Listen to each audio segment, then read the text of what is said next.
Well, you know, I don't. Everybody.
Yeah.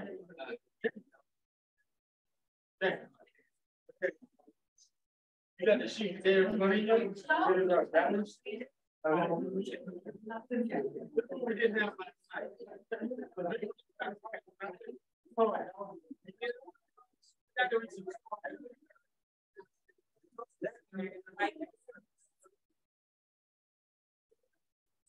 end of the month, yeah.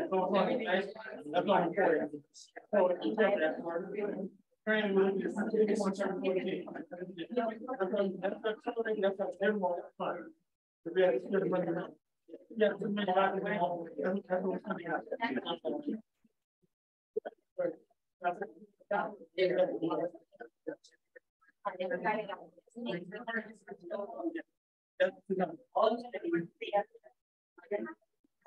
And this is much so you take the same, right? We have to pull something out. That means the donation.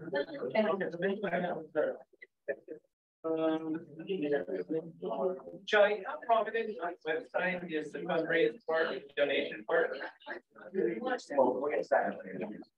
Where would they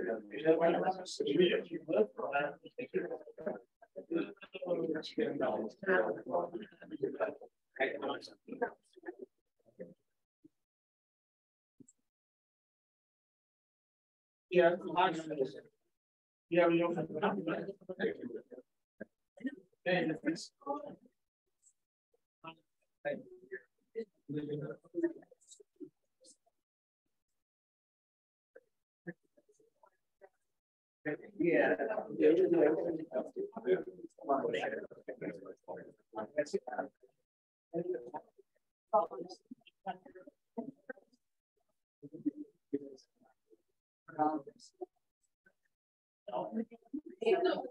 yeah. Donation.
Yeah.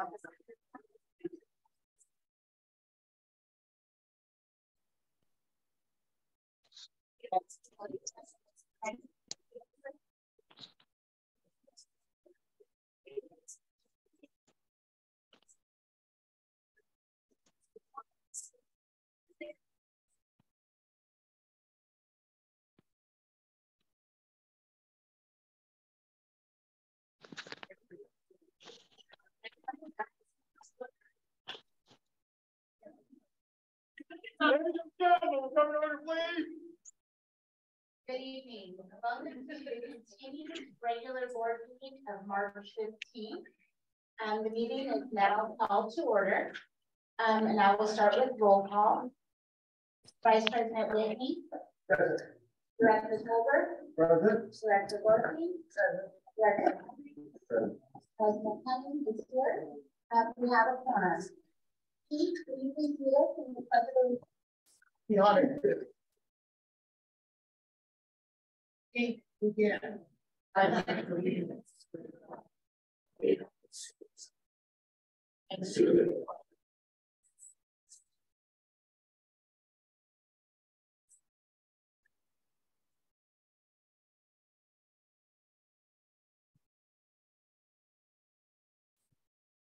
okay.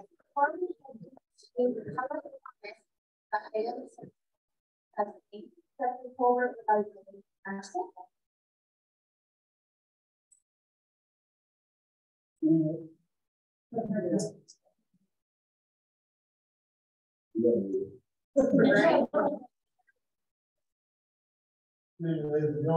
last round of currency report, I did not get a total estimate for the month of February. We get it go to February, $354, $714.04. I don't think that every month, unfortunately, I didn't have all paperwork. It was my fault. I found this out.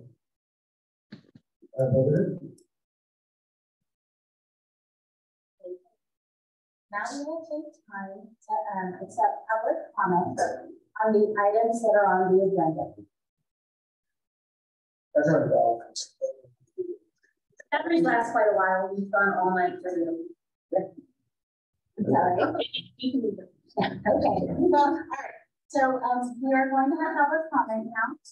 Each person will, if you'd like to speak, provide a public comment card or raise your hand, and I will recognize you.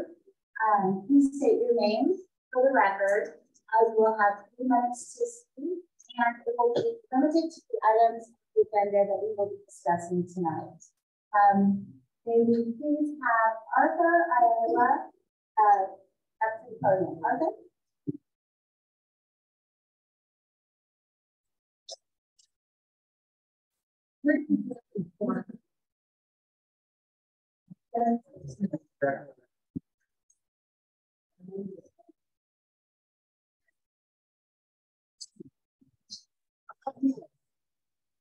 Politician.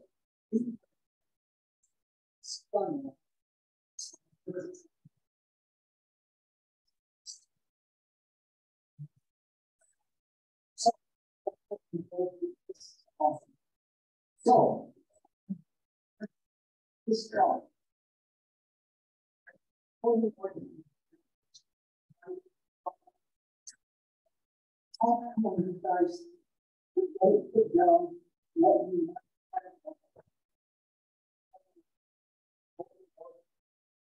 Approximate cost, and then give it like have a sheet where everybody can read it, look at it, they can pick what they want, pick what they dislike, and even give some ideas of what would better help this town. This town needs help, and I think this would get everybody involved, not just you, but them. So I think we should have, like have 5 different agendas on each page, on the page. Give it, talk about it, but give everybody the pages so they can look at it. So this way they can write their opinion, voice their opinion, and then they have another meeting the following week where everything can be brought out, because now you have the purpose, how they feel, what they think, with no screaming, yelling, hollering, and being politically insane. Either way, but I think this is the thought I've come, and I think would help a lot, because everything here, I don't know what you guys are talking about. You guys see each other. I don't know what this means until we go on live. I talked to John here and he explained to me about this retarded government practice. You guys have to do this. But either way, we can do it that way, because now you're giving the feedback to each other, and you're giving a feedback to the voters here that live in this town and want to know feedback. We shouldn't have to fight. We shouldn't have to argue. We shouldn't have to disagree with anything. We should have something passed that everybody wants. And if they don't want it, write a letter, say, this is why I don't want it. And I think this would help a lot of arguments that we do every week, or every session you have. bringing here doesn't help, and your giving doesn't help them either. So maybe we should have a level ground. That's what I'm after, a level ground between and the people here to decide what is right for them. I mean, what can best be done for Morongo Valley. And that's what I want. Do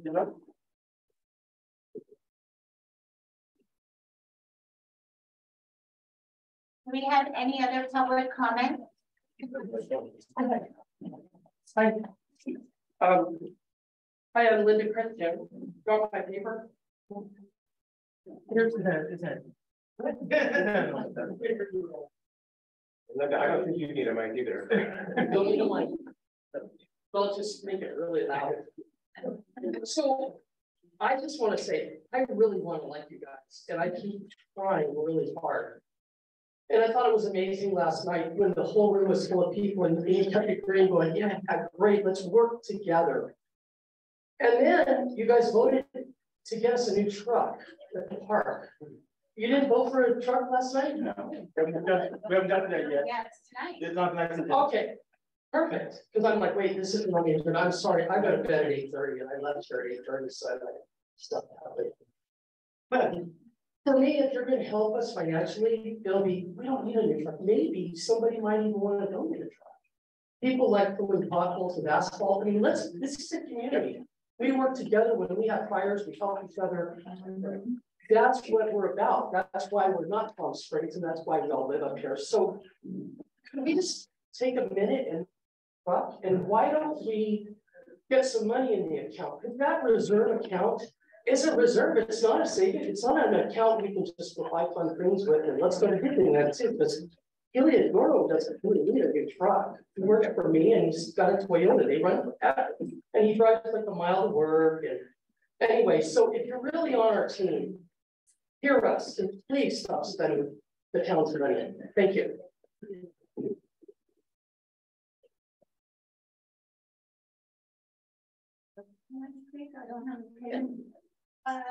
Otter Smith. Okay, Otter, yes, please. I had to leave last night, so I don't know what all that happened. Can you hear me? Yeah, okay. What I was kept raising my hand about was now that we kind of have an idea of where to get information on the website, whatever about what's going on, I thought it would be might help if you put things that needs to be taken care of. There's plenty of people in this town that are skilled and will volunteer. You know, many months ago, we had this moose lodge, I think it was up here, and those people took care of this town. That was their commitment, and they did roads, they did a lot of stuff volunteer. And I know when we have our softball season that community gets together and fix that. I don't know if it's got to do with that at all, but I know many of us want to step up if we know what we need. So I love this community. It's not good for my health to be involved in such drama. Yeah. But here I am because I love my town. I love my little community. And, you know, we're not against growth. A little bit. We're against massive overtaking of our lifestyle. So, and I want to tell you that Los Angeles Department of Water and Power one time thought they were going to bring their electrical towers through here. It was called Green Path. Well, they thought we were mindless shovels up here, and we didn't care. We're all drugged out, but they found out that they stopped it. Yeah. Your president's fighting a tower right now. Let me know. I'll help you. That's an awesome group. We'll locate that info. Thank you. All right, so the next card I have is Rena Matthews. Rena, are you here?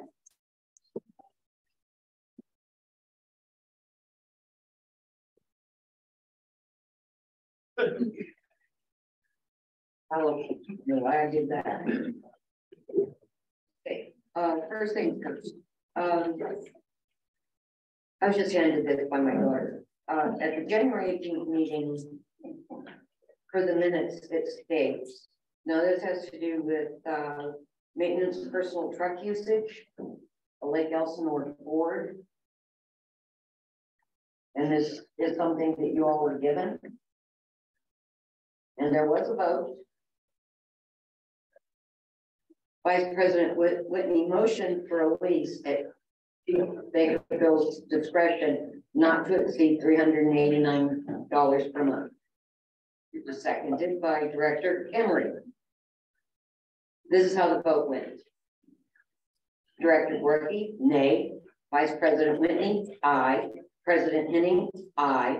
Director Tolbert, nay. Director Emery, aye. That's that.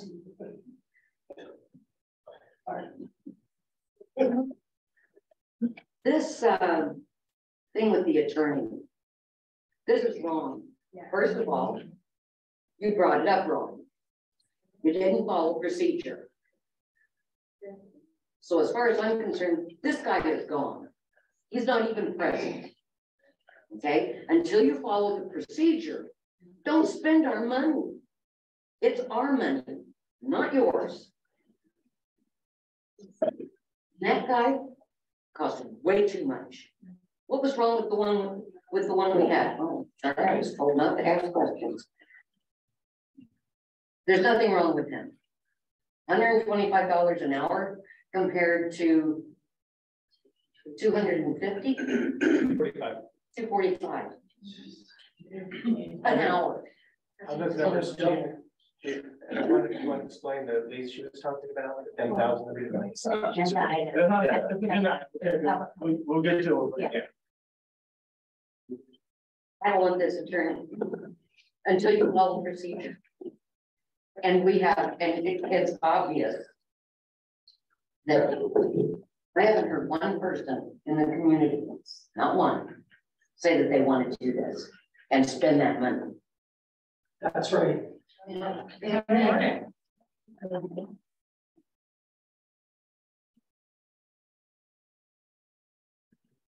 next person is Jeannie May.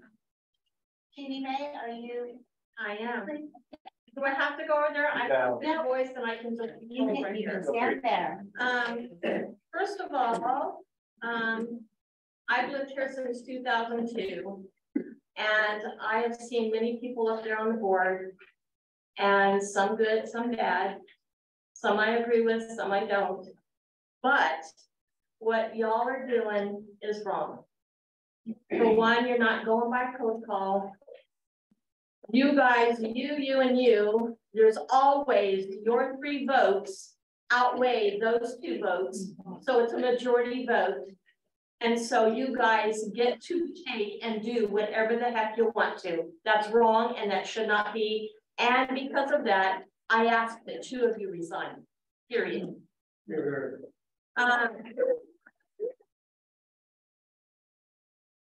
That's what needs to be done. As far as you guys going and getting a maintenance truck, sure, we'd like to be in the Palm Springs Cliff and be able to afford things, but we can't. And paying $30,000 for a maintenance truck is totally off the board. You guys can go and get a golf cart that has a basket on the back of it. And I know down below, because we just was looking for one, we could get one for $1,800. That would have been cash out, paid out, no payments whatsoever, and no insurance, because a lease vehicle is going to take 100% to get insurance on it. And if he's the only one that's driving it, fine. But if there's other people that can drive it, then the insurance is going to go up. And you're going to have a monthly insurance bill on that. That is absolutely ludicrous. Okay. For a maintenance truck, that somebody can donate an old truck, or you can go and get people to donate a truck. If they're a 501(c)(3), they can donate it and write it off. So you guys really need to stop and quit doing the little voting thing and put it out to the community to get their opinions, because this is not right. And support. Yeah. Thank you.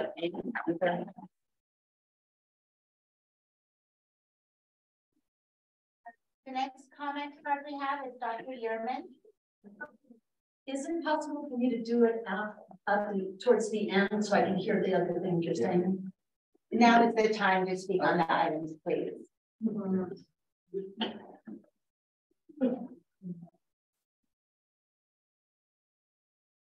Okay, can you hear me or I guess I'm using it. Yeah. So, thank you for showing up. I know it wasn't recent for me to get that. You gotta put that by your mouth.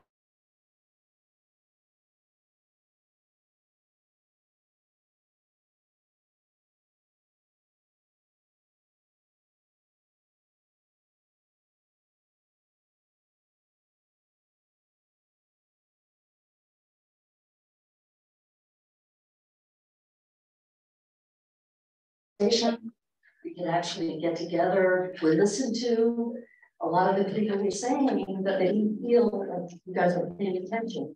And I can't imagine what it's like sitting up there having things that are being said. So I commend you for being here.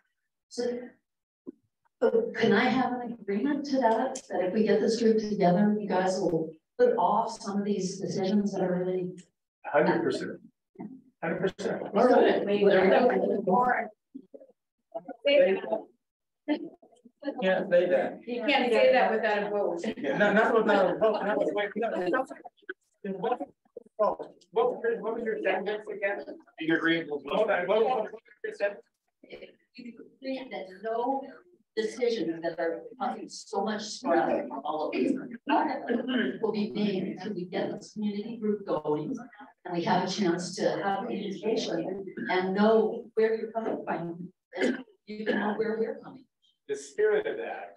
The spirit, okay, that's fine. 100%. The spirit. So anybody that wants to.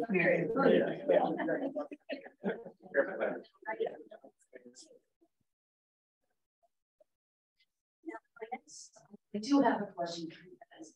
With all of the aggravation and everything that's been happening, do you guys answer like why are you staying? What is it that you want to do to that?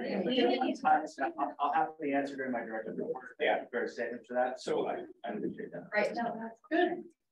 So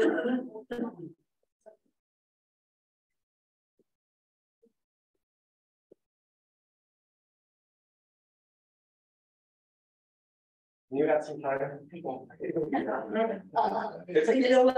I realized some of the things I was going to ask. We asked at another time. And I thank everybody in the community for showing up. I know it wasn't easy for me. And it's important. And so again, connect with me, give me something so I can get the group together and thanks.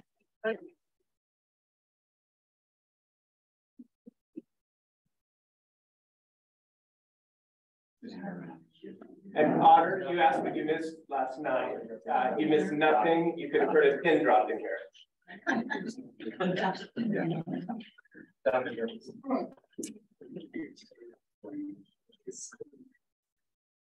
Oh, I'm sorry. The next speaker is Janet Osborne. Janet? Yeah.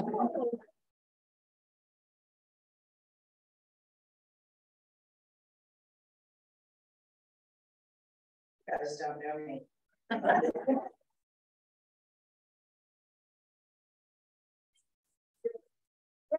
It occurred to me last night while I was watching this meeting that walk in to this table, this dais. They walk into these positions thinking they understand what it is to be a director. And the truth is you three do not understand what it is to be elected official, to be responsible, to have the weight of responsibility, to serve in this room and to live in this community. The reason they all know me is my husband's name was Chuck Osborne. He was a volunteer firefighter for 10 years, a captain. He was an EMT. He walked away from that position to get on this board because he wanted a paid fire department. And it happened with the other members of this board.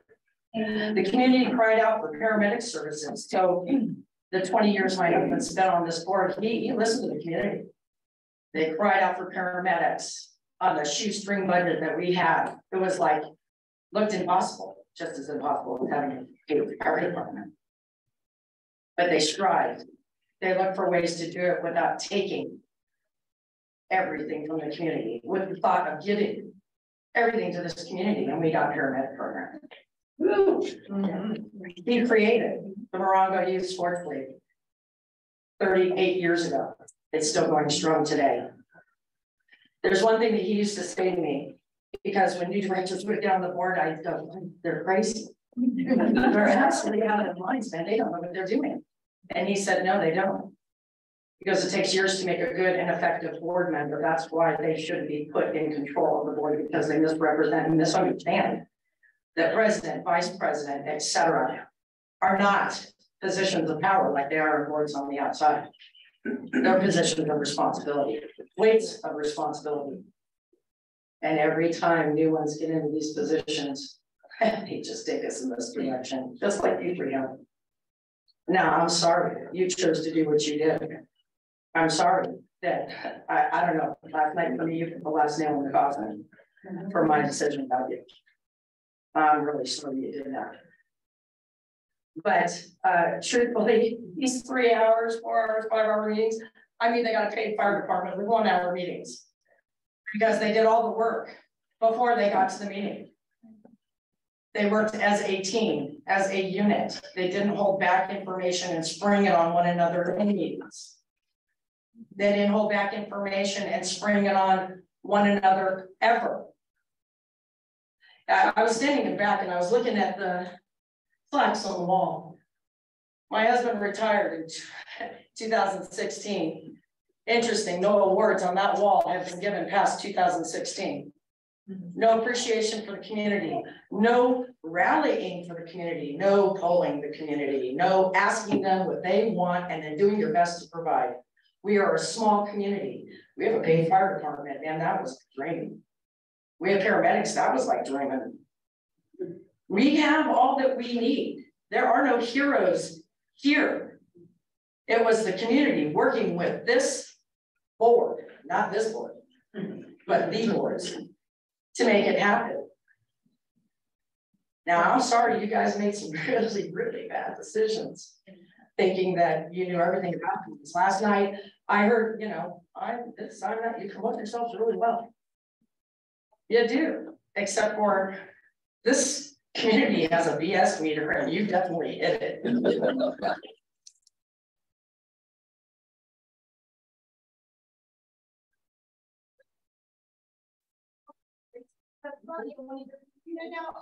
But the truth is I'm almost done.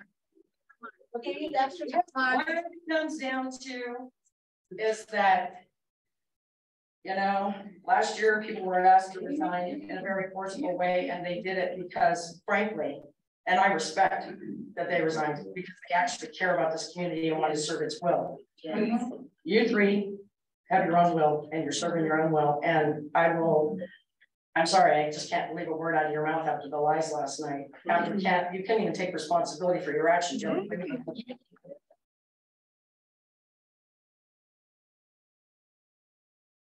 Thinking you had entitlements because, hey, you're president. Hey, you're vice president. Hey, you know, you guys think that you're entitled to do things because of your positions. Your positions entitle you to more stress, having more weight on your shoulders. It is not about what you can do. It's about what you can serve, how you can serve.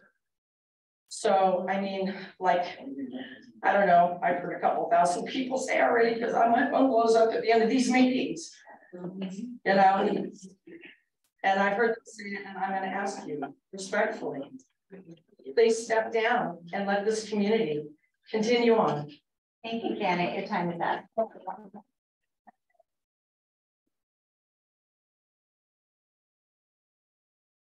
Next speaker is Lynn Watts. Lynn Watts.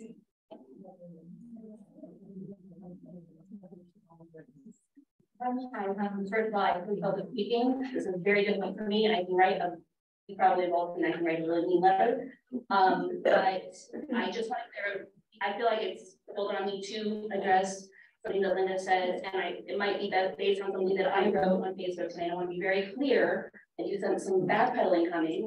I sensed it at the February 28th meeting as well. But I want to be very clear that no, I never said and I never meant that they had purchased a maintenance vehicle.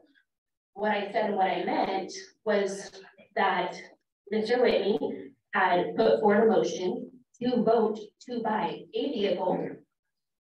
It's in the minutes. It's in the minutes. My mom read them verbatim.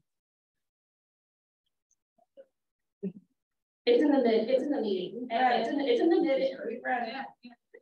It's so crazy.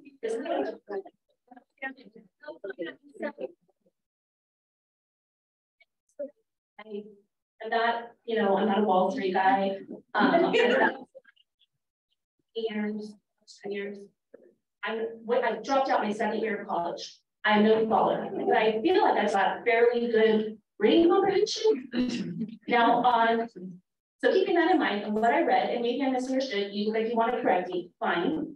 But then on the 23rd Zoom meeting, you stated that was absolutely untrue, that you didn't want to buy one. Right. Okay. You said then that, I know this is hard for you. It's hard for me too. You don't want to talk to me, I do.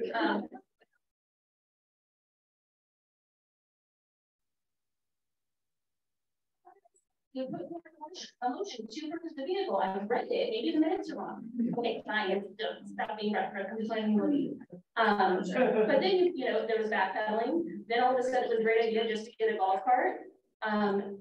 Why they were given options to lease, to buy new, or to buy brand new, or to buy a used vehicle. You know, buying a used vehicle, a golf cart. Those are really good options. Those make sense to me. And I'm feeling like I'm crazy now. I mean, you guys, I shared the page, I flipped it out, I showed you the vote, my mom read it to you. You're good. That's okay. Thank you.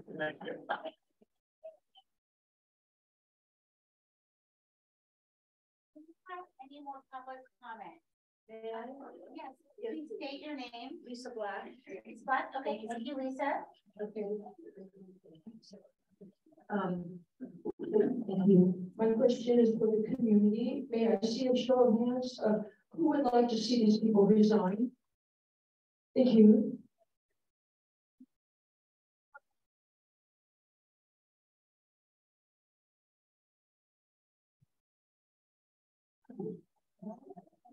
Okay, do you have any other public comment? Okay, gentleman in the back, and then you're next. So, sir, please state your name so the back get up there. I think I'm.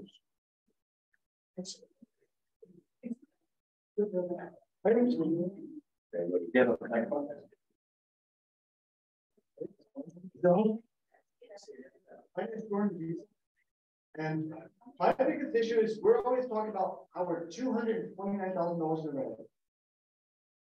So we're going to pay more money for legal fees. We're going to pay more for a brand new truck. Where is this money going to come from? We're not going to get. If we buy the most expensive vehicle and not buy a used truck, if you want a truck, buy a used truck that's cheaper. Why can't we do that? If we're already so far in debt, buying more. That's not ever going to solve our debt problem. It's just going to increase it. So why can't we just go cheap? Like they're talking about buying a golf cart. How much is that going to cost? Cheap. How much is? Why can't we just stick with the turning cab? Oh, because it's cheaper. We want to spend money. But what money do we have to spend to do this? Honestly, do we have the money to pay 200 and God knows how much for attorney fees? Do we really have the budget for a brand new truck? Because I know brand new trucks, they're not cheap.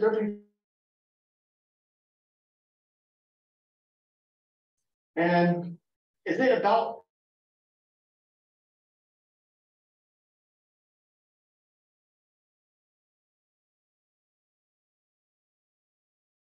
let's go spend $280 if we need legal fees.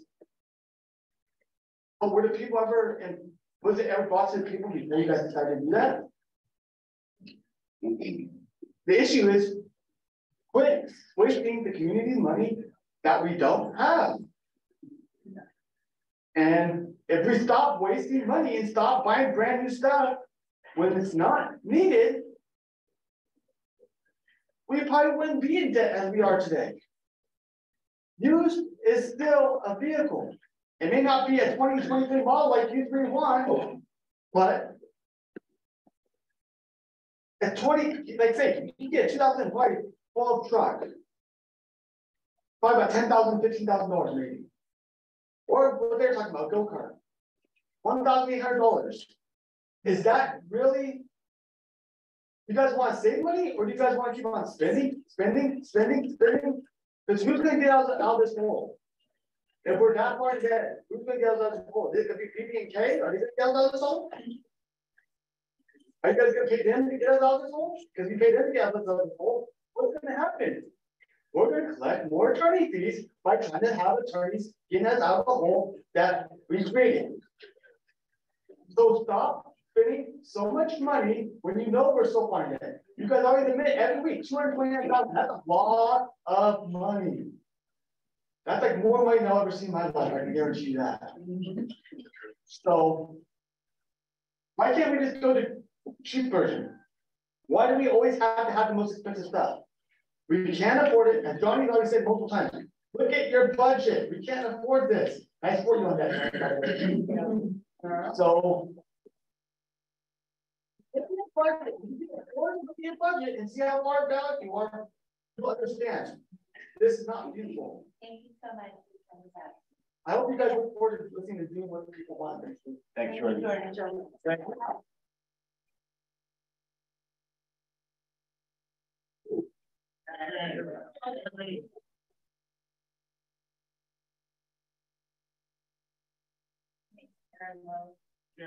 And I keep forgetting to say this every time I speak. Director Corky, we love you. Yeah. We love what you do.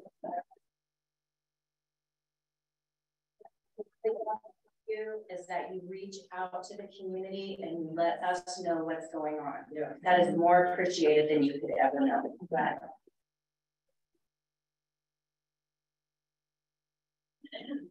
you and I have butted heads. And but what I'd like to say to the rest of the board is Director Tolbert has, if you know, one of the things Director Tolbert has is a lot of experience on this board. And he has a vast amount of experience with legal matters that he's trying to tell you, and I hear that nobody's listening. What I hear is, you know, all about the financial problems that you inherited. What I'm not hearing is that it looks to us like gas is being thrown on that fire. Like, you know, the responsibility is today. What is going on today? I really appreciate this legal fees breakdown. This was super interesting. The legal fees were $10,000 last month because we needed to go get a new attorney because people wouldn't listen to Director Tolbert.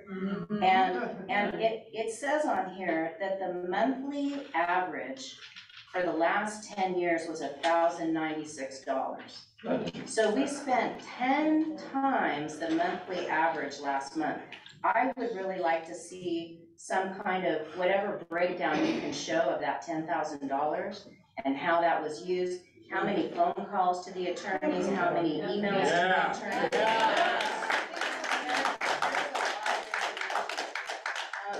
Janet Osborne got up here and talked, and she shared about her husband Chuck being on the board forever. I had a general manager tell me once that she couldn't do her job without Chuck Osborne. The reason for that is Chuck Osborne rolled up his sleeves and did the work. I mean, if we needed something, he physically went and did it. So, I mean, this is the kind of financial limitations that we've lived with, that we've been grateful to have our community, our fire department. We have a great community, and I feel like you guys have one song and dance, and that's It's somebody else's fault. And you're smart about it. I mean, that's really what I hear. So I don't want to hear that, you know, we are not happy. I don't know what is in it for you guys to stay here, because this job doesn't pay anything. This, you know, this job doesn't have any glamour. It's about work. And we don't feel that you're being honest with us or doing what's in the best interest of the citizens of Morongo. Thank you. Sure.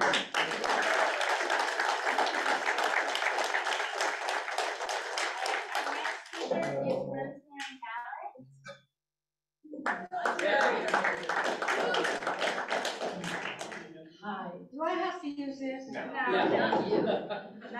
So I'm watching at home and I go, okay, I need you to talk, and I'm gonna put on my 3 minutes. Little background, my last name is Mallet. Mallets have been here since 1959. They bought a cabin with an outhouse. 10 years later, they moved into it. In '81, I was lucky enough to get a job at Palm Springs High School teaching theater, and I moved up here and bought my home in '83, 40 years this August. I live way, way, way up. I live up a dirt road, 2.5 acres. I got coyotes, bobcats, rattlesnakes, birds, dogs, because dogs run free. You got Glenn. Yeah. Right? Oh, I got Glenn. Now. Every other day I get Glenn. Here's my point, gentlemen. Here's my point. You have come into a community that is well established as a community that likes a simple life. We know how to budget. We know how to, it's raining, the road got washed away, quick, hurry, what are we gonna do? You're gonna call the county? The county doesn't give a damn. You're gonna call your friend, they're gonna get the tractor, you're gonna give them the money, they're gonna tractor the road. Amen. Yeah.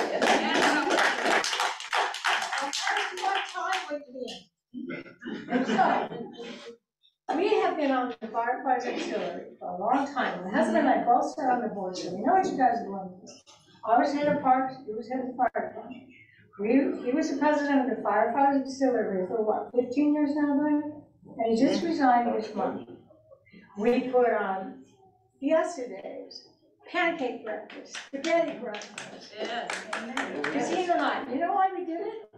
For the friggin' fire department, because there wasn't enough money from the county. Yeah. So we went in, we got them money, we paid for their schools when they needed it, we fixed up the kitchen, we got the mattresses, we did all this stuff because we love them. When I met my husband, he was out here watering down the cement sidewalk because he didn't want it to crack after they volunteered to put it in. I had been working on the old playground in July after I got off work, putting it in, working in the preserve, putting in the trails. He had a thing called is to, in service to others. I said, Glenn, what's that? He said, well, I want to go around and help people. If they can't put in a door, or they need a handicap ramp, or they need, they need something, I'm going to be the dude. In service to others. No money involved. Nope. Now, so here's my question to you guys. What is your is to? What are you in service to for us? Because right now, your in service is not to us. Apparently, it's to your idea. Ideas are great, concepts are great, but your concept doesn't belong in this county. It belongs in Riverside County. And I have a former student who is a real estate person who, when people come and go, they come from San Diego, San Francisco, LA, they come from all over, and she tells them that she spent one night here in my house. She never came back because she was too afraid of the coyotes. She tells them, there's no infrastructure, There's no infrastructure. Nobody's gonna come and bail you out. It takes forever to get a permit because it's for this county, right? So please, I ask of you, would you please reconsider your location? Please think about where you are living. Don't put up bright lights. Don't kill rattlesnakes. Don't chase dogs off your property. Feed them if they need it. Something called a neighbor and be part of our community. Don't be a block to our progress, because we do not move fast. We're families, Mary. We are a family. Yeah.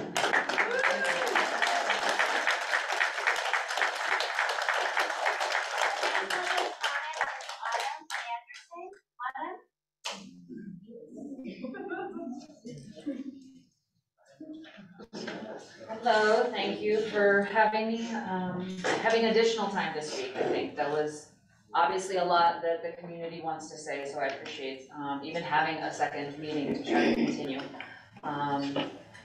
I also appreciate, and I've said this before, that you guys stepped up at a time when there weren't other people. And we recognized there was a lot of lack of communication, and people, I feel like now really have become more aware, and I hope that will continue, and I feel like we're in a better place to make it continue. So I do appreciate that you were willing and interested, and that you wanted to bring new ideas and some vibrancy and a different perspective, which I do think is a good thing in general. However, I do think it's been made very, very clear that it doesn't feel that you're working for the community as a whole. It is appearing, whether or not that's the intention, it is appearing that you are working for some alternate goals. And I do recognize you cannot discuss many legal matters and other things. I understand the restrictions of a lot of that, and a lot of things may have changed in the time since other people were familiar with some of these things. There are a lot of restrictions, but it's not, I feel that there must be a better way to make it understood, even within those restraints. The other question I have, and I hope this will come up through the discussion of the legal paperwork, the BB&K paperwork, what I see is the paperwork that says if it's not returned, signed and dated by January 25th, it's not valid.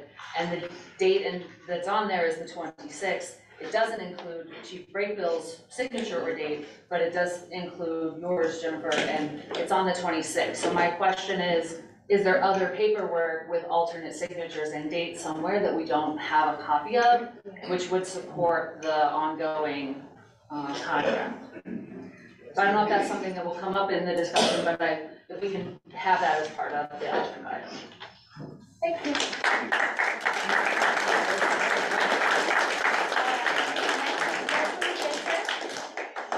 Leslie, are you still in the room? I just want to stand here. Okay, that's fine. You know, this is mostly to the room, because last night I was sitting in the front row and we were one of the last ones in the room at about 10:30 at night, and these guys got a question of why they changed from one lawyer to the other. And the guy says, well, he knows the guy, you know? It was his decision, and I said, you know, who voted on it? And he said that nobody did. And then Johnny spoke up and said it was a closed session.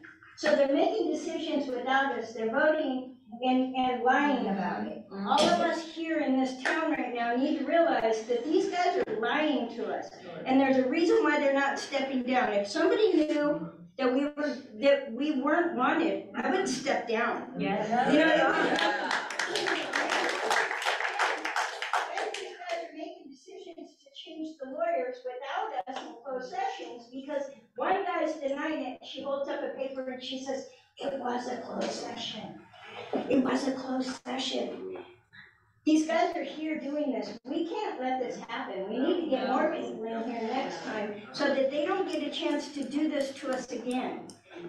We're small town people. We like it here. I love it.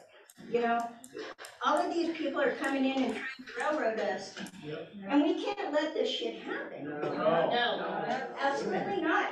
And our fire department is the most important part of this community. There's no way that we can just let this go when they're making choices and decisions and spending our money like we don't even matter. Thank you.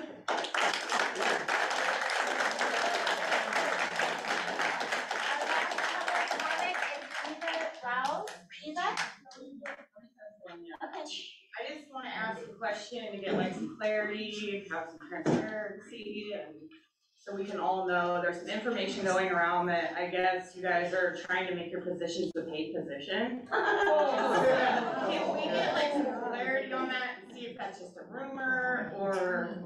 Even I'm not allowed to say, hell no.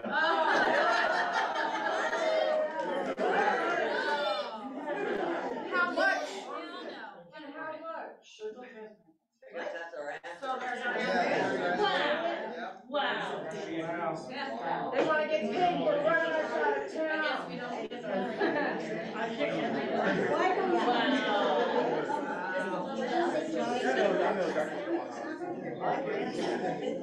All right, no more public comments. I will down. She has one. She has a public comment. Do you have when you're done filling your card is Brittany. And please state your name. Hi, I really want to look this way because last night I got a little patio. But I just wanted to. Start with your minutes now. Okay. Donnie, you're a sweetheart. I love your passion. I love the idea of us getting together. What these three people have done, they have united us. Yes, we needed to wake up. We have people in the board. She's amazing. Yeah. Johnny, thank you for your time that you've done. Thank you. Thank you for saving our fire department in our town. But we all stepped back because we live busy lives. Yeah. Jenny, you're here. I know. You spoke. That woman. Listen to that woman. But what I want to say is I love your ideas. So I can't move forward, and I know many people in this room won't move forward. At least one of you have to step down. Yeah. I want all three of you. No offense, I don't really like you. And that's just who I don't. I've watched you lie. You just promised a woman that you would include her and you would consider her. But when all of us begged them not to take the law firm, take the bidding process, which is what we've done. Jennifer, you were the one for a year. How do we do things? And then you turn around and you just ignore all of us. And then you continue to do it. We don't trust you because of that. For all the things that people have brought up, I trust this woman right here. She's loving, she's kind, she's respectful. My son neighbors that I don't know who came up and spoke. You're amazing. If you cared about the people of Morongo Valley, you were our leader. You would be listening to all the people you are leading, but you are not. So, if you continue to move forward and one of you does not step down, you are giving the clear agenda that whatever you're doing is not for us. That's right. But for you. Amen.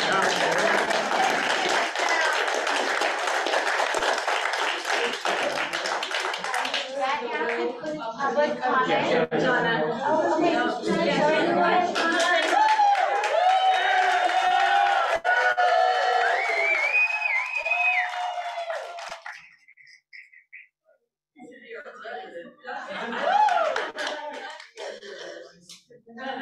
So I just wanted to spend this time clarifying something. I thought it was really important that LAFCO was here last night, and I really appreciate it. But I know that it's sometimes hard to understand because it's a different, we don't really understand it sometimes. But what happens is a lot of people think LAFCO's gonna shut us down. LAFCO's not gonna shut us down. What's gonna shut us down is overspending. Yeah. And they're not gonna say, we're gonna shut you down. They're gonna say, oh, you've run out of money, you don't have a fire department. Now you're not what you intend to be. So it's not LAFCO. It is overspending and mishandling. And James, I appreciate you talking to me before the meeting. please, tonight, I ask you, I beg of you. Stop with the back padding and the bios and the resumes, and let's just hear the facts. And also, let's stop with the lying and the backpedaling, because you did vote to lease a new vehicle. Yeah, lease. Yeah. Yes, and that's what everybody knows, lease a new vehicle. That's important. I see. Yeah. And I know that you came off of that and you said, well, then I would love to get a golf cart with a wagon. But the problem is you, just like with the attorneys, you decide this, you vote on it, you pass it without doing the research, without knowing what you're even voting on. Well, you said yourself, James, you can shake your head, but you said yourself, oh, we didn't know about the $10,000 down payment because you did not do your research. Yeah. And you can say no. We don't know. And that is all I have to say.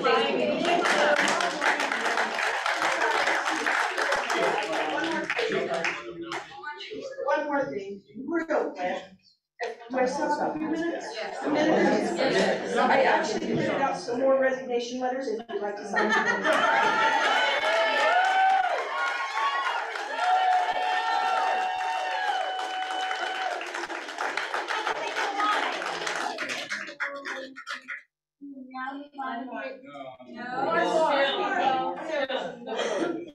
Just one more. We got two more. I think it's 10 right. Sorry? It's just, we're asking for public comment that pertains to agenda items. We'll let this gentleman go first, I'm sorry, and then you can go after him. All right. I'll be quick. I'm Ted Wright. I think what I'm hearing in the community is. Okay, talk to the mic. Talk to the mic. Hello. 1, 2, 3. What I'm hearing in the community and what I'm hearing from the people who live here is that they think that there's a hidden agenda with you three. You guys are making the point, and I'm saying that. And I just think that's what they believe. There's a hidden agenda on the board. That's the point I want to make about the hidden agenda. I think you guys picked the wrong town. I really do. Obviously, you're trying to use this for your own political gain. And it was so evident last night when you sat there so arrogant, not able to say you're sorry. Yep. Yeah. Any accountability whatsoever for anything you did. Yes. You took no accountability for what you did. None. And you know what? You're going to have to answer to someone someday. I don't believe in karma, but I know there's someone up there who's going to judge you. And I don't feel sorry. We own 3 properties here in this town. We own property out by the beach worth over $1.5 million. But you know what? We love it here because there's no politics, there's no bullshit, and you guys are bringing it all out here, and it's not worth it. Because these people, we love this town. We love each other, we love community, we love family, we have faith, and we're not going to put up with any of you guys doing this to us. You picked the wrong town. You may need a stepping stone town to get your political gains, to get where you want in the state, but this ain't going to be it, lady. This is not going to be it. I'll guarantee that.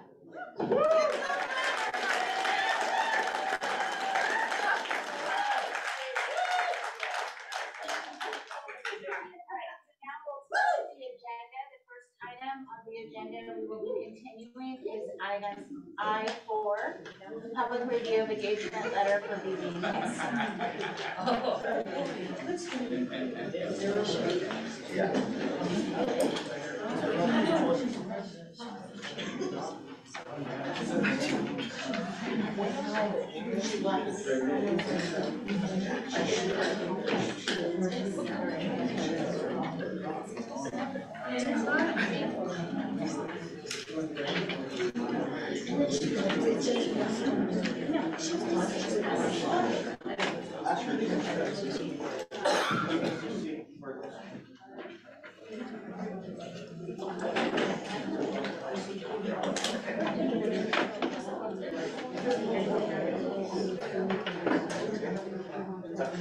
We're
gonna start discussion on item I4.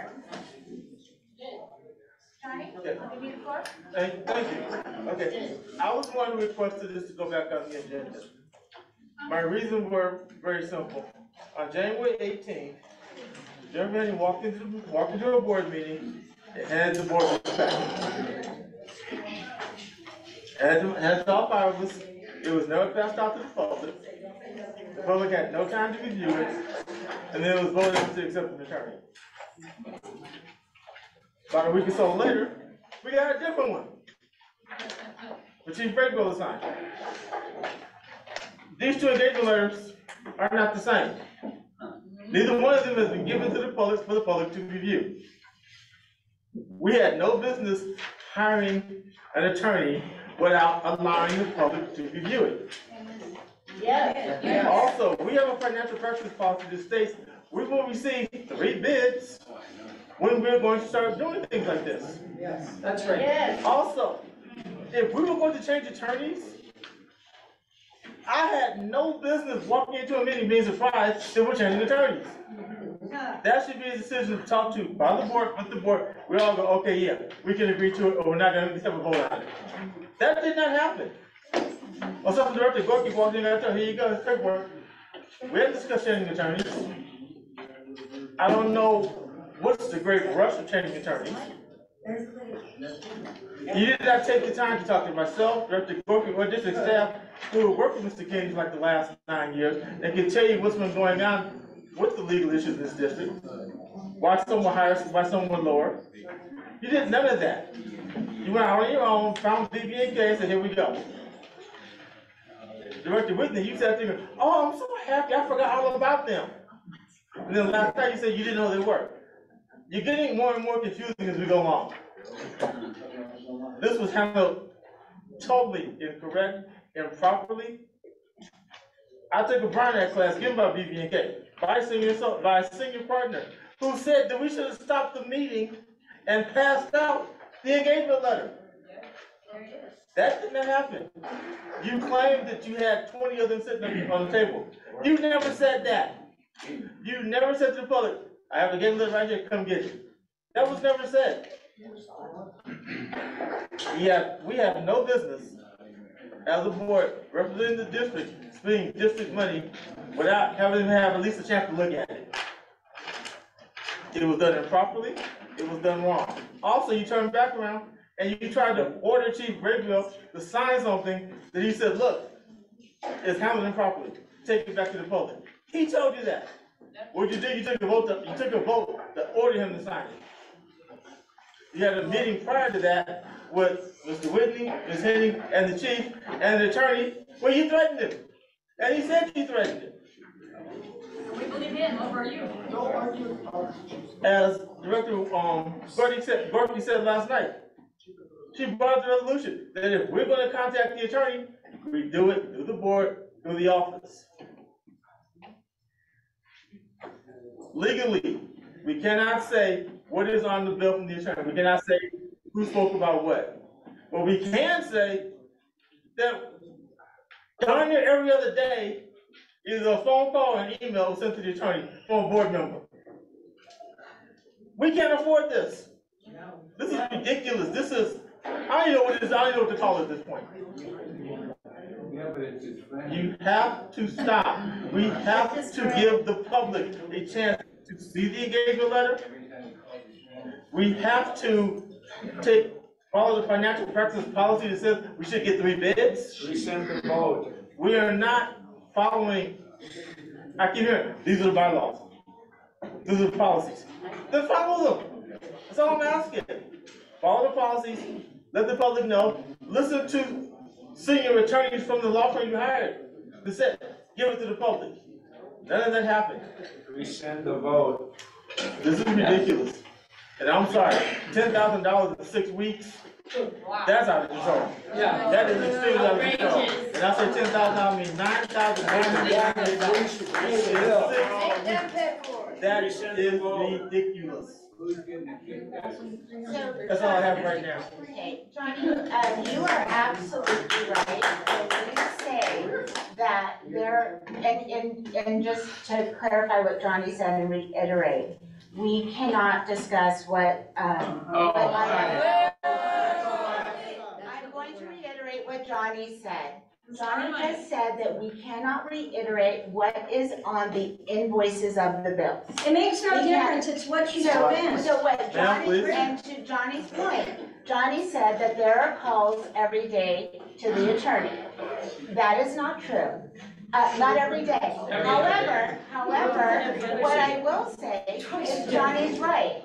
There are calls on the invoices to the attorney going every other day, every week, going on for years, all last year. And once I requested all the invoices from staff, staff can reiterate that, so I did ask, and it's true, like since, for the last, going back to 2019, when I got all the invoices to review, there are calls on the legal bills to the attorneys so incredibly frequently. But so to that point, nothing has changed. Can I ask you? But the price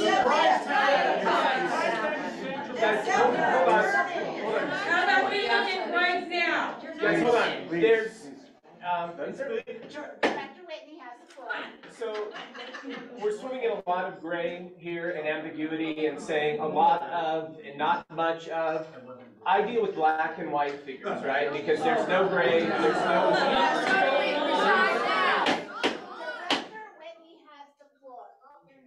So I deal with black and white numbers because there's no wiggle room there. You can't cheat it to either side when it's empirical data. Regarding the numbers that Mr. Tolbert spoke to, which was within the last 10 years, $1,000 per month on average. I didn't want to go back 10 years, I wanted to go back 5 because that's current. And I then also wanted to go back 1 year. So when I did an analysis, and it's something that is in my wheelhouse, I had these sheets with all these little numbers and went through. And so what I wanted to calculate for you guys, so that you had an apples to apples comparison, was over the last 5 years, on average, and these are the aggregate legal costs per month. What aggregate means is because we asked Bonnie to do this for us. In case you don't know what aggregate is, it just means every single thing encompassing the legal bills. So not just picking and choosing that it's, I wasn't talking down to anybody. There are some people, answer the question. So at any rate,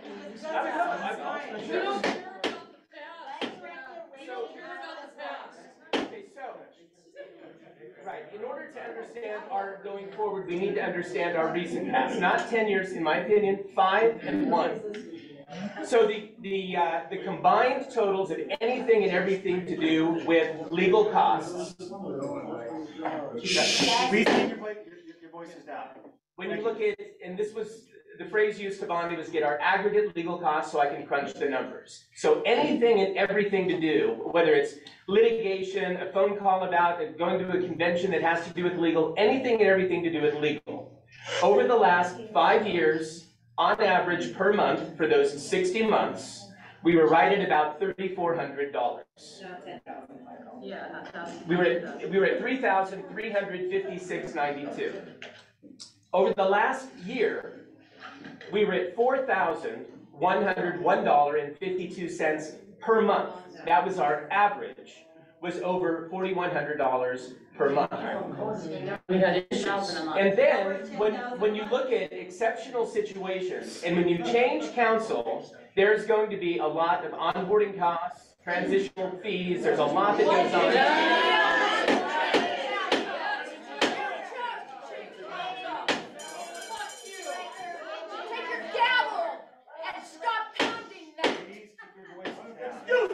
Keep your voices down. That's hurting my ears. Stop doing that. One second. Ma'am, do not ring the bell again. Do not ring okay? the bell again. You are not in charge of this meeting. We will take care of this meeting. No more bell ringing. Go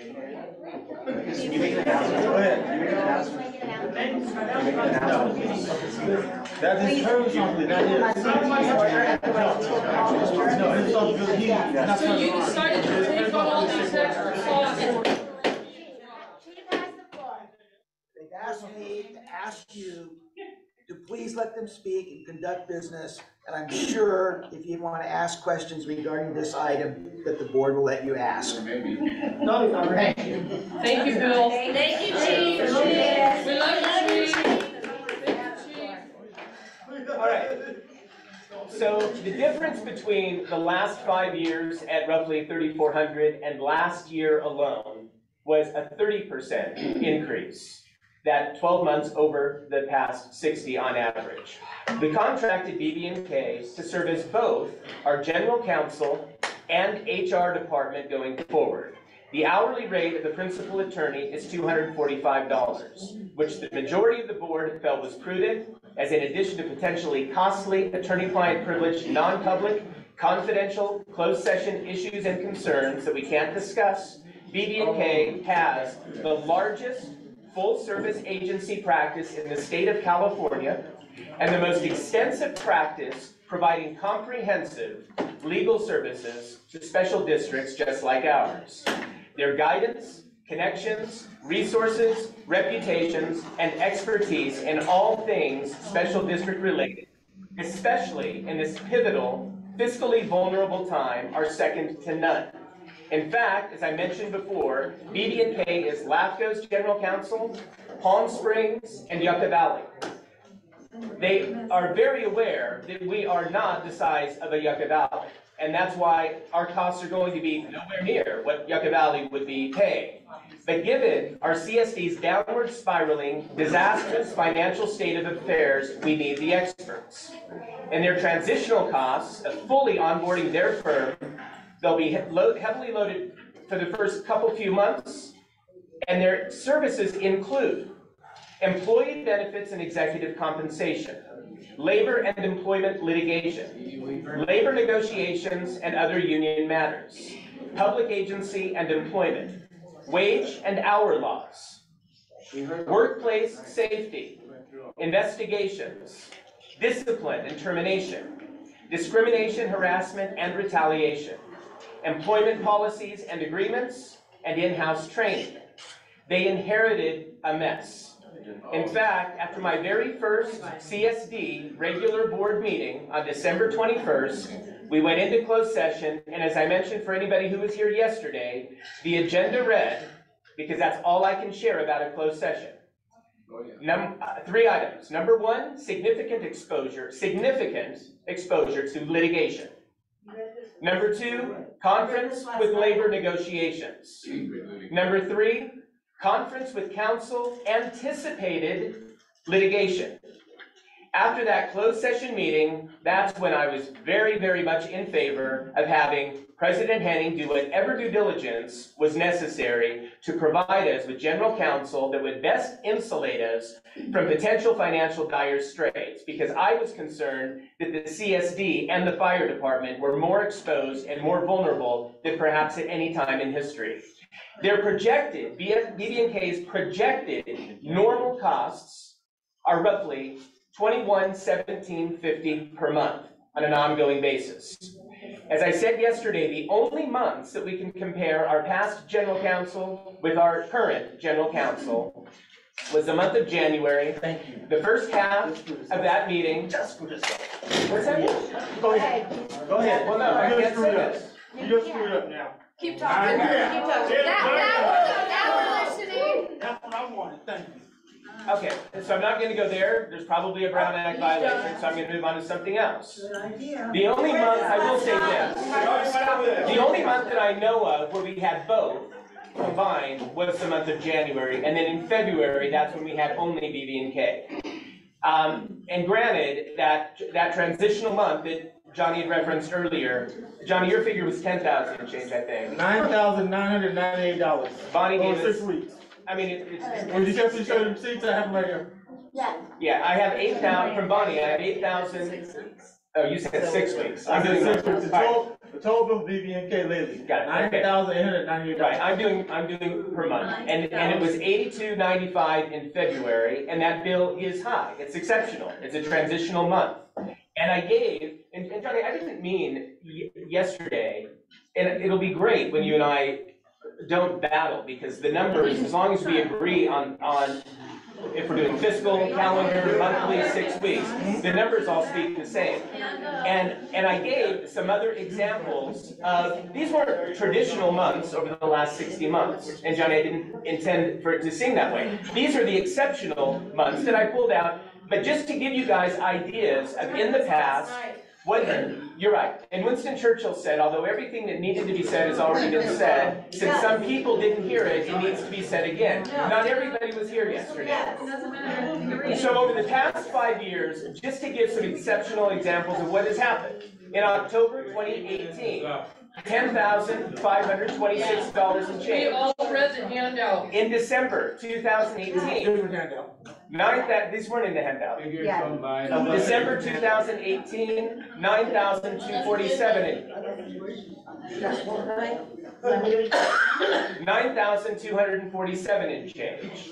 In January of 2019, $22,041. In April of 2019, $12,454 in change. In June of 2020, $26,637.50. In December of 2021, roughly $12,000. And a few months ago, October of 2022, $27,337.50. It was brought up that if we have an insurance situation where the deductible, and John, are we allowed to say what the deductible is? Yes. It has to be right, and so if the deductible is reached, or if the deductible is exceeded, we are capped at $25,000. No. That is a legal bill. If we didn't have insurance and we had to pay more than the deductible, like $200,000 or something, all of those figures would be calculated into this. So fortunately, only $25,000, whether it's litigation, claims, whatever that would be comprised of, but those numbers are incorporated because they are actual numbers. They're inflated because if a $25,000 number hits, it's going to be disastrous for that month. It's only happened twice over that 5-year summary that I just gave you. So, I'm sorry, you seem to be missing a little bit of context of what has been going on over the last 5 years, and over the last year, we've had a new director or general manager, fire chief position. So the same that's been going on with the fire station as far as housekeeping and getting the engines going and all of that. How many personnel claims were there previously in a year on average? Probably 2 or 3. How many have there been in the last year? Since December 21st of 2021, there have been no personnel.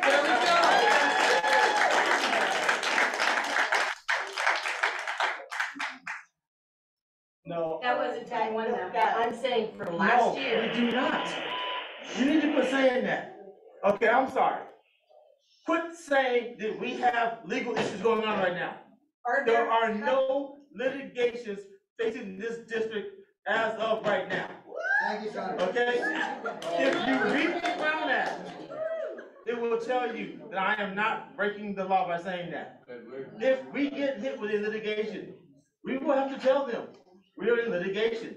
We cannot tell them for what or for who, but we have to tell them we are in litigation that could possibly affect their money. Your comment, Mr. Are we allowed to ask or give context? No, Mike, don't go there. We've been Can told you not to speak discuss. No. What did he say? We want to know. Investigation. No, we are not going to bring up the, right, we're not going to bring up the investigation is not a litigation. You're right, there's And two different she's- things. and unfortunately, she is There's saying two that. different things, there's You need to stop saying litigation that. and there's investigation. Right. Guys, So hold on, it's important, it's an important distinction. Don't discuss There's an important distinction. Yes. Don't worry. There's an important distinction, okay? There's litigation, which is held in a court of law, and then there's investigations because it could get to a court of law. We have right now investigations. Yes, we do. You know, Imaginary litigation. So just understand, okay, there's context here. It's not like it's coming from left field. There's actual court litigation, okay? But then there's investigations that lead to court litigation. We have investigations right now. you know, we've already been through hell legally in this Okay, town. and listen, we I made appreciate it, that. and I we just, landed on listen, our it's feet. important We for don't context. need a new law firm. It's important for context. Linda, just give me a minute, please. New litigation, and new attorneys and all that. It's important for context. That's why I'm offering it. And guys, I never want us to have a month like we had a few months ago of 27,000 and change. I never want that again. You need to stop that. If you keep saying our general counsel, No, that I'm not saying. you did say general counsel.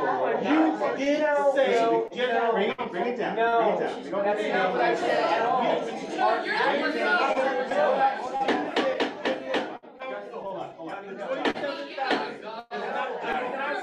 Please bring it down. Just bring it down. 25,000 of that 27,000 was the SDRMA amount. And I'm not even saying any number of general counsel. You did say general You're counsel. just No, you wasting did. your money. Okay, Bring it down. guys, again, to be perfectly clear, I'm not talking ever in these numbers of either general counsel. These are the aggregate legal expenses. There could be, no, Johnny, I didn't. There could be in any month 4 different legal teams that are needed to battle certain things. So Johnny, there's some in here. You know, you're not a hero with this new law firm. So once again, Johnny, I did not say either general counsel is in these numbers. Aggregate legal expenses only. Okay. Can you hear her?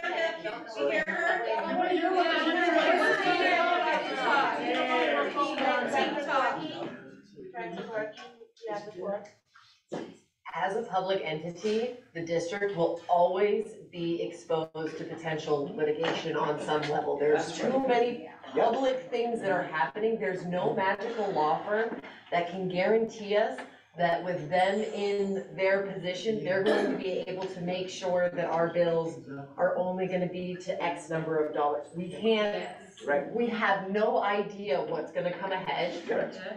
Except when we can look at some black and white numbers and see the difference as far as cost and what's available to work with. Yeah, there's also opportunity cost.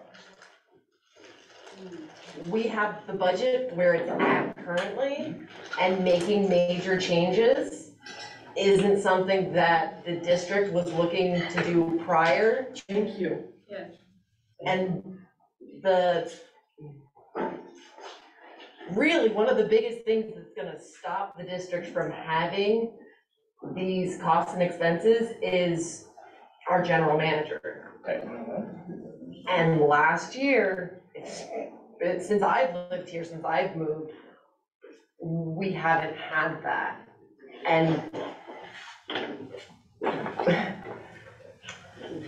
the investigations that we're gonna be dealing with right now aren't coming from the fire department and those types of personnel issues, which what the last 5 years have cost us in legal fees.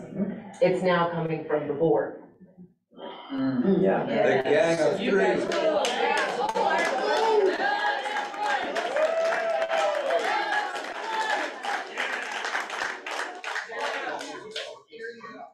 Jennifer, can you speak up so we can hear you? What did you say? She doesn't want you to hear her.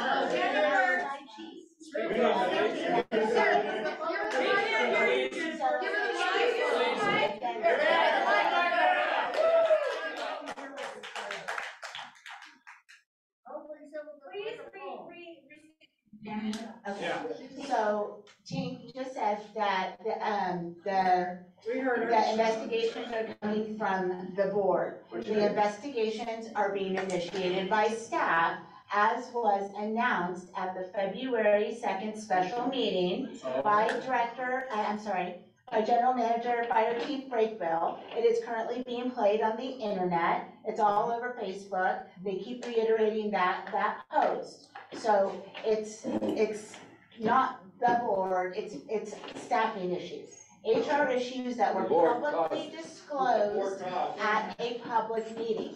And that's worrisome, but it's out in the public, it's on the internet, And you it's still for can't take free for all. responsibility for your actions. So that's that. So it's not the board, it's being initiated by staff. So I understand. So that was my clarification. Right, I'm not saying that the board is initiating the investigation, or I'm saying it's the cause of. Yes. And that's, or potential cause of. There you go. Any litigation. Of any litigation. Our prior issues with litigation and these SDR rate payouts are from personnel dealing with the general manager, mostly. There was also the general manager's, potential litigation. Then, ideally, we would continue to move in the direction of not paying a lot for attorney fees in the full scope of it, but the reality is, whatever attorney we have, we're still gonna have expenses come up regardless. I would like to, again, remind everybody that we also have the possibility of retaining both law firms and picking and choosing when we're working with whoever we're working with. So again, maybe that's something that we can take into consideration when we've got something as a motion that the board would then direct the office to connect with our attorneys.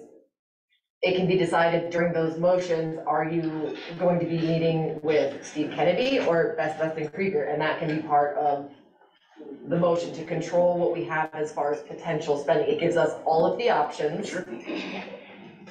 And that's essentially just something to move us forward from where we're at. And to your point, sorry. Tank, going back to a conversation we had, and I think it's great turnouts here. I'm totally willing, not even if anyone else is, to even go out and do a full RFP to the world and see what options we get.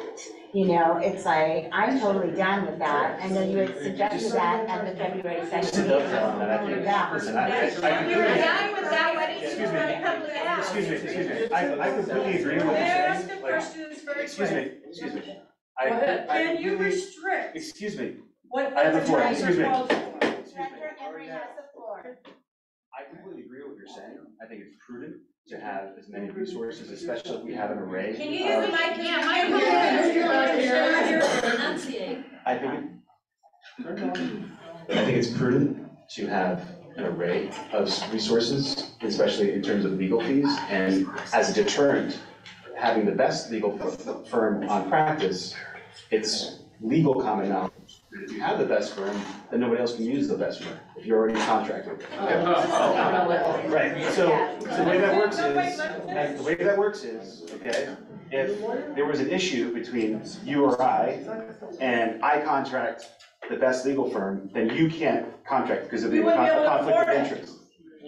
In doing that, okay, it's a strategic advantage for us to have a stronger player in the game to be able to make sure that we have all the ducks in a row to be able to quell any possible backlash, because we have a really strong legal team that the next person can't absorb. Is there a monthly retainer? No, guys, No, there is not. there's not a monthly retainer for that, okay? It's a conflict of interest law, okay? And so I appreciate that people think, you know, there's real costs to these advantages and real cost analysis when it comes to which firm do we use when. And I agree with Director Gorky in saying, look, there's things that don't require the best legal team to do, right?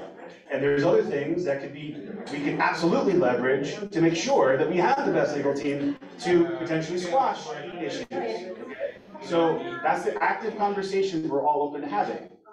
I want to address, I forget your name, I'm sorry. Linda. Linda's question was, is there a retainer?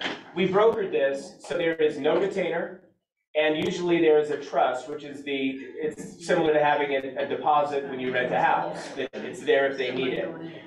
We don't have a trust either, where we have money sitting there in case we didn't have funds. So there's no trust, there's no retainer. If we don't use them for a month, we don't pay anything. And we're hoping that we get to a point, they think right now for a while, we're gonna be at an average of 8.5 hours per month at $245 per hour, which is $2,117.50. We can squeak by with that for a while we've got a lot of stuff going on. Our goal is not to continue down the road having that $2,000 a month nut to crack. Our goal is for it to go from 2 to 18, 16, 14, all the way down, so that at a certain point, hopefully, we're not gonna have litigation, claims, and that sort of thing, and not need much more than a couple of hours in any given month, because there's always gonna be certain things that arise. So really quick, one of the things that was just concerning, and I know Shauna was on the board when I was in 22, I went through all the agendas that we sat through in 22, and in 2022, we had 7 special meetings dealing with anticipated litigation. From March 7th, 2022. We know. So April 29th. The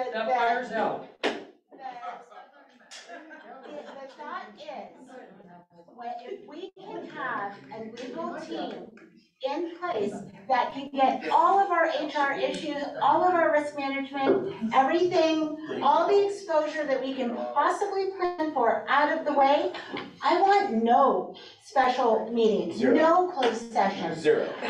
And these were not regular meetings. These were like half the year. We had 6 special meetings held on Zoom, random times, and dealing with this litigation. And we shouldn't be doing that. And we all agree. And you know what? This is coming to an end, and that's going to be great. And as James said, you know, right now, to quote LAFCO, when I was doing my due diligence, I spoke to Sam at LAFCO, and what he said, I have it highlighted here in my notes from conversation. BB&K is the premier law firm for public agencies, period. And he said it would be great if you could talk to them, and it would be awesome if you guys could get them on. And that's it. Once again, and he said last night, he is not here to tell us what to do. All he can do is offer his opinion, offer his experience, and speak to what he knows. And that's it. So, and by the way, the reason we have Shauna as our lead counsel, Shauna Anan, not Shauna, is because, and she's at 245, is because her principal expertise is in anything and everything to do with HR, correct? No, labor. It's labor and specializing in fire and public safety. Yeah, she's exactly what we need. And I had mentioned that to Chief and I talked about that, and Chief, didn't you say that it would be great to have someone look over some of the stuff we're working on? Because laws change ever frequently, And why not have our guys and our staff just up to date on everything, and there's never a question. So that's some of the thought and reasoning that went into this decision. We want, as much as anybody in this room, we want to get rid of BB&K and those bills, but we want to do it prudently. It's got to be not as quickly as we would like. You guys said in our town, we move a little slower. It'll take us a little while to get rid of them, but we want them out the door to a certain point. We hope there's going to be no claims, no litigation, but they're the best when it comes to HR, labor, fire, all of that. So we have brought the big guns on board, and $21.17.50 per month for a short time. It's a tough nut to crack, but I am confident we'll be able to do it. I have some comments at this time, but before I make my comments, I would like to hear, we have two who want to raise their hand, let's just public comment. Shauna Johnson, and just say your name. I'm Shauna Johnson, and my question is this is all interesting, and I know that they're legally not our attorneys, but I know Steve Kennedy was our representative for a long time. What does he not do? Because I know he specializes in these kind of community services. What doesn't he do that this new firm does? And by the way, I give major kudos to Steve Kennedy. It seems like he did as great a job as he could with his firm, working with this group of people. I mean, why we actually had to let that go. Because, well, we had the pleasure of working with him for a short time as well. And when I had looked back, and my 2 cents, because I didn't have a lot of interaction with him, he seemed absolutely fantastic. Johnny, I do want to clear up again, all of those numbers are not general counsel. They were all the aggregate numbers for those months, just to be clear. Yeah, but when it came to having a comprehensive legal team, it was number one. I'm just asking, what do they provide that Kennedy's Yeah, if I were to go down the list that I read to you today, and I read before, there would be a number of things, I don't know what they are, there would be a number of things that the smaller firms don't cover. But don't you think you should have researched what those things are before maybe Steve Kennedy's office can provide those exact same services at a lesser cost? And what I was seeing in looking through the history, and Johnny has more edification on this than I, you would have Steve's bills, and then there would be 2 or 3 other law firms in the course of the same month. So I'm guessing that he outsourced certain things that weren't necessarily in his wheelhouse, whether it's litigation or whatever it is. That would be my guess, that Steve would have That's the problem, we cannot work on empirical data. It didn't matter, because this is, it's in bills that we can't really discuss, apparently. Yeah, so if you look at any given month, and I think you guys have a lot of these numbers, you will see multiple law firms in the course of given months. Steve was our general counsel, so he was our core competency, let's call it that, and then there were ancillary counsels that were brought in. BB&K is all-encompassing, they are comprehensive. So if Shauna, our general counsel, our lead counsel, if she needed information regarding something that was very specific, she wouldn't go to a different law firm, she would go to another lawyer within BB&K, she would get those answers, and she does. And there's a lot of money saved not having to go contract with multiple law firms. I know what you're saying, but I'm asking you specifically, what are those differences? Have you talked to At the Steve? very next meeting, I'll give you exactly, and I want to talk to Steve first, I'll give you exactly what Steve says are their core competencies. Okay. And like I said, he has a very good reputation, and the experience we had was great as well. We were looking for the most comprehensive. Yeah, I'll give you apples to apples for sure, and that's a great question too. I think Bobby had a question. My name's Bobby Tolbert. No, yes, I don't we think have so. that, so back here we can't hear. We can't hear after you're speaking on the microphone. Sorry. Unless you're gonna say. Can you hear me? Is it on? Just push it up, yeah. Okay. I don't like talking. I am not confrontational. But James, you keep referring back to December when you guys had the closed session and the 3 legal ease answers why you were going into closed session. That was a courtesy for you and Mr. Emery to be caught up on anything legal in the community. That was not saying you have fear. That was telling you that there are things going on. That is how they do it every time a new board member comes on. Unfortunately, it's typical legal ease that has to be put in there to have it correct on the agenda. There was a gentleman here from Washington last night, not the gentleman that you keep thinking it was, who said, don't live in fear. Those were not fear items. Those were items to tell you that there are things going on in the community that as a new board member, we need to be aware of. Second of all, Jennifer Henning, you need to be ashamed of yourself. You cannot have a meeting when you have to use Jim Breakville, get up here and calm down the community. You should not be using him to calm down this community. You need to run your meeting. Do not rely on him to make everybody be quiet. Smile. Do it yourself. Yeah, typical smile like always. Yeah, smile. Go to hell, we don't care. I'm sorry, I'm done. It's a smirk. Can I just, I'd like to say one thing.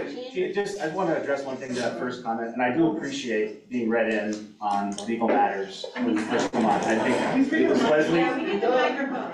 We can't hear you, Michael. He's got a mic. It was Leslie who mentioned that coming onto a board can be a bit daunting, right? Like not having experience, and to be read in is a nice courtesy, and I do appreciate it. I think part of volunteering to be on this board was under the premise of bringing a different set of eyes and a different acumen to be able to provide more perspective to the things that we saw sitting in those chairs, okay? And so certainly the vibe that was shared during the closed session meeting, which prompted other directors to immediately have a warning flag up based on their exposure and the exposure that we were seeing, it warranted, as a normal person starting from 0 to where we were, in our opinion, strong opinion, it warranted excessive measures, okay? You might not agree, and I appreciate that you don't agree. I was just on that board. And I listen, and we don't have the same opinion. I appreciate that. We don't have the same lifestyle. We don't have the same lots of things. We have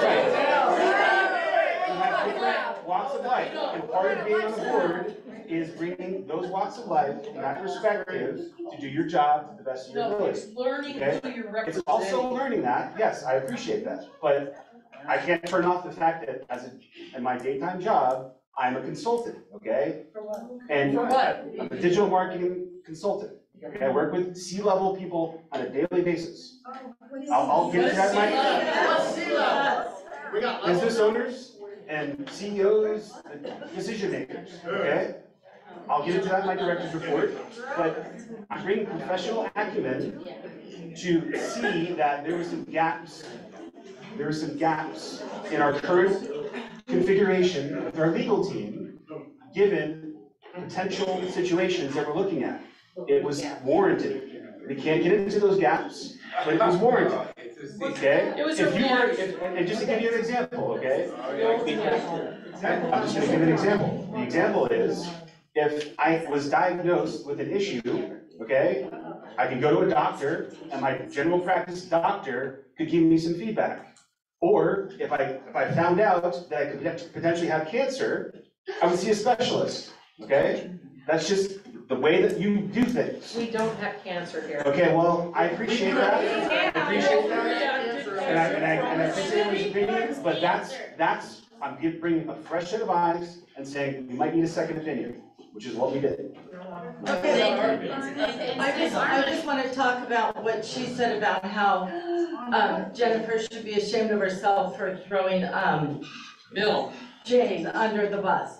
This is the third time she's done this. First, it was before the plaque. She asked him about the plaque, and he said yes. So she threw the poor guy under the bus. You knew what the procedure was in order to get that done. But yet you did it anyway without just saying it was him who did it. And he didn't do it. Then you threw him under the bus with another process about your convention. Oh yeah, he just gave me the paperwork.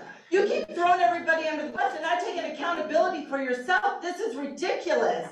This man is working hard for our community and you're not taking accountability or doing anything. You should be ashamed of yourself.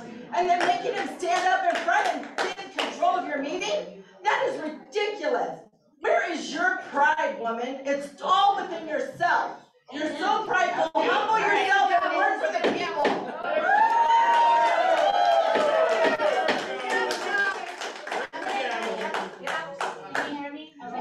So just so everyone understands, the role of the general manager is also the clerk of the board.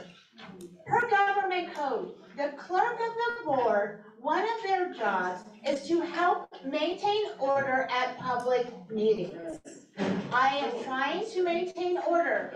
When order cannot be maintained, it is the role and duty of the general manager or clerk of the board to assist with that effort. All right? Government code states it. Jim Brakebill is the general manager. He is the clerk of this board. And that is part of his duty. So it's not me, like, trying to throw him under the bus. I take responsibility for what I do.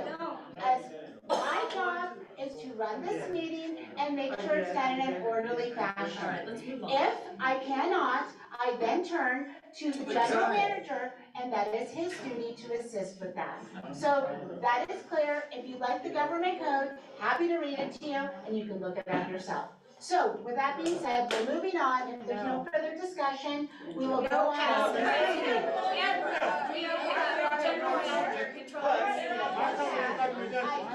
No, past president. Everyone's going here was the beat. Maybe if you listen to us, we'll stop. I will have my comments after I have the vote. You just tried to cut them off. Okay, that's just more comments, then there's more comments. She said There's a whole line of people up here that want to. Okay, let's. My name is Karen Lowe. Karen Lowe. Yeah. So I've heard a lot of, several comments from the board about the wording of, it might need to be switched on. That's great. Okay, so I've heard comments from the board several times about the wording on the agenda for litigation. And I've heard that, this is significant litigation. And I wonder if you are aware that the exact wording of the litigation has to be a certain way per law, that nobody picked the word significant out of the air. It says in the Brown Act, this is exactly how it must be worded. So it's not like there's anything special about that particular sentence. It's just a way of notifying the public what's going on. And anticipated with the other. Anticipated, yeah, it means we don't have it yet. It's not a big scary word that they just picked out to make it look bad. It's the way the law says it must be written, word for word. And now I think that the reason we need the expensive attorney is because the board is causing our problems. And this is maybe more serious than anything else that's come up since we started these discussions. And you're not representing us, you're endangering us, and we're asking you to leave.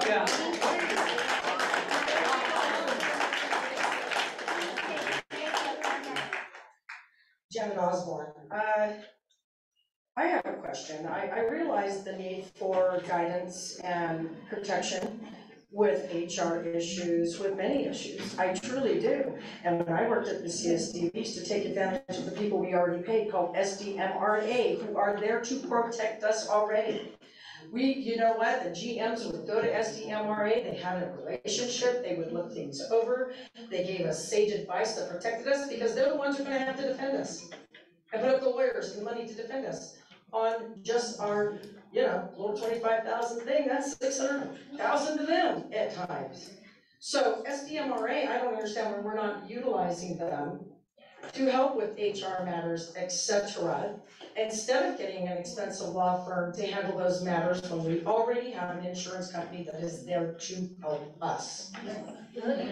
I'm just saying, you know what? Utilize what you already have before going out and looking for something to fix whatever's not happened quite yet. Thank you, Jen. Why not utilize it? Thank you. Okay,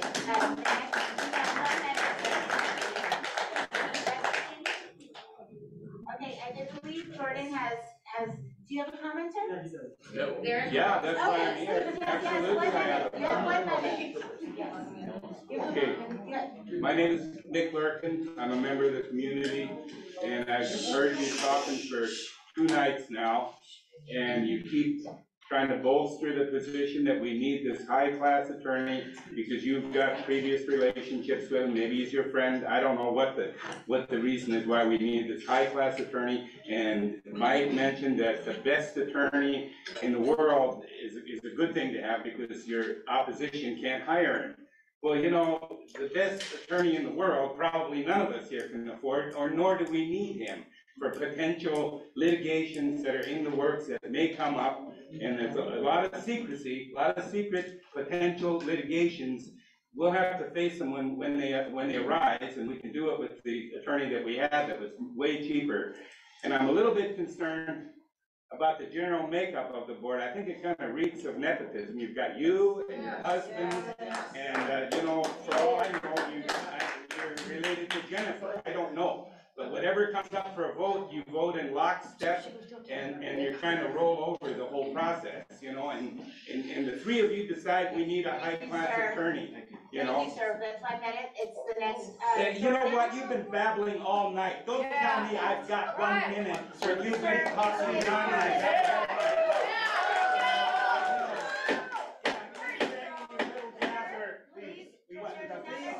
What? Please conduct yourself civilly, sir. Yeah. Civilly, sir. You should give us the same courtesy. Bang in your gavel. Jordan is next. You had your 1 minute. It's now time for Jordan. You had 1 minute. You had numerous 1 minute. Okay, we're gonna break till recess. We're breaking to recess. Well, you know what? Give me a gavel. I've heard enough from you. 7:52. It says 10. We're gonna take a 10-minute recess and come back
This is not a time where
Start this conversation again, and I'm going to hand the floor to Johnny. Johnny has a comment, short comment.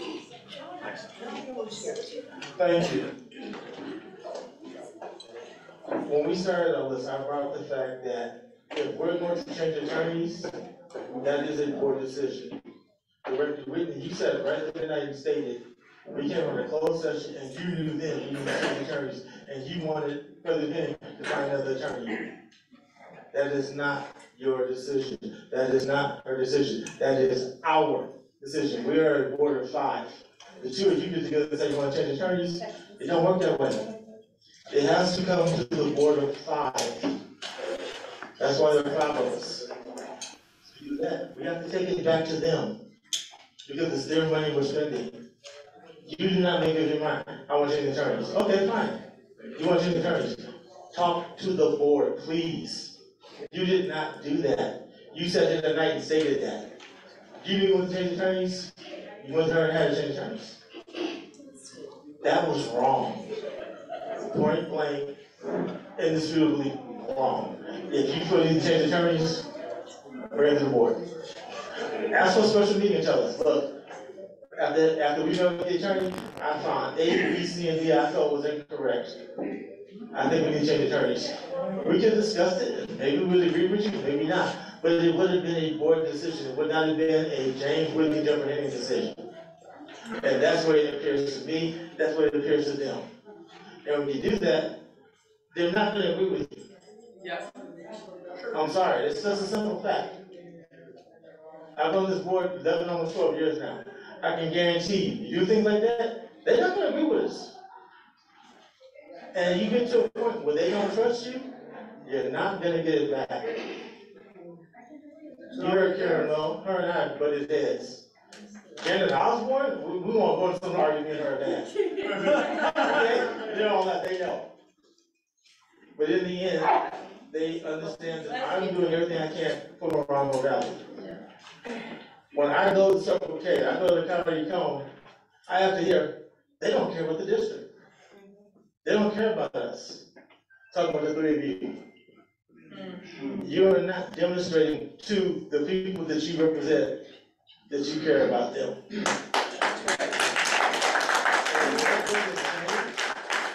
This board is not going to get it done. I'm sorry, that is a simple fact. Also, you bring up in closed session and open session. There are things that if you take time to understand the Brown Act, that we can say out of closed session. We can say, yes, currently there is litigation going on against the district. That's as far as we can go. We can say that.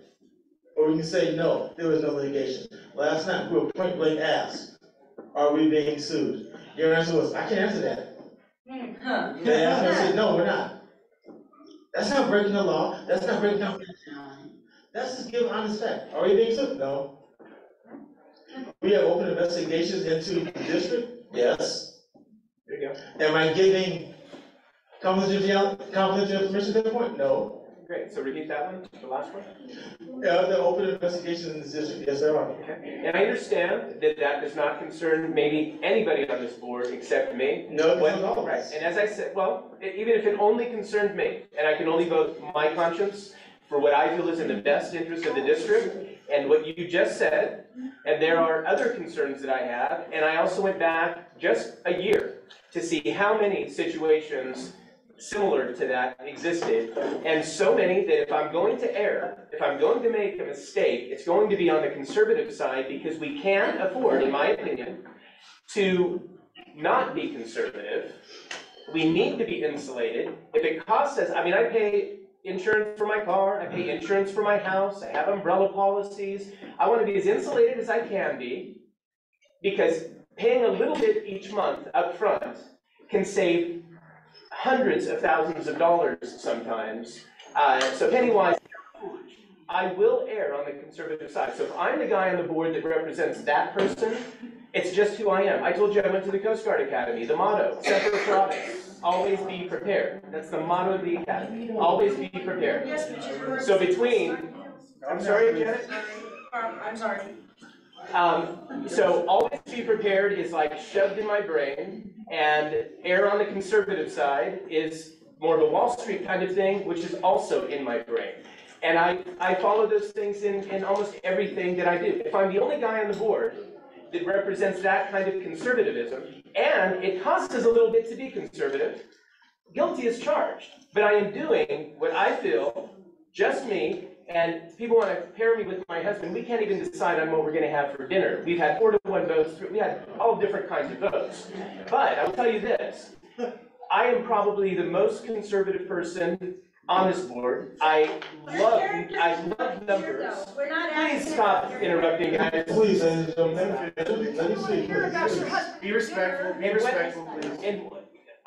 That's wonderful. The audience addressed us jointly. I'm addressing things that were addressed earlier. So staying on point, if I'm the only person that sits in the chair of the 5 and is hyper-conservative, I'm okay with that. I also love numbers. I went through those sheets with a cup of coffee, didn't take me that much time to come up with those aggregate legal costs. And then I had my edification because I didn't know what those numbers represent. I thought, quite honestly, they were going to be really low. And then all of a sudden, I saw dollars a month over the last 5 years. I thought this is unbelievable. And then a 30% increase last year alone. Insane. I'm willing to pay a little bit more for a tiny period of time so we can bring everything down and be insulated. And if I only represent the most conservative side, great. Everybody else, Johnny, I don't know where you stand on that, but you might be super comfortable and liberal with exactly where things are, and Johnny would represent that side. That's why we have 5 different people up here that I'm going to own how I feel as in my seat, and I promise you 2 things. I am going to always do what I feel is in the best interest of, you're supposed to say the district, but that's you guys. And anytime I can be transparent, I hate the Brown Act, I hate attorney-client privilege, I hate all of it. If I can unveil everything and say, okay guys, here's what we've got, let's look at it and let's make some decisions. That's what I want to do. When they shove in my face, you have to make decisions, but you can't share what the issues are. That's when it's really tough for me, because now I have to make the hard decisions, try to justify to you guys that I'm making the decisions, but I can't tell you why. Do you think that's comfortable? Do you think it's comfortable to have daggers thrown at you because of that? I said behind closed doors yesterday, and there was an uproar. I don't know any other way. We go behind that closed door when we have those meetings because we can't have them with anybody else. I'm still learning the Brown Act. I'm erring on the conservative side. Johnny says things that I didn't know we're allowed to say. And that's great because I can tiptoe into disclosing more things than I feel comfortable right now, having been swatted because anyway, I'm not going to go down that road, but I will become as open as I'm allowed to be. It's going to take me a little bit longer than it is probably Tink and Johnny who feel more comfortable disclosing certain things. But I'm the conservative guy, and BB&K, in my opinion, is exactly where we need to be right now. Love to get rid of them down the road. Love to have 0 costs attorney-wise, and we have no retainer already, so it's possible, and we have no trust. Okay, we have had a retainer the last 9 years. There was no retainer called Kennedy's Law Firm. Right. We have had a retainer that's actually time on the board. Before they would use county council, which was through the county, and after we had a gentleman in Frank was arguing. We haven't had a retainer before you moved under. But BB&K usually requires a retainer and or a trust, and they did not with us because they knew we can't afford it. There are other things. In fact, Tink read something yesterday in an email, and it said, but we're going to take into account, remember the language? But it's something where we're going to be conscientious of costs. They've said that a number of times to us, and they are trying. And they also have openly said to us, we need to get to a point where you're not going to need us anymore and we can part ways. It's not like they're going to feel like we let them go. They understand that a district our size, a small, quaint community like we have that's charming as hell, doesn't need normally a BB&K. I think it's more than a Band-Aid, and maybe we only need a Band-Aid, and I've got God's tape all around it. I'm comfortable with God's tape all around it right now. If other people are okay with the Band-Aid, they will vote their conscience, but you have mine as openly as I can be. I own my decision. You keep saying you're conservative, but all things they can see, bills going up. Yeah. They can only go by what we are giving them. And what we are giving them is more and more attorney bills. Yeah, well, John, whereas if you take the same amount of hours at $125 versus $245 and $280, you're gonna have a much lesser bill, and that's what they see. That's what I see. My experience is working with the attorney. Unfortunately, there are times when you're supposed to have to call the attorney because there's something going on that we have to say, whoa, stop. Yes, I call the attorney if I need to. If I see something going on, this board could be legally in jeopardy or put this district in jeopardy, yes, I'm gonna call, so, okay, is this legal? Can we do this? Can we not do this? To stop us from doing that. But I am not gonna call the attorney, can you put this on the agenda? I'm not gonna email the attorney, but, oh, this is gonna be a change to the agenda, can we do that? We don't need that. We have staff that are very competent. Brittany Shaw does, Taylor Morton, Stewart, Jim Baker, they are extremely competent. Unfortunately, they're not being allowed to do that job when they have to wait for an email or a call from the attorney because they board member said, oh, let me call the attorney. All you doing is running up the bill. Yes, we get an itemized bill from our attorney every month. On that, we cannot show because it says, County Sovereign talked to me about yada, yada, yada. James, then we can't do, but what we can say is, there are 6 phone calls, there are 8 phone calls, there are 9 letters. Every time you email the attorney, you are getting billed. And if that doesn't stop, I don't care what law firm you're using, I keep running it up. But right now, we're doing it with the higher end law firm. You keep referencing Yellow Valley. At one point, that's like a $10 million surplus. My Palm Springs, I'm not even going to go to money spent down there. So do not come in and tell all these people that you want to use the same law firm that they're using because they know we cannot afford it. They know that it appears that 2 people put this together, this proposal for the law firm. Jeffrey Henry, you sat there and said there were 20 copies of the engagement letter. Doesn't matter. You didn't tell that to the public. The thing is, you did not tell that to them who was sitting in that meeting. I put them on the table. You did not say. You did not say. There are engagement letters here for them to address. And if you don't do that, supposedly you say you did the same finance class hours and do not be that. Okay, so then you heard the man tell you this meeting should have been stopped and this should have been the public. It did not happen. They were hired improperly. The vote was taken prematurely. You attempted to order the chief to sign something that he had said in good conscience he couldn't because it was not taken to the public. And you're still not willing to listen. I think we can't do a good resolution, right? Director Murphy had a great suggestion about bringing on additional counsel, which I completely agree with. If it's allowed. If it's not only that it's allowed, but it's also just been prudent, right? Like certain activities require obviously cheaper rates. Right? And so I appreciate your perspective, and I'm glad that you're able to give it and share it with the new directors because we need that, right? And I think in the spirit of cooperation, right? Yes, likely it was a messy start. I mean, that's the best way I can describe it, a messy start.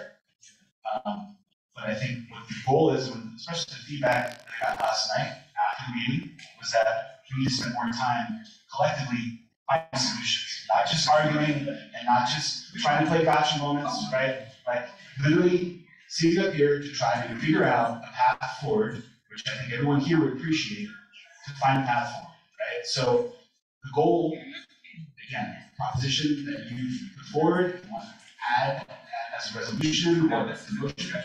So because it's a discussion item on our agenda, we can't have any action on this. The most we can do is schedule a special meeting to have something happen sooner or add it to our regular meeting.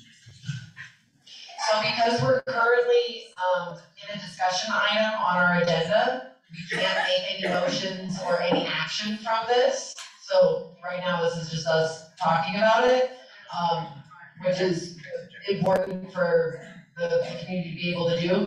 But it is something that if we decide we want to have action on this, we can schedule a special meeting, put out an agenda, have it as an action item, and then take action on it. So that probably wouldn't happen until next week at the earliest, just because we're about to head into the weekend. And guys, again, just to be the black and white dude, dotting the i's as to what the procedure was. The agenda is posted, Brittany's usually ahead of schedule. I think you put it out like on a Thursday, right? Yeah, Thursday before the Wednesday meeting, and that's what happened. On the agenda, it said to discuss and, you want to read what it is? At any rate, it was on the agenda, which means all of the directors knew on that Thursday, assuming it went out on Thursday, that this was an agenda item. Nobody called, me to discuss. It says discuss and selection of new legal counsel for the CSD. Once again, item number 9, discussion and selection of new legal counsel for the CSD. So, and that's another issue, Shauna, that we are compliant for sure. The attorneys have said, and Jen can go to that, it's more of her wheelhouse. So once again, Thursday before the Wednesday meeting, it was on the agenda. Nobody called me and said, what's going on with this?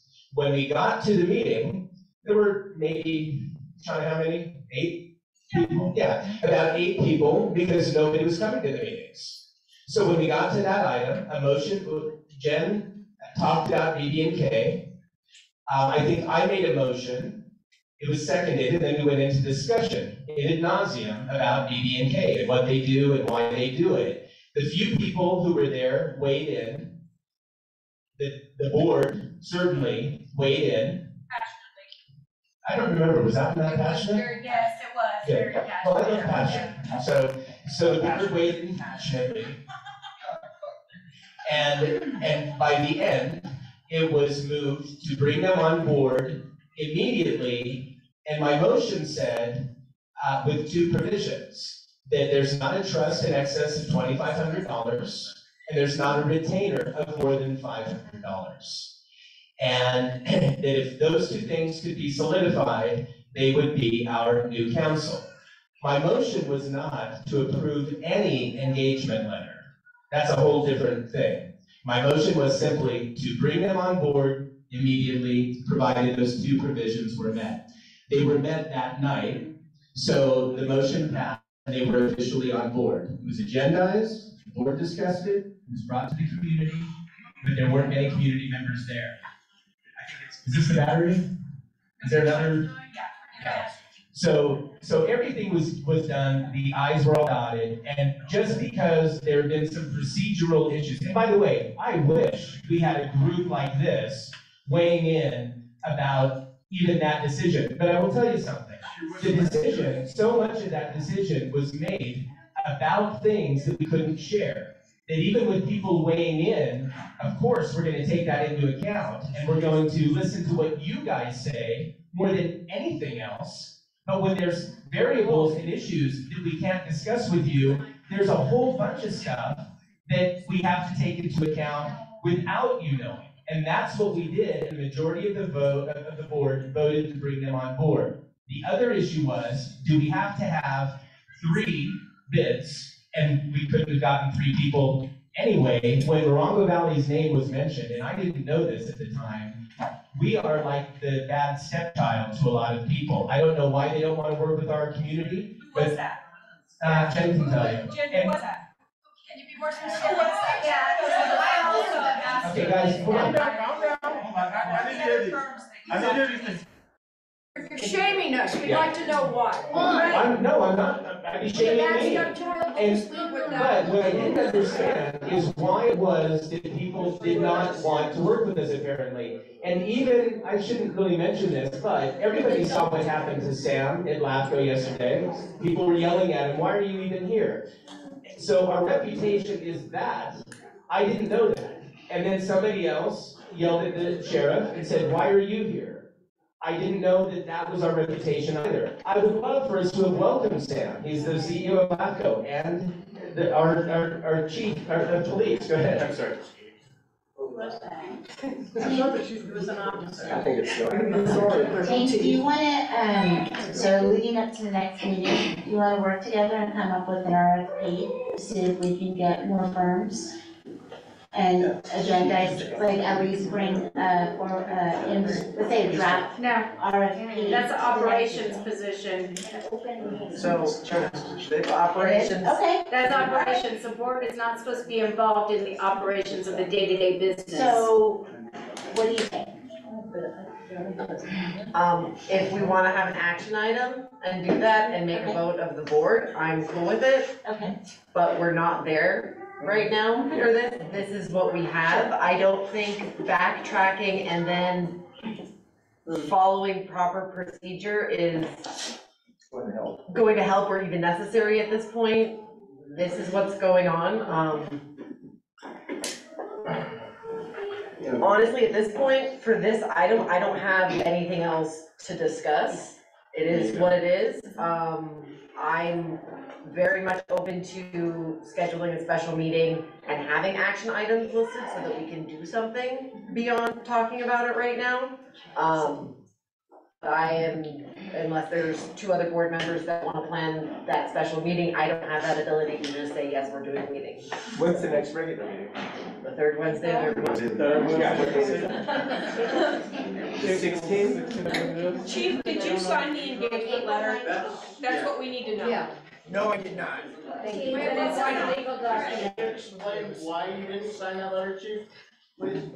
I didn't sign the letter because it didn't follow our financial practices policy, and I couldn't honestly look anybody in the eye and say, why do we need a new law firm? So there it is. So that's why I didn't sign it. I wanna know who's gonna pay for the law firm. If we didn't okay it, somebody else has gotta be responsible. If you're gonna own this decision, you should own this decision on your own. And let us have our small share, and you take the rest if this is what you thought you needed to do in a closed session, that we need to start discussing who is gonna be compensated and who is gonna do the compensation, because you gotta say conservative, I'm building my own house. I had to sell an old house to build this one, and my plan is to have it paid for. So I bought Home Depot doors. That goes from $12,000 doors in my house down to $1,200. You know, just having inside doors. The other day I bought laminate showers instead of tile. I'm gonna have Formica instead of granite, because I don't give a shit what anybody else does. My house is gonna be paid for. That is conservative. Conservative is going with who is the best worker, instead of, you know, just making a decision for yourself. You own this decision. You need to own this decision, and you need to take responsibility for this, because I'm gonna have laminate countertops because I don't give a shit about granite. I don't give a shit about tile. I'm sorry. No, that's okay, all right. I So apologize, but really. Well, can she elaborate on the $12,000 door? That sounds fantastic. Oh, you should see some of those, you know? I didn't know they had them, anyway. Oh, they do. Oh, they do. all right, There's but But seriously, this needs to be on the agenda on who is gonna make the payment. all right, so since there's no, we're gonna close the discussion on this item. We'll have this gentleman, I'm sorry, please state your name. You have 1 minute. Eric. Eric, what's your last name? Weston. Okay, thank you, Eric. What about Jay? Yeah, Jordan's been waiting a while. Actually, Since Jordan, me. see, the Jordan's way, he's already spoken. Yeah, Jordan's already spoken. Anonymous action. So, the last night I asked this question, and I want to really say this to you, Mr. Whitney, and you're into transparency. Are you taking a financial incentive from B&K to get the done? Seriously. Guys, I'll answer your question once again. The only interaction, and I didn't know was even BB&K, was with Jeff, last name again? Ballinger, in Palm Springs. So when you call Palm Springs and ask for the city attorney, they will connect you to Jeff Ballinger. When I was president of the board, I had him, I think he spoke at a Wednesday meeting one time. I don't remember what he looks like, but one of the best attorneys I had ever seen. I didn't realize that was BB&K. When I did a little poking around and realized he was with BB&K, and I had then started understanding that the Upper Desert had them as well. I didn't realize LAFCO had them. Jen then brought me up to speed on, a lot of what they were doing. And I thought, okay, this may very well be just what the doctor ordered. And then when LAFCO stated, do you want to read the quote? This was the quote that really got me hooked. She read it earlier, and then realizing that Yucca Valley, but I still wasn't convinced to afford them. So my question is, are you taking money under the table to get them in? You know what, I'm just gonna say, it's an offensive question. You guys have said things like, Jen works for us. The answer is no. Let me stand and say, the answer is no. I am taking no kickback from BB&K. Jen does not work for me, and a lot of the other conspiracy daggers that I've taken, just stop. There's no payola going on with me. That's what we need to know.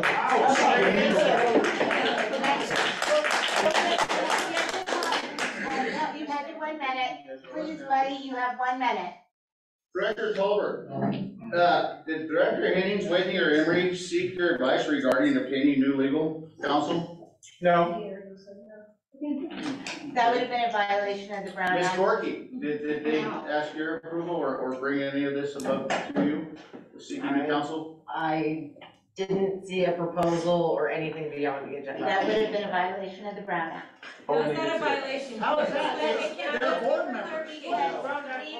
Three board members would have been discussing the same item outside of an agenda. Okay, let me, one second. Let me help you out with that. When it went on the agenda to change attorneys, if you had a, engagement letter, it should have been turned into the office, and it would have been to all of us to have a chance to go over it prior to the meeting. It could have been emailed in as soon as you guys got it. Yes. I've been in other board meetings where they said, hey, this didn't get added to the agenda information, we just got it in, here's this letter, so that you had the context before you're going into the meeting. And I did get it, right? I got it very, very late. And let's clarify what the question was earlier. If, and this is my understanding of the Brown Act as well, only 2 of the 5 board members are allowed to discuss district business. Ongoing district business, it wasn't business yet. It was something on an agenda, there was no discussions, we hadn't started making moves on anything. So how did it get on the agenda? Hold on, please, hold on. There was no conversation, what's been going on, I'm seeing these things, that didn't happen. And if it could have been discussed, I wouldn't have, with another third person, just to be erring on the conservative side. I think from his question, or it was more, did any one of you individually reach out to get more context on maybe our need for this, or, maybe I shouldn't assume what he's trying to ask. The agenda read discussion and, again. Right, but we didn't discuss much. We went right into a motion without, when we explained that, okay, that's great that you brought this information and we can consider it, but we don't have additional bids. It's higher costs. We didn't need to make a motion and move on it that night. It can be an action item and we can make a motion, but we can always just bring it up at the next meeting, now that we've got that information. And that's what was suggested, but instead what happened is you move with a motion with, I'm sure, the best of intent, but the problem is it would have come across a lot better if we took that information, we asked the office to maybe search for something else so that we can bring it up on the next meeting, and we would have had our February meeting, which then if you would have made the motion and whatever it would have come out to, because there's no, I'm opposed to it because Steve Kennedy's been all we need the entire time. There just was no discussion and information provided. Yeah. And I agree. And this whole, in the need for immediate change, the investigations that we're dealing with now weren't. There was something that. I'm saying investigations. Yeah. Even that. Yeah. Whatever you want to call it. Everything. Anticipated litigation was a thing. Investigations that are currently happening were not a thing. Yeah, everything, I agree. Everything that Tink has said is absolutely 100% valid, accurate, all of those things, and that's why she has her seat. But where I differ, the funny thing is, what she said was perfectly accurate, is there wasn't a lot of discussion. The reason there wasn't a lot of discussion is because we couldn't discuss the reasons, let me speak for me. I couldn't discuss the reasons for me wanting to make an immediate decision to bring them on board, because they weren't things that I was allowed to discuss with the public. So there was not a lot of discussion. I wanted it to be as swift as possible, and that's why I made the motion, as long as the requirements. And listen, Let's be I think clear, Director important. was voted into her position. Okay, 1 second. That's why she's on the board. I think it's important, and I agree with you, right? Like, obviously, more discussion would have helped alleviate the confusion and the perception that exists now, right? Like, obviously, I agree on that. We've already discussed what we think the best option going forward would be, which, going backwards isn't gonna solve anything, right? Like, we are where we are, so if we can move forward and agree that this is the path forward, I think that would at least assuage everyone's, at least bring the temperature down a little bit. Would you agree with that? We're just asking for clarification. And I appreciate that. Sure. We're trying to give clarification, but at the same time, like, we can't do anything about it at this juncture. Like, we can only talk about it, and we've talked about it, and we've heard, and we've listened to everybody talk about it, but the only thing forward we can do is try to remedy it, right? James, did you file for bankruptcy in 2020? Yeah, and somebody put this on a chat, and I'll give you context, because it's something that I share with many people. Just before COVID, I've gotten, you're asking me something personal, so I'm just gonna give you some personal. Well, I mean, you're in charge of our town and our money, Yeah. so I mean. So just before COVID, I've gotten many checks over time in excess of for 500,000 or more. I was expecting another. I had about $250,000 in lines of credit.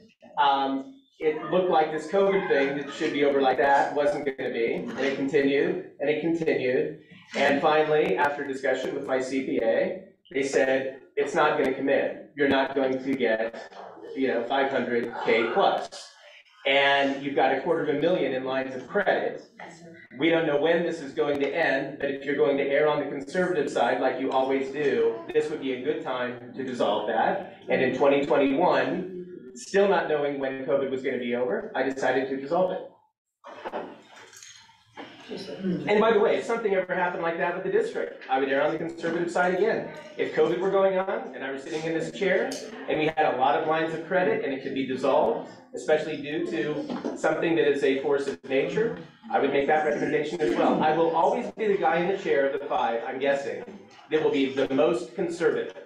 Sometimes it's ironic because it costs more to be a little more conservative. But again, the phrase penny wise, pound foolish exists for a reason. I deliberate often and decide once. I think, then act, don't react. Jim, were you comfortable with our past law firm? Yes, I was. Johnny, were you? Yes. Steve, were you? Yeah, I have an opinion on it. So why didn't you take into consideration your other board members' thoughts on the attorney? We can hear you. Please. So the question was, why did I not take into consideration the opinions of the others? I was not going to try to persuade anybody's opinion. They came out of they were in the same closed door session that I was in. They had a lot more edification and had gone through a lot more of what to me was very alarming, with significant X and anticipated Y. So it was, I knew, than what I was seeing, and what I was seeing was enough for me to say, I don't think we're insulated enough, given anticipated things, significant things. I was very, very alarmed and decided we had 30 days before the next board meeting. So I knew that there could be 30 days worth of due diligence, and I know that this gal does more due diligence than anybody I've ever met. She's the one with the reading glasses on, looking at little numbers all day long. So when she did that due diligence and came forth after LAFCO, by the way, Nick, who's our number 2 at CSDA, is he the president of the legal council at the CSDA? Something like that. A major, major tie there. So the decision that I made was to be swift, as comprehensive as a law firm as possible, if we could afford it. I crunched the numbers. When we could get down to just over 2,000, and I didn't know at that point that we were at 4,100 on average last year. But my guess was it was going to be somewhere around that same number. I didn't realize if our numbers are right, it's gonna be 50% of what we paid last year. Given, I mean, there was there's always some crazy things. So I felt even more comfortable when I actually got those numbers. The 211750 didn't change, but certainly the context around the other years, the 60 months, changed drastically. So I liked the decision I made even more. What I hate about the decision is your guys' hatred of the decision. It's the only thing that makes me think, okay, what can we do? If you guys feel more comfortable with us bringing someone else on, if we're allowed to have two, we have to have general counsel. We need to get rid of BB and K and go back to what we had? Hold on, Well, my question is, are they even legally hired at this point? Oh, yeah, no, they're legally hired, yeah. How? I can answer that. Thank you. So, Can you use the microphone? No, she's not her name. once the board makes a vote, once the majority of the board makes a decision, the decision isn't active. So the signing of so whatever that is, the signing of the contract,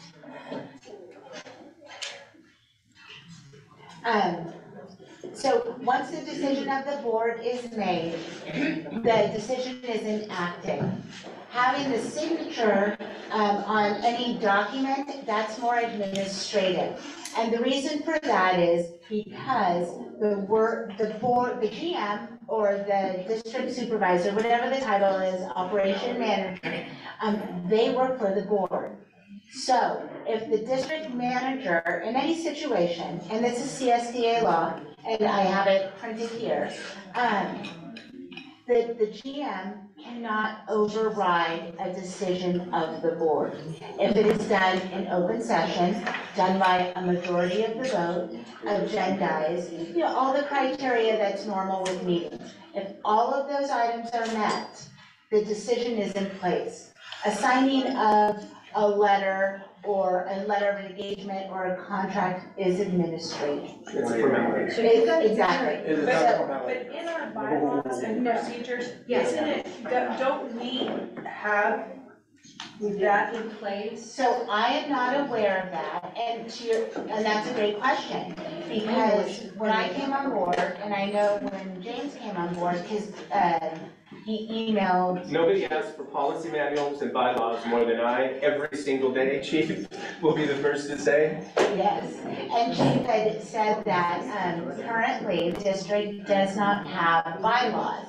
They had draft bylaws that were, the district has bylaws that were in place or drafted in 2013, but they were not formalized. And he had sent that to us. And Johnny, that's what Chief sent to us. And it was even on the agenda, one of our agendas. So that's the information we were given. Yes. We will have policy manual and bylaws that are to the letter. The draft bylaws you were bringing up were from either 2020 or 2021, not 2013. Okay. What you bring up from 2013 was, I've turned it into Ms. Chavez, is the director's handbook that I have, which is about that thick. I've given it to Ms. Chavez. That's where you find the financial practice policy that's been approved by the district. It has not been changed. As for bylaws, the only bylaws we ever came with back in 2013 is he said we will follow California CSD law, CSD law, because that is what our bylaws are. They're written by the state of California. Yeah, that's the first meeting that we had with Chief Breakville, the first thing I said to him was, by the way, if you have any bylaws or any kind of things that we can catch up to, and he said, you know what? There's a little bit of a gap where there's some fuzzy stuff. We're trying to figure out what is actual, what is not, and I will get you what I have to take a look at, and we can use it as default until we have something formalized. And he did, which is what he shared, which is what we've been defaulting to when it comes to decorum, when it comes to all of these practices. So I appreciate that we want to default to bylaws that are officiated, but we literally stepped into what we're working with that has been not formalized in since 2012. And I think the only person who wanted the policy manuals and bylaws as much as I was, in fact, he was already working on it. Right. So top of his list. So look, there's consistency here, and I think you've beaten this to a dead horse to some degree, and I appreciate your questions. I get where there's assumptions, but at the same time, like, again, this is an agenda item. There's been a lot of discussion about it. I'm sure there'll be a lot more. I think it's gonna be a lot more productive if we actually have like a meeting that's maybe specific to that, if there's more information that we can all go through, but it'd be helpful, given the time, to move to the next agenda item so that we're not here until midnight again. But guys, we hear you 100%. We're gonna try to see if there's a way that we can mold these things together, where I, sitting in my chair, will still feel comfortable conservatively, and everyone else speaking bold. And Shauna, I'd be happy to meet with you and go through all of the pages of it. Go into how it led to that. So, text me, tell me when. Okay, thank you. All right, so. I just have one more question. Okay, and then we'll move on. For Whitney, Emery, and Hennings. Okay, so just please explain to the community, after we have lost all trust and confidence in your ability to govern our community service district, why you will not do the right thing by resigning from the board of directors. It is abundantly clear that all three of you lack the necessary experience to govern a community service district. Please, each one of you individually, answer this question, please. I think, just to be very transparent, I'm happy to, I've had discussions with multiple people in our sessions yesterday. I'm happy to address your statements, but that's not the appropriate time to do it, right? You've said it. I appreciate that, but there's literally, there's business like mold. I'm gonna save my comments for my director's report. Okay, you wanna stick around for that? More than happy for that. I wanna share that information with you, but let's first get to the molds, which is pretty important that I think most people have. Yes, it is. Okay, thank you. Okay, all right. Chief, did the council ever bring up DDJU when they thought about bringing them on? No, I was not engaged in that decision. Did our previous council specialize in CSD stuff? Yes, they did. Okay, moving on to the next item, we're gonna close that discussion and we're gonna move on to item I5, which is Station 461 mold mitigation. Chief, I'm gonna let you take this one. Okay. I'm gonna stand up so I can project my voice. Can you hear me back? Yes. Okay. So we initiated a committee in compliance with NFPA 1500. And so I asked the committee to go out and do an inspection of the fire station. Because it is an old building. So the team went out, they found some mold. They found mold in the restroom, in the shower. They found mold in the kitchen, underneath the kitchen sink. So then that prompted me to, because I've dealt with this in the past, to get a company to come out and take mold samples. Okay, so the mold samples were taken, and I've got the report here. If any of you want to see a copy of that report, email me and I'll send you an electronic copy, or if you don't have a computer, stop by the office and I'll give it to you. So basically they found 3 types of mold, and the mold doesn't appear to be a danger to the life of the firefighters. The only downside to this was that if we have a firefighter that is have a compromised immune system, then it can cause, this particular mold can cause a skin infection. So before I make a decision, I got 3 estimates, 4, one of them's still coming.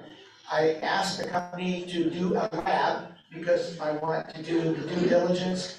I want the community to know for a fact that that's not going to be poisonous. So I've got a lab report coming, and then I'll bring it back to the board with those lab results and with the 3 estimates, and then we can decide as a community, because if it's not hazardous, then maybe we can have a self-help project and tear out the sink, put a new sink in, maybe put a new shower in, and whatever, but I wanna come back and address it to the community, but I wanted you to know the staff did do their due diligence, and if you wanna look at it, again, come by, I'll give you free copies, or I'll email it to you, and that way you can come back when we discuss it, and you'll have an informed decision. We can make a decision as a community on what we're gonna do with the firehouse.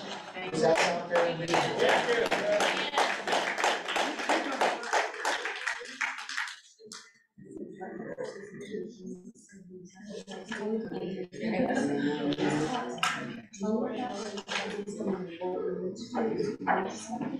Is this just a discussion item? Yeah. It's an action. No, hopefully. Oh, we did. Hopefully. Based on his plan, right? This is action item.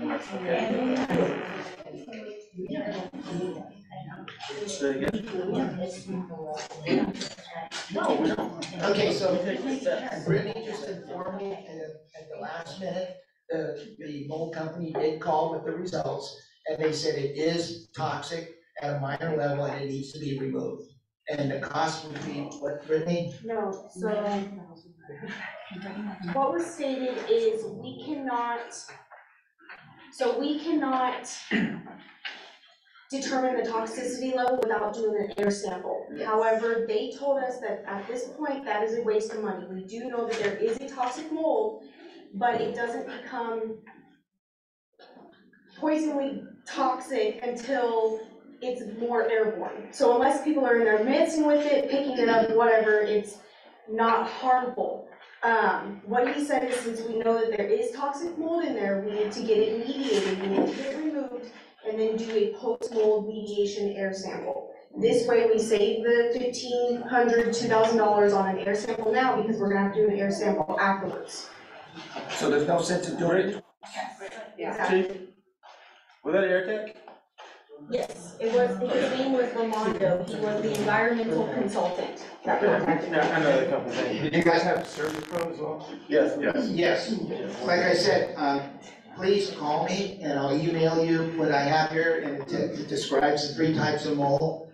And then we'll move forward with mitigating that to make it safe for our firefighters, but we'll make a decision here at the next meeting. Okay? Yes. That sound fair to you all? Yeah.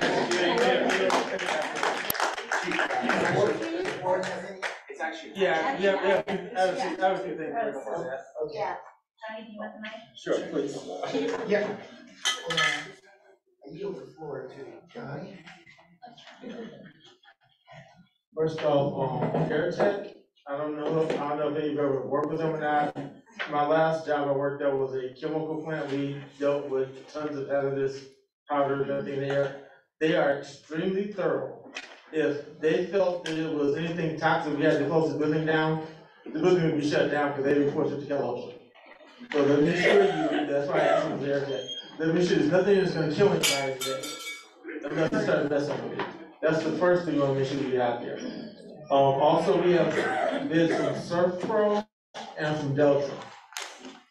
The reason why this is an action item is, since we know there is toxic mold in the building, we need to address it as soon as we can to ensure that we do not let it grow till it becomes airborne.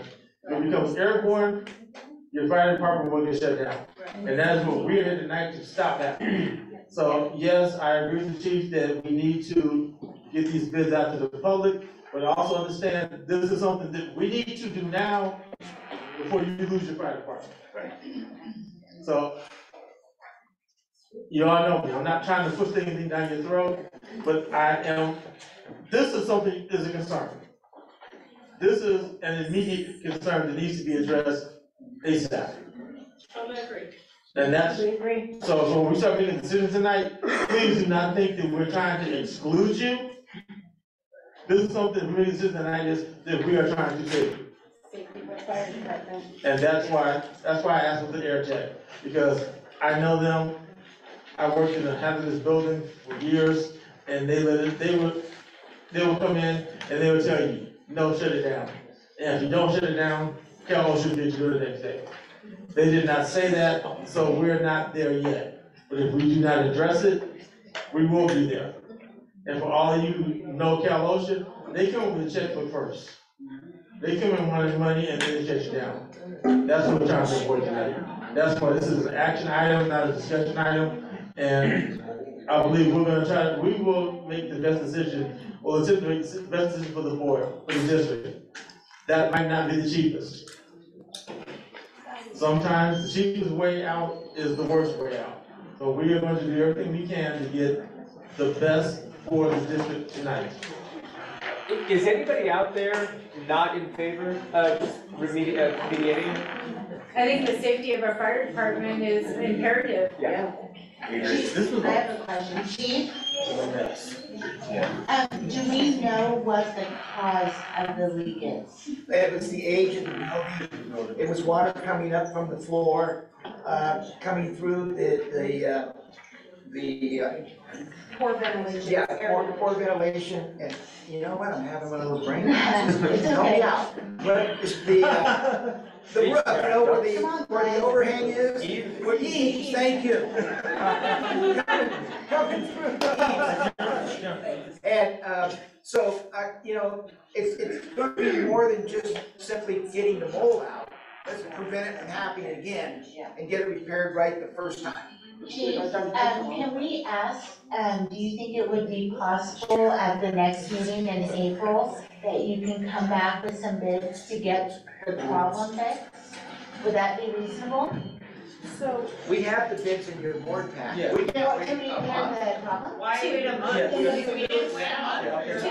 the mold. Ladies and gentlemen, please. I know that the day the circle came out, I was taking some supplies out of the fire station. I spoke with one of the fire captains, and he explained to me that part of the problem is the age of the building. A circle came in and they did the inspection. I don't know how many have been in the fire station. In the front office, there's a restroom with a shower. As you went into the shower, there was mold and moisture. The more you came forward, the less it got. The ventilation in that building, I don't know how old that building is, I know it's older than I am. That's not gonna get fixed tonight. The mold issue can be addressed to get taken care of tonight. After that, then we can look into better ventilation. We have got to address the mold. If it keeps growing, it will become airborne. And none of us want to deal with that. And the firefighters are safe being in the building right now? Currently, yes. According to AirTech, currently, we're okay with them in. What we can't have them doing, Chief, please hear this. What we can't have them doing, because I know some of our firefighters will go and try to fix it themselves, we can't have that. Could we temporarily get, because a lot of people probably have them, I think we might have a couple, those humidifiers that they put in there to dry out.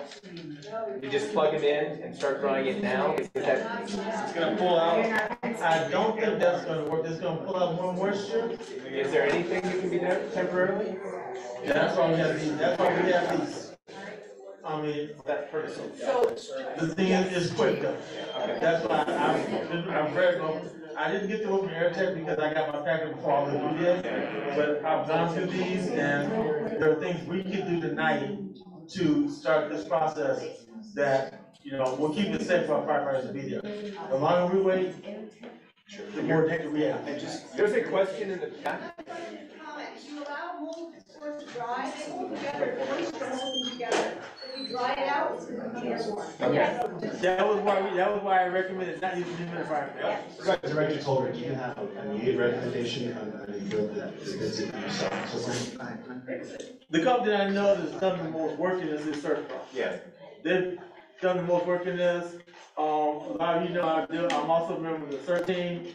Up in Yucca Valley, a couple of years ago, we had some major mud flies. I was going to go with CERT to get people out, and Surfpro is one of the companies that was actually recommended to us by FEMA. We've used Surfpro personally, and they were the most expensive, which is why we didn't. Oh, yeah, they are very expensive, but they also come with extreme guarantees. Okay. And that's something I always look at also when we deal with work for the public, I would prefer guarantees and warranties. So Because you're if saying something comes back. are you saying it makes a little more sense to pay a little more to have ServPro?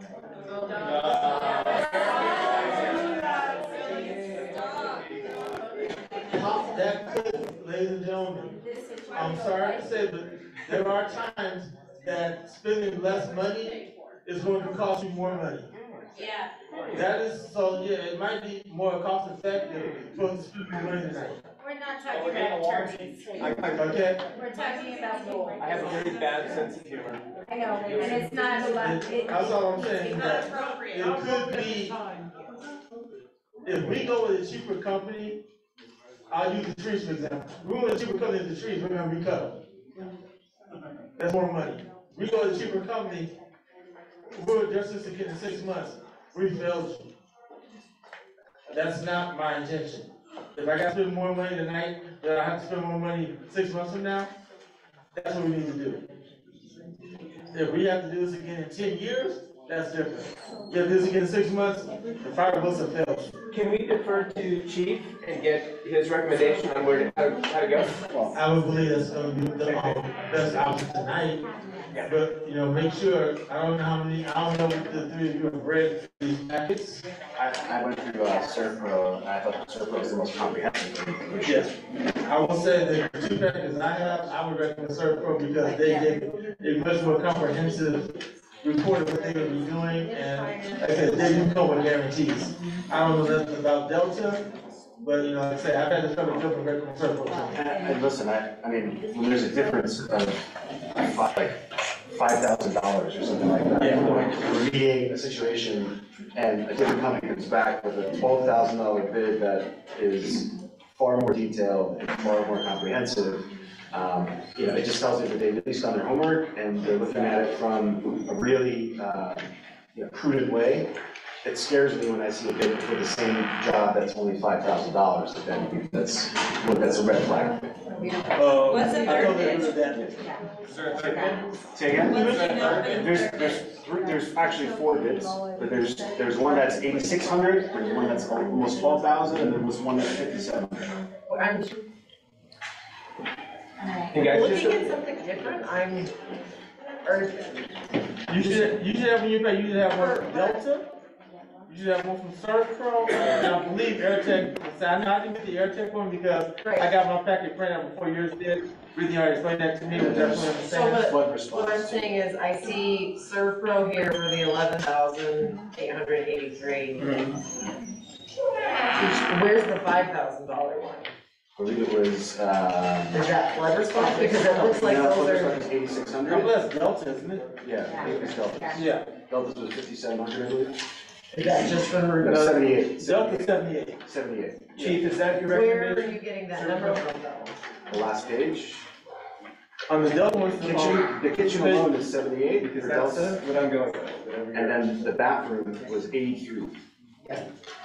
The kitchen, washing stud bays, okay, so the kitchen, I believe, is 6,500, and the bathroom, now this is repair and replace. Right. And mitigate.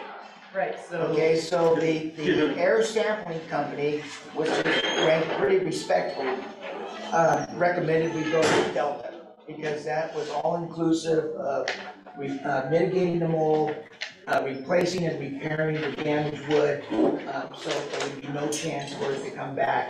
It also included positive pressure ventilation, negative pressure, airborne particulate post demolition. Everything is documented in here. This is why I wanted to email it to the public, to have you guys take a look at it, to see which one I'm recommending. All I wanted to do was just get the lab report and have it on file so we know exactly what we're doing.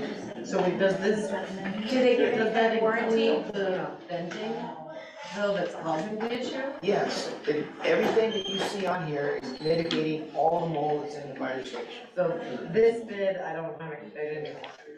You got 65.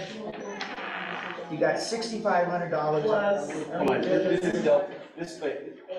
We rule out AirTech because that's not even a quote. No, because AirTech was the sampling company. AirTech is not gonna come in They the just room. tested for us, they're not, AirTech is not going to come in. What was the aggregate cost for all of it? It was 15,000. Okay, I'm gonna make a motion that Chief can broker this deal, we're allowed to do this, not to exceed 17,500. Why default to that? Because that's more than the amount, so that gives some wiggle room in case some weird little thing comes up. And I would rather he be in charge of spearheading it, since he knows the ins and outs. I mean, I trust him spearheading it. I'm just curious why he went to 17,000. So should I give him a buffer? Like, is there some? Sure. A lot of times, some weird thing comes up. It doesn't include hauling away the material. We experience that. I will say that it is common when we're doing things like this, we give a not to exceed. Okay. And when we give a not to exceed, that's exactly what he's doing at this point. We're giving a not to exceed, but we're giving more than the actual, So you're being. Yeah, so again, my motion is to allow Chief to broker this deal to mitigate the mold and the ancillary items not to exceed 17,500. Question for the chief.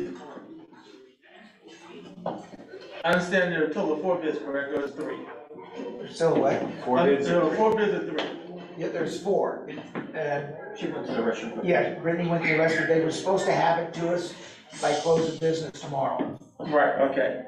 Okay, but yeah, I do want to file a claim with our insurance company, just to see, like I did with the roofs. That's how we did.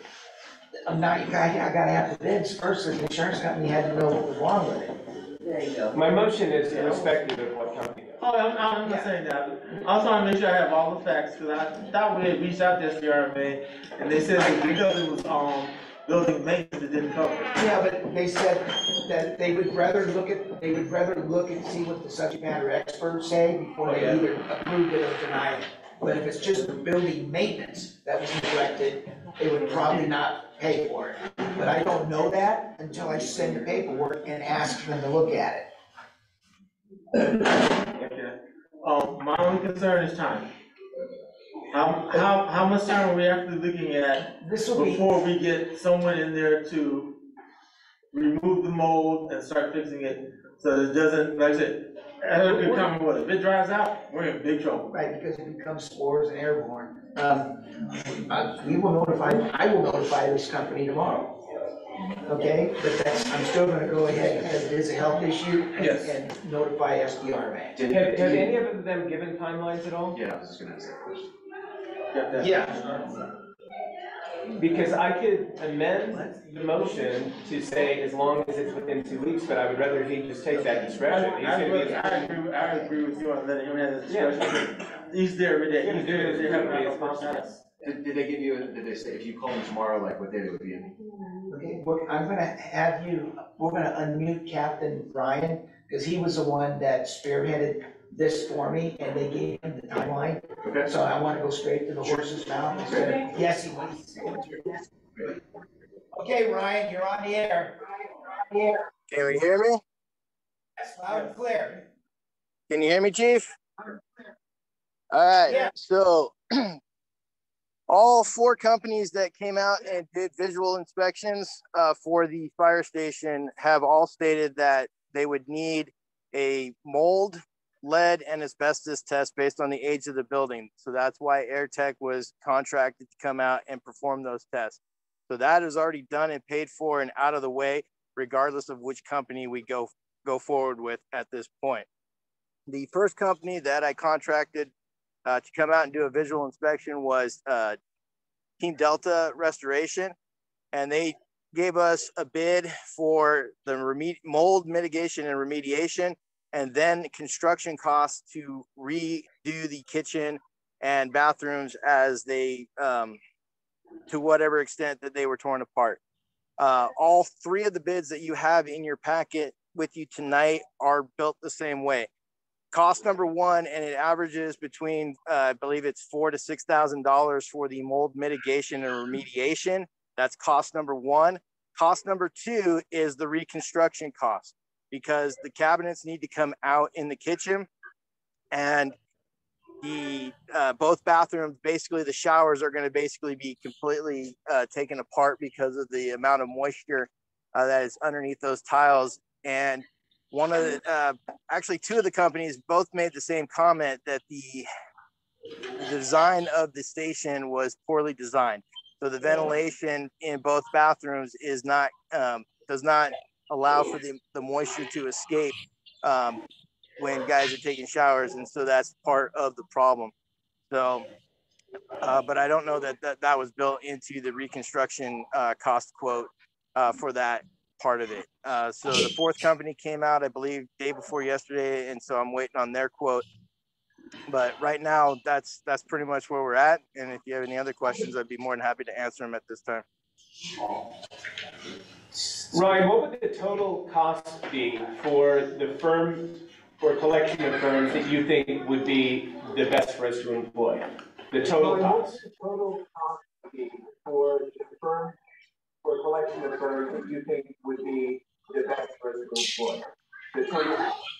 We can't understand you. All of them look to be right around the range of 20 to 25,000. I'm anticipating some unforeseen. Can you hear me now? Yes. Yes.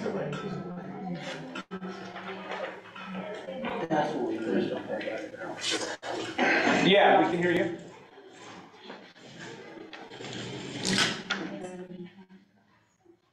We lost them. Yeah, we lost them. Okay. One question I have is if they're tearing apart both showers, how are guys gonna take showers?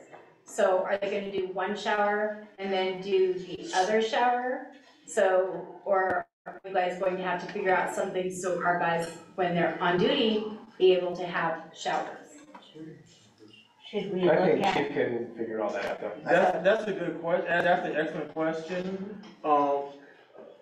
My recommendation to you, Chief, would be, when you talk to them, find out, like, if it's not drying out and they say it's not hazardous, can we do one at a time? We do one bathroom at a time, take one apart, put it back together, if that's possible. Because the showers are separated, one's in one part of the fire station, the other one's in the back. Right, so they have one in front, one in the So it back. speaks to timeline, right? Like, obviously, they would have a plan, and they would actually look at operations as well as. But guys, we don't need to micromanage chiefs. Well, no, but that was a valid question. If they move out both bathrooms. So can we perhaps add to the motion, Chief, look into renting showers under Vertec? I think Vertec has the shower.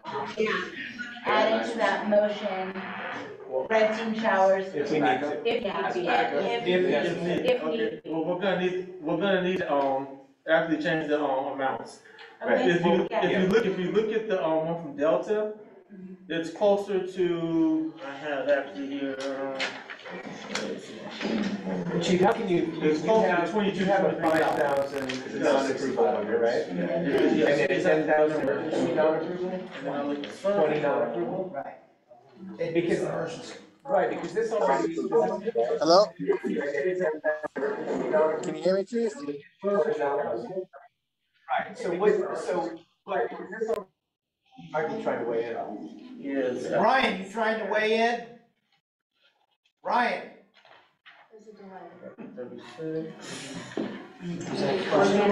Somebody's phone and put it on speaker. Guys, here's Unfortunately, yeah, can you hear me, Chief?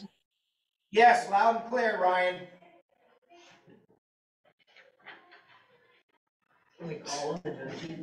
Yeah, why don't you call them and put them on speakerphone? It might be easier. Because does anybody agree that this is an emergency and no matter what this costs, we need to move forward with it? Does anybody disagree with that? Raise your hand. I just wanted to make sure there was a buffer for showers in case it was needed. Because Chief, if you have a $20,000 emergency situation and we can agree that whether we need to make a motion for that or not, that this is an emergency situation. If he said 25,000, if the board says we will increase that emergency number to not to exceed 30,000, that gives you plenty of room on top of the fact that you're trying to get an insurance claim on this, so it can be considerably mitigated. I'm I'm gonna modify my motion. And the 30 will give you enough to put in a couple of good exhaust fans, which doesn't seem to be in the picture anymore. Which will prevent this from happening in the future. Hey, Ryan, is even in the worst case scenario, including a couple of exhaust fans, and the possible rental of a Vertex shower, would this be at or below 30,000 total? Based on the quotes that I have right now, it looks like it would be at or below that amount. So if I make a motion to approve this up to 30. Can we put the mic near the phone? Can you repeat that, please? It looks like it might come in at or below 30,000, but as I mentioned earlier, the exhaust fans in both of the shower rooms aren't adequate for the room, and I think that's one of the problems. Is the poor design of the bathrooms in general. So I think that's one of the problems that is contributing to what we're dealing with right now being the mold issue. One of the other items that I wanted to mention was both showers actually butt up against each other and also share a common wall with the pantry in the kitchen, where one of the companies also took a picture at the floor level of mold that is visible on the drywall, and that's also on the back side of one of the shower walls. So, so all three rooms, from the kitchen and the two bathrooms, would need to be mitigated simultaneously. You wouldn't be able to parcel them out one at a time. And when you say kitchen and two bathrooms, does that include that common pantry wall? Yeah. Yeah. Yes, right. So if we're addressing the mold mitigation and ancillary effects in the kitchen, the two bathrooms, including but not limited to the exhaust fans and the rental of a bathroom, of a shower.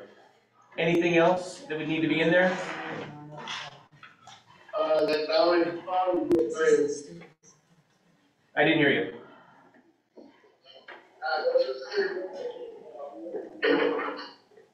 Okay, because we're only going to be able to do this once right now. Nothing else you can think of? Chief, anything else you can think of? Nope, you Johnny? Showers. No, I'm good. Okay. Well, I want to term it too that end surprises up to, and any surprises not to exceed. Okay, so the motion is going to be to mitigate anything and everything to do with mold and ancillary problems in the kitchen, the two bathrooms, including but not limited to the exhaust fans, the rental of a shower, and unexpected or unknown surprises, not to exceed an additional 10,000 being added to the already allotted 20,000, as we will consider this to be emergency, wherein Chief has already allotted a $20,000. That's the 25, emergency is 25. 25,000? Emergency is 25, yes. Okay, then just modify that to be an additional 5,000 on top of the 25,000 for emergency. That brings us to a total of 30,000. Easiest way to have it, instead of trying to call it the emergency at this point, since we're handling it, just set a number. Don't go about, oh, you're gonna use the emergency, you're gonna use this. Then just make it up to 30,000. Yeah, including all the things that we said not to exceed. Yeah, not to exceed. Yeah, that would be the easiest way to handle it, instead of trying to figure out emergency and, we're handling as the board, we're giving him what we feel what he needs, so not to exceed 30,000. I will second that motion. Okay, let's do a roll call vote. Let's have discussion first. Yes. Anybody want to weigh in? And Ryan. Gail? Maybe Johnny will know this, what account are you gonna take that money out of? Actually, Gail, you see, I'm sitting here looking at it right now. Yeah. Okay, everybody, sometimes you'll see me going through paperwork, when we're talking. I am listening, but at the same time, I'm looking at our financials. Balance sheet. I'm looking at the balance sheet, I'm looking at our financials, that way, if there is a question, I can make a recommendation on what account to use from. So thank you, Gail. That is, I'm not ignoring anybody, I'm on my calculator, and I'm looking at numbers.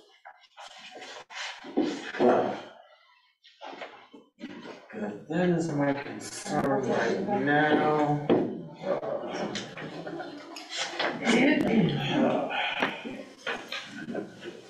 Well, we can move on with this. Keep on. Is there any I'm other listening. discussion? Go ahead. I'm thinking about listening. Was there any other questions that anyone else had? No? John, you want me to go ahead? Yeah, go ahead, go ahead, I'm listening, don't tell him now. Take a vote, I think we're done with. Any Yeah. other discussion? Okay. Tell me when you're ready. Go ahead, take your vote, I've already made my All right, second. let's, we have a motion on the table by Vice President Whitney, a second by Director Tolbert. Take a roll call vote. Yes, we'll do roll call. For this amount of money, I advise it, yes. Director Gorky? Aye. Director, Vice President Whitney? Aye. President Kane? Aye. Director Emery? Aye. Director Tolbert? Aye. Motion passes unanimously.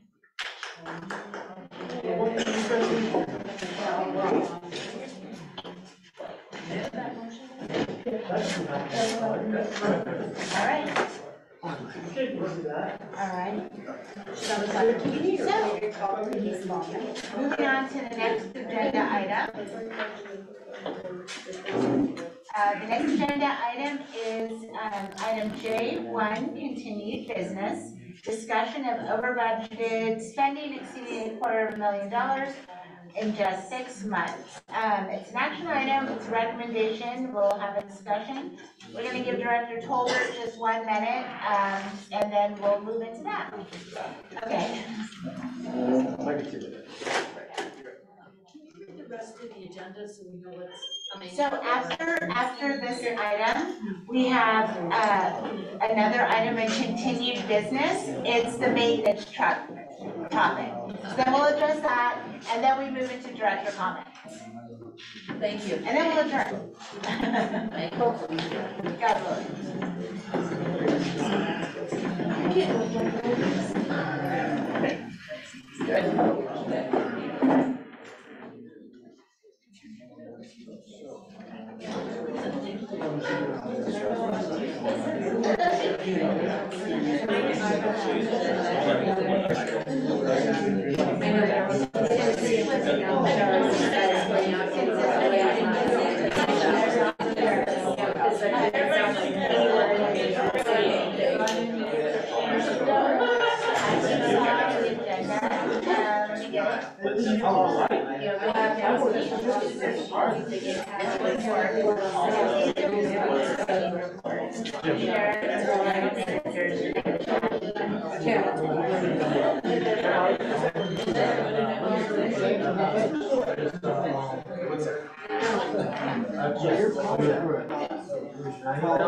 Because I can see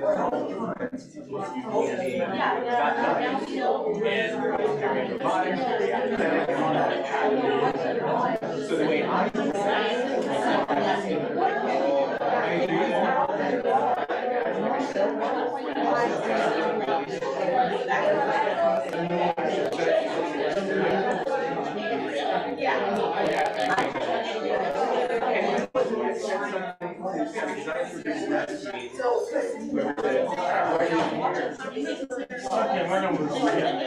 And maybe also, you're, I might have already did. Oh, good. Was that the caffeine? No, that's what you mean, me? I'm ready. I've had to get my numbers. There were these numbers here.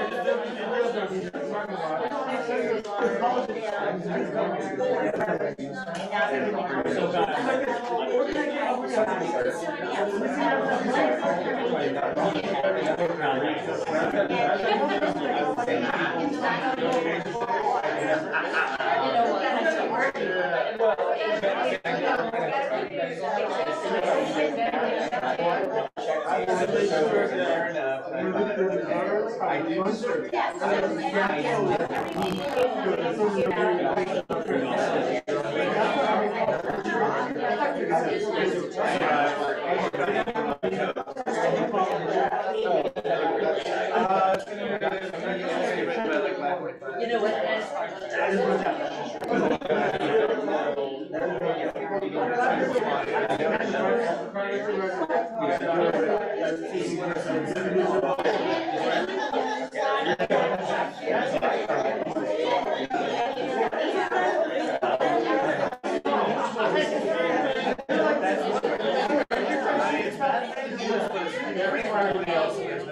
I know.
Hi, Joel.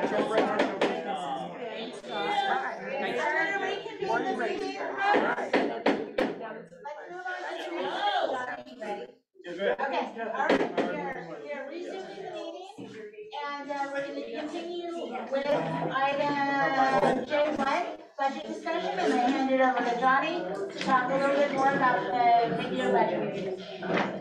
Okay.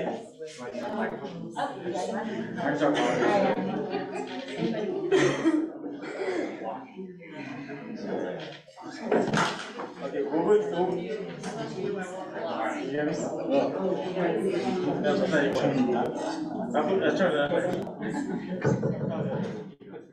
okay, what we're looking at this point is every 6 months we do a budget. In January, we do what we call a mid-year budget review that tells exactly where we're at against the budget. A budget is a guideline on what we expect to come in and what we expect to put out. Unfortunately, last year, well, the last 2 years, as the chief can testify, there were things that the district should have been doing. As you heard me say earlier tonight, we bought 2 sets of turnouts. Last month, we bought a set of in January, we bought 2 sets of turnouts.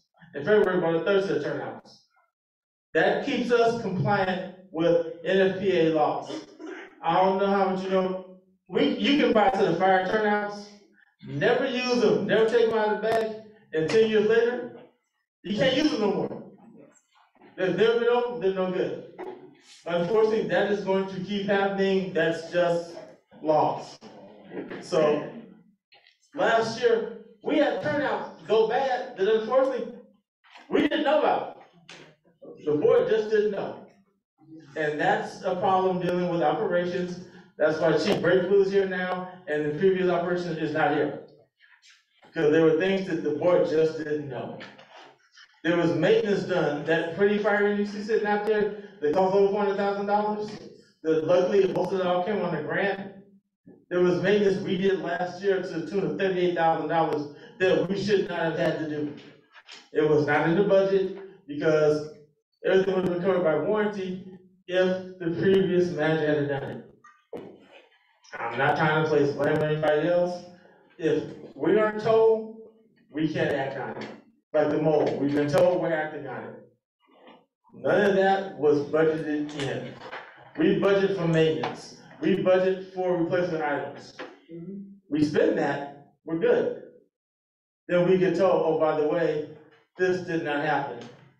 You have so much time to handle it. Because if we don't handle it, once again, we have our good friends from Cal Ocean coming in and finding us.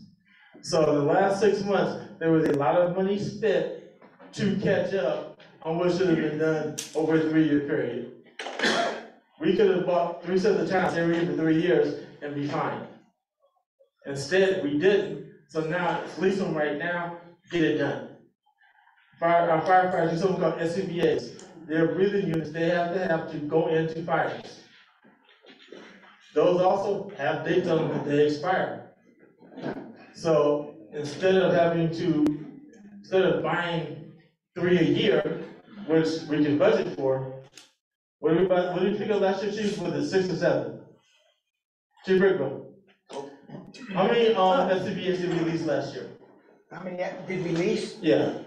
One for every firefighter and 1 spare bottle. So that's 18. Yeah. I was gonna say 18. That's 18 that we put on at one time. We cannot budget for that. We did not budget for that. So that goes into the overage file. Myself, Chief Brakebill, and Ms. Miller sat down and we went down line by line. And most of it was overages, due to the fact that we were not being informed and we were not getting things done. Chief Bradfield's here now, that's not happening. So you're not looking at going over again. The whole thing is now, we're playing catch up. I sat down with Mrs. Miller, the 225,000 we're over, we can't catch up if we curtail spending. Tonight, we're setting aside $30,000. You also need to talk to Mrs. Miller. We're going to take that out. What we have is called the General Emergency Reserve. There's currently $90,000 in that. We are going to move that. We're going to take the money for the mold repair out of that account. But the understanding is we do have property tax still coming in. And when we get the property tax in, we'll be able to move money around again to cover the reserves. So we're not hurting ourselves. So it will show up on the budget as a negative, but in the end, it's gonna break even. And it could probably turn into a positive, depending on how much property tax we get in. We do not get exact numbers every year on property tax. It would be great if we did. Thanks to you, man. It would be great if we did, but we're not going to. So when we write our budget, and I'm asking the board and the chief to please put budget workshops together now. Budget's due July 1st. We should already start working on it. Is there a budget and finance committee at all? It's the board. And can we invite others into that? That's why I'm asking for, that's why I'm asking for a budget workshop. When we do a budget workshop, it's a special meeting of the board budget workshop. That way we are allowed to meet and bring them in. So when they say, this is what we expect to spend on these items, they can comment back also. And do we go over any of the other financial statements? What we can do is, we've done in the past, is go down line by line of each item on the budget. And when we do that, we'll look at the past 2 to 3 years, what's been the average, what we can spend. We'll also bring up the fact of what the state will allow us to put in and what LAFCO will allow us to put in. We do reach limits on OES money and the D word. Thank you, donations. So then, I always forget that one. So then, we're only allowed to put in a certain amount on donations. We're only allowed to put in so much on OES because those are fluid items, and the scare the state has is that we'll put too much in the budget and we don't get it. So we'll always have to budget lower than what we have had in the past few years based on that. Because the state says, no, you can't have it. And the one thing that we will run into with our budget is the state controller is not going to set a negative number on our budget. I've been doing this for the last 11 years, they're just not gonna accept it, they're gonna kick it back, and we're gonna catch all kind of holy crap for it. So this is for beginning fiscal year July 1. Yes, that's what I'm talking about. And going into. do we have variance analysis done and when throughout that fiscal year? What we do is we look at the past 3 years on average. Now, going forward in that year, do we do variance analysis? We haven't in the past because, once again, when you turn in that budget, the state wants a budget. They don't want to hear, I think this is gonna happen. Like, none of us thought we were gonna deal with, diesel fuel being $5 to $6 a gallon. That was not something that we expected. So we put in there what an expected fuel cost is for the year. So I have a question, sorry. Can you explain what a variance analysis is? Yeah, I'm not sure I know. So if it's done, let's say quarterly, after the first 3 months, we would do a variance analysis to see how on track we are or aren't. Because if we could look historically and see when we're off due to those variance analyses, that will give us some guidance going forward. But in those meetings, will we have access to, you say P&L, but the income statement, the balance sheet, the statement of cash flows, and supplementary notes? All 4? You get that every month.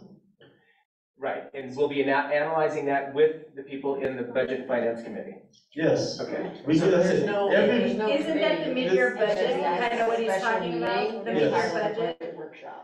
This is a quick question for the chief, and this is just based on my ignorance, right, so I just want to understand. When it comes to, because a big expense, and based on LAFCO's, analysis of saying they want a razor-thin budget, when it comes to inspection protocols of our existing equipment, could you just elaborate on what that looks like? Like, do we have a plan in place, and if we didn't before, what does it look like now?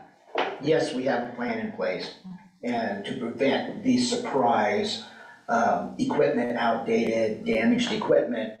And so the equipment is required, and when I say equipment, let me back up, the apparatus are required to be inspected every day in accordance with DOT Part 49, Title 49, Part 396, and it's supposed to be documented in the emergency reporting law.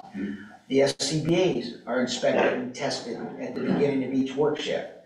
Their turnouts are inspected at the beginning of each, make sure they're not torn, and they're able to cover, they haven't shrunk or anything because they're required to be washed. And technically, under the new law, each firefighter should have 2 sets of turnouts because it's been proven that carcinogens, due to the byproducts of combustion, have caused cancer in firefighters. And that's why you see firefighters dying off of cancer at 45, 48, 50 years old.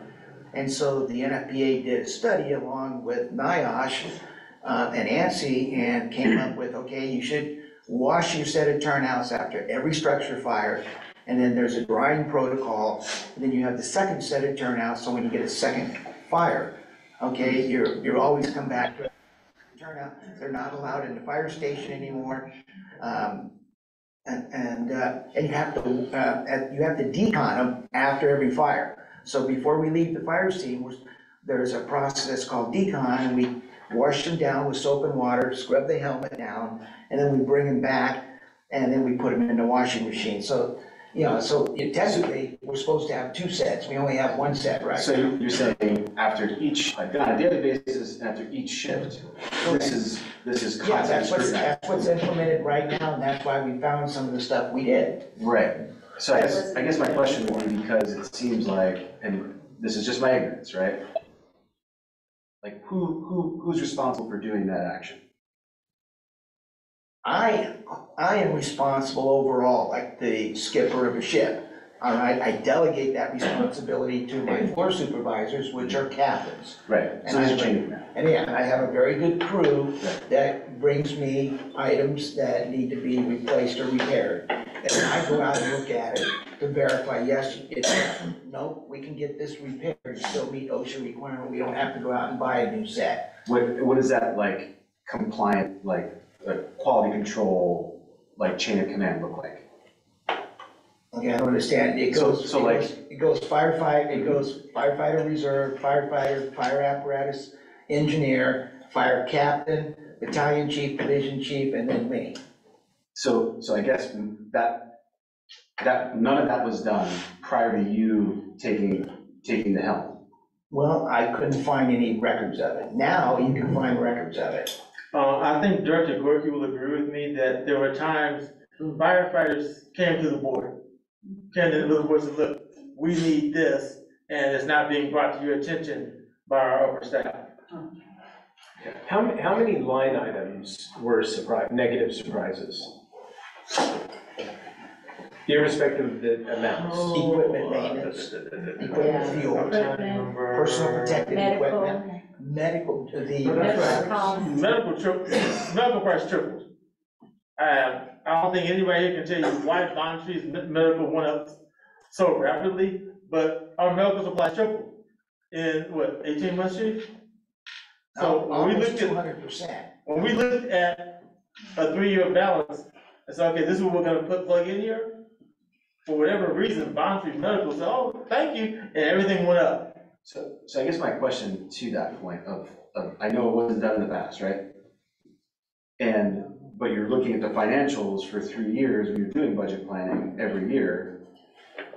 That's where I'm not computing, right? Like if this was supposed to be done every shift and it wasn't being done, at a certain point, someone would have asked the question, don't we have to plan for this, or don't we have to budget for this because it hasn't shown up as a line item? If we're going line item by line item, then eventually it should manifest at some point over the course of not just 1 year, but certainly 3 years. We're coming in new. And so that 6 months, $229,000, call them surprises, because if we had a budget of $100,000 in year A, and in year B, we thought it was gonna be 3 times more than year A, we would have a $300,000 budget. So when it's 3 times more, we wouldn't be over budget at all. We'd be right on budget because we budgeted for that huge non-surprise. Well, that's the whole thing is, when you look at it, there was no anticipation that medical supplies were gonna go up that much. Yes, every year, we did increase when we put in the budget for medical supplies. We were not expecting a 300, as you said, a 200% jump. So that, you can't budget for that. Every year we also have to turn in a budget that shows we're not expecting these things, or this is, for our truck maintenance, we're expecting $15,000 for the year based on previous averages. That's worked for us, that's what we're going with.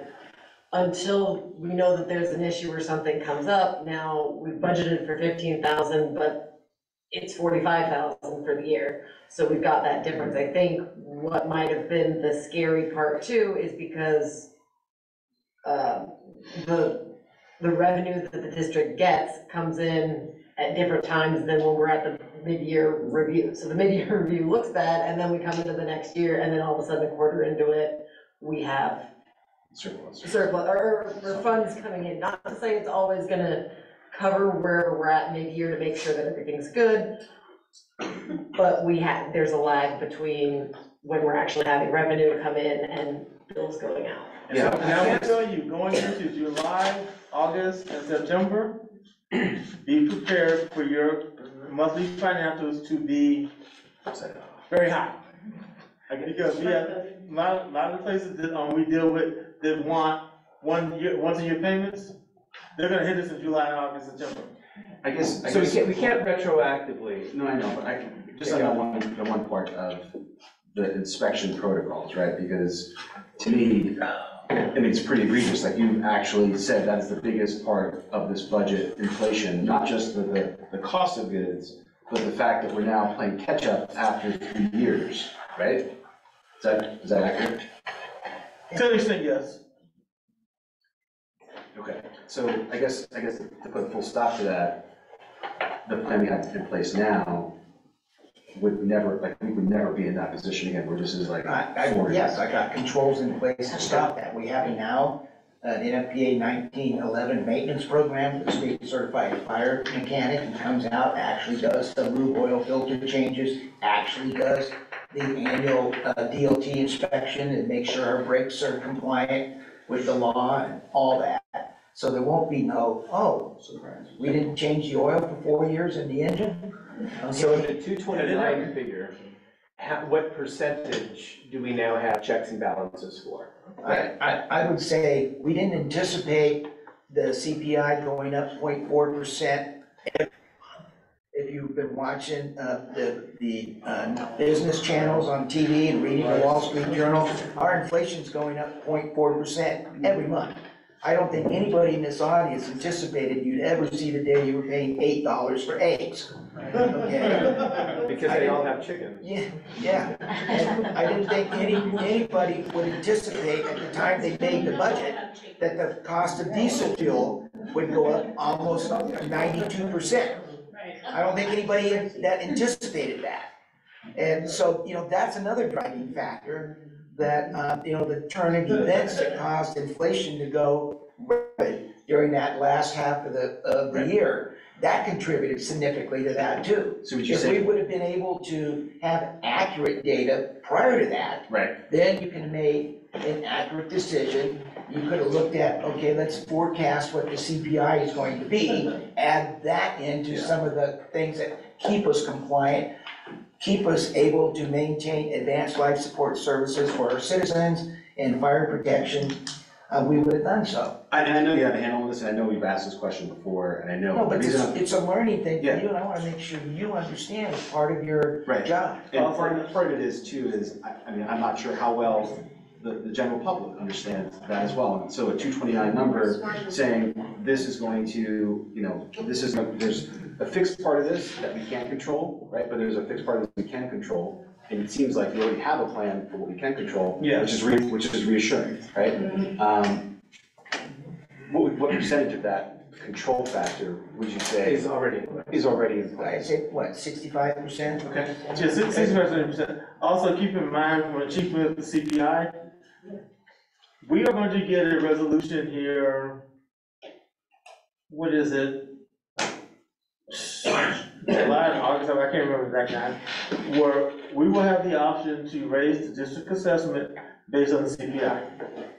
We've done it every year I've been on the board, and most people say they never had their assessment raised. It's been raised every year. We can raise this up to 3% based on the CPI. We've never raised it 1% yet. But if the CPI keeps going the way it's going, this year is gonna, I do believe, I'm anticipating a rather large raise, and that assessment is gonna cause a headache.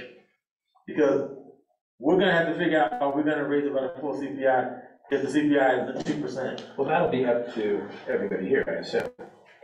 It's up to the board, actually. Unfortunately, can they all weigh in? They can weigh in, yeah. But in the end, we're gonna have to make the decision. Well, the reason I ask is because I heard, I think it was a flat tax that was proposed at one point, and that got thrown out, and it seemed like the town didn't weigh in. The town voted. Yeah. The fact that it's on the ballot, it got voted down. Meaning, but there weren't meetings to explain exactly. Oh, yes, there were quite a few meetings. Because I heard about the Dollar General, a bunch of other things. Who does the supplementary notes? You mean who's gonna tell us what the bills are? With the financial statements, the supplementary notes. That'll be done by Smith Marion, does our audit, and Will Dan Associates will come in and tell us where our projected for our assessment will be. Is anybody analyzing it? Will Dan Associates. They are. And do they use LAFCO's assessments as part of their basis? To my knowledge, no. Well, they're rather large. We're an accounting firm? I can't remember now. I know Smith Marion is. Yeah, but the other firm, what they do is they look at the CPI and then they make a prediction on what to recommend for us to keep up with the inflation, to work that into our budget. And they come up with recommendations, and it's up to the board and the community to decide, okay, do we accept their recommendation or not? Yeah. That's a company called Woodland Associates. You'll see that we pay them at least twice a year. We pay them because luckily they don't require all their money up front. But you'll see on your financials, Woodland Associates. And they do it for quite a few small CSDs. Yes. It's not just this one. And are they the only sort of resource that people default to when it comes to sustainable CSDs and budget and forecasting? To my knowledge, yes. I thought they were bound by the CPI. They are only allowed to raise our taxes by a small amount. It's the assessment. Okay. What Whitney was talking about is when they tried to put another tax in. That was flat. That would have removed the assessment. That would have taken the assessment out of the picture and a different tax would have gone in. But because you have the assessment allows you guys to raise it every year. It depends on the board and their decision as to what they raise it to. Right, because does the community get an opportunity to weigh in? We'll be doing it in an open session meeting. Yes. I guess I'm really just concerned about, you had LAFCO here yesterday, right? Mm-hmm. And clearly it's top of mind, and they've already come up with their analysis of where we are, right? Not that they have their opinion, but if we have a separate resource that's also directing how we can shape the budget so that we're not in this situation. Let me help you out a little bit with LAFCO. I asked one question yesterday, and that is, are we under LAFCO review? He said no. So if we are not under LAFCO review, they're not gonna look at our budget. Just guidelines? Yeah, unless one of us or one of them sits down with LAFCO saying, look, we need you to come in, this is going on, they're not coming. So they're more compliant and regulatory and less advisory. Yeah, because what you do with LAFCO is they do a full service review. They say every 5 years. That 5-year service review usually takes them 10 to 12 years to get to you because our county is so large. Sure. So right now, that's why I asked Mr. Martinez, are we under LAFCO review? He said no. LAFCO knows what our budget was. LAFCO knows we were $229,000 over budget. So how I know they know this is I told them. Well, they know it now. Well, no, they knew it for long before he got here, because I told them that this is the numbers. Sure. So that way, they would know, and they would send us an email, they would send us a formal letter that you are now being reviewed, we want A, B, C, and D. Okay. And they did not do that. I don't like these numbers at all. I don't like this mid-year review at all, but does anybody out there have an issue if it is in fact approved? What do you? Okay, there's nothing, the mid-year budget review, there's nothing to approve. All that What did we not approve before? Okay, the only thing we would be approving on a mid-year budget review is if we were moving money around in accounts. If we were saying we have an excess in account A, we have a negative in account D, so we're gonna move money from A to D. We did not do that this year. That was not, usually that would come on a recommendation from the finance director and the district manager that after we sit down with the, bookkeeper. We sit down with her, we go over all the numbers, and we say, okay, we can move money here, here, and here. If we do that, that is a recommendation to the board to do that. We did not do that this year. The mid-year budget review this year was nothing more than, this is where we are at. We do not have extra money to move around from accounts. So there is actually nothing to vote on or to approve. It becomes a discussion item to inform the board and the public where we're at against our budget. What's our action item? There wasn't one, that's why. I thought there was an action item with this, no? No. It's an action item. Discussion. It does say action item, but okay. There was nothing. We could if there was something. Yeah, if we they needed said to. we don't need Okay, to. so there is no, we can ignore the action item. Yeah, there's no action item. Okay. It was listed as an action item if we were needing to. The thing is, I would have recommended that in January when we first got it. Myself and people said, this is the recommendation to move money. No, I was confused. It said action item. I thought it was just to even just receive it or approve it. Or... No. All right. And the only time we're going to receive and approve a budget is going to be what is in June. And so part of that budget and finance discussion workshop is, and I would imagine you're going to take the 6 month because you're saying you'll have a full year to have a baseline for what the actual spend would be. Right. And then you can just So we're forecast. gonna have more accurate numbers Right. this time around. Right, okay, that's fair. Is there more discussion that we need on this? Just to let you know that, the decision was made, we need to keep our fire department going. Of course. And you see, we had 3 medical calls tonight, already, all 3 of the medical calls. And, so in order to do that, I had to get more, I had to get a staff, I had to get the equipment, I had to get the medication for the heart medicines and all that, to keep the service going. So now that we have, procedures in place to prevent this from happening, it'll level out. Chief. Okay? Also, I don't know if the 2 new board members know this or not. At one point, fire staff was 3 people. At one point, our fire staff got down to 3 people. We had 2 individuals, one of them was here tonight. And the other one was here the other night. This stayed on duty for 40 days, just so we could keep going. Because we were in a situation where we had individuals come to our meetings and say, I will work for you if that individual was not here. We had trouble getting people to come in the door. We got Chief Brinkman in here. We got staff coming in with no problem. We have reserves coming out of the school that want to work for us. So, once again, that also changed all the overtime we paid them and all the money you had to bring in for people to come in and actually work. All that, but as Ms. Miller would tell you, our wages did not go negative. We went through all that, and we were not negative in our wages. We were negative in our maintenance. We were negative in our equipment. So, and that's one thing LAFCO really looks at, our wages. If we start going negative in the wages, they'll be knocking on the door. Let me promise you that. That's fair. But, I would say at this point, we have nothing left to discuss on this budget. It's time to look at fiscal 22-23. Do we want to get a date for that? While we're sitting here talking about it? I would advise us to look to a date to open our first budget workshop. And luckily we have Mrs. Miller here because it's gonna take her being here, so we're gonna need to know when she's available also. It seems pretty quiet while we're all here, right? I would say yes at this point, because we're getting late. How's the last week of this month? We gotta make sure. Bonnie, did we move any of our cash into an interest-bearing account? It's all sitting in the money market, We're on the money market right now.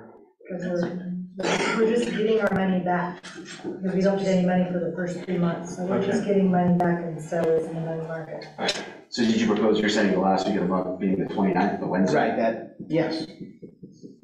Bonnie? What kind of dates are you looking at? I know you're in tax season right now, so what kind of dates are you? I don't have, it just depends on what you're expecting from me, because I usually put the spreadsheet together, that you start working on, but I don't know that I will get to that before the end of March. So, that's something we have to keep in mind. because it's April, May, when do you want it on your agenda? Well, let's work backwards from Bonnie then. Right. That's why I asked. So realistically, when do you think you get the spreadsheet over for us to analyze?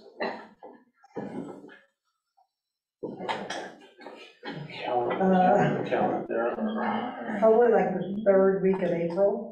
I don't see me getting it this month, because it's not something that's, I've already got, my schedule's already out for like 3 weeks, so I don't think Is this I will something get we to can it. do on Zoom? So what we could do We to can't do start. Zoom anymore. We legally can't do Zoom anymore. Is there any work we can do prior to getting this? I was gonna say, we can have just listed as a discussion item, maybe not the full workshop, so we just have the information that we have currently, and it can get talked about. And then as far as like the actual budget workshop, and only focus on that, have that end of April, or I wouldn't put it on the full budget workshop with Bonnie there. My recommendation would be to do it separate from our regular meeting. Oh, yeah, we have to, we can't do. Yeah. There's no work in the budget workshop in a regular meeting. So On a Saturday.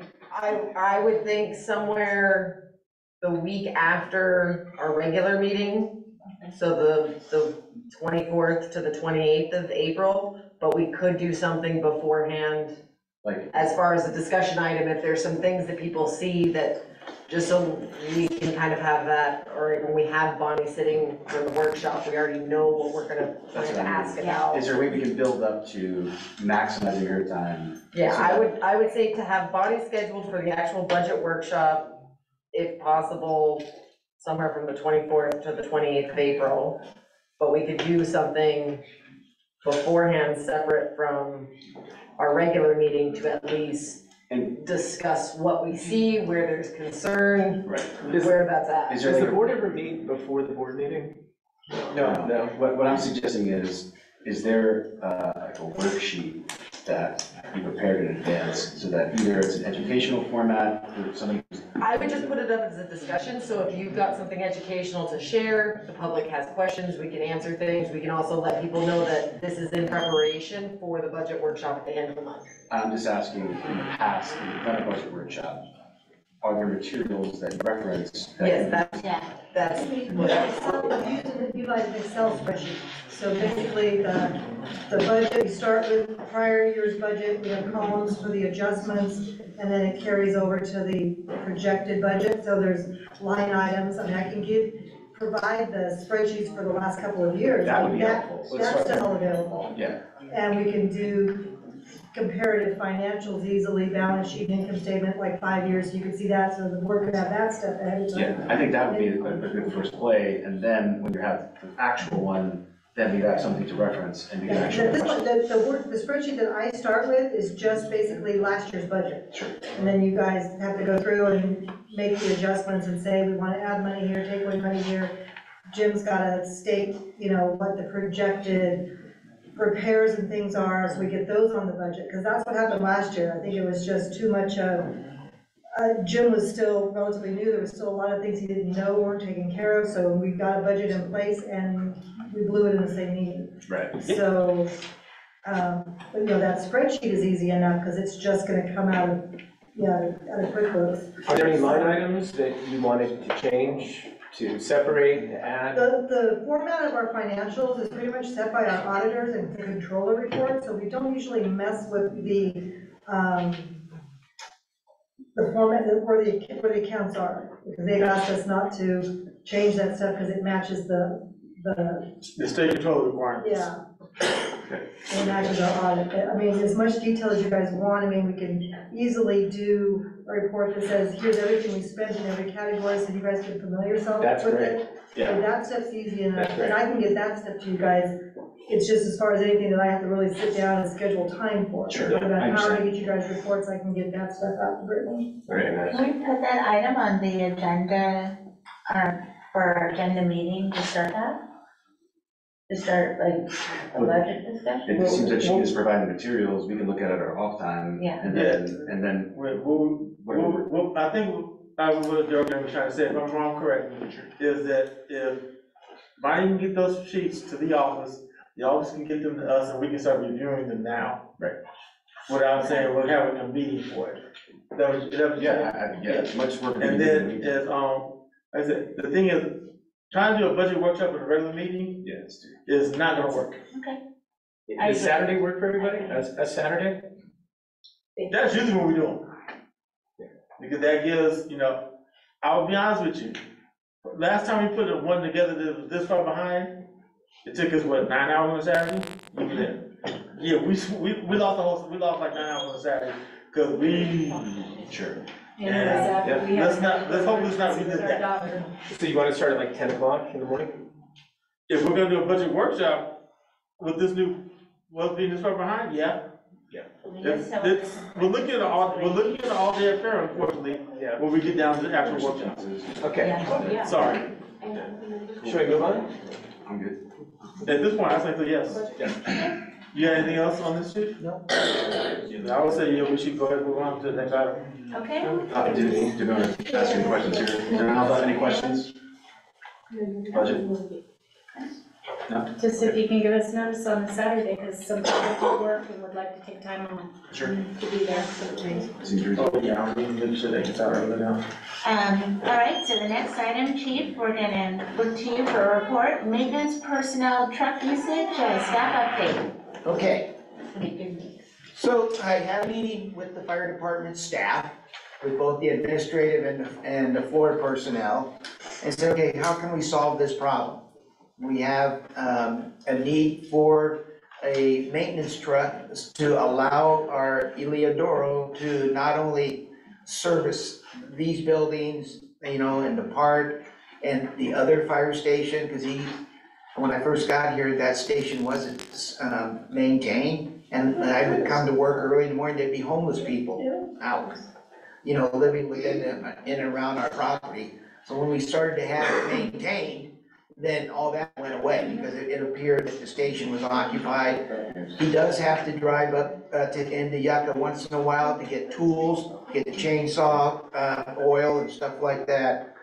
So I thought, well, the golf cart's not gonna work. And then my staff said, well, what's wrong with the old brush patrol that has the pump that's outdated and they don't make parts for it, and it's out of service right now? Not the engine, not the motor part, the pump. And it's a small type 6, like the yellow one you have over here. And it's kept up at the other fire station parked inside.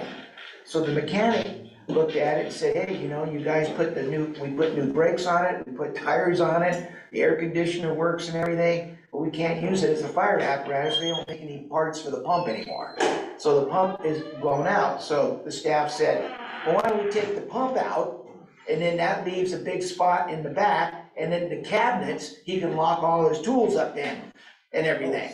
And so I thought, okay, so how are we gonna get that accomplished? And the fire guys and my staff said, well, we could start it, and maybe some of the community members can help, and then we can sell the pump for scrap and get money that way, and that solves the issue. It's already insured, it's sitting up there in the building, not being used. And then the other alternative, somebody mentioned earlier about, well, maybe somebody has a vehicle they would donate to us.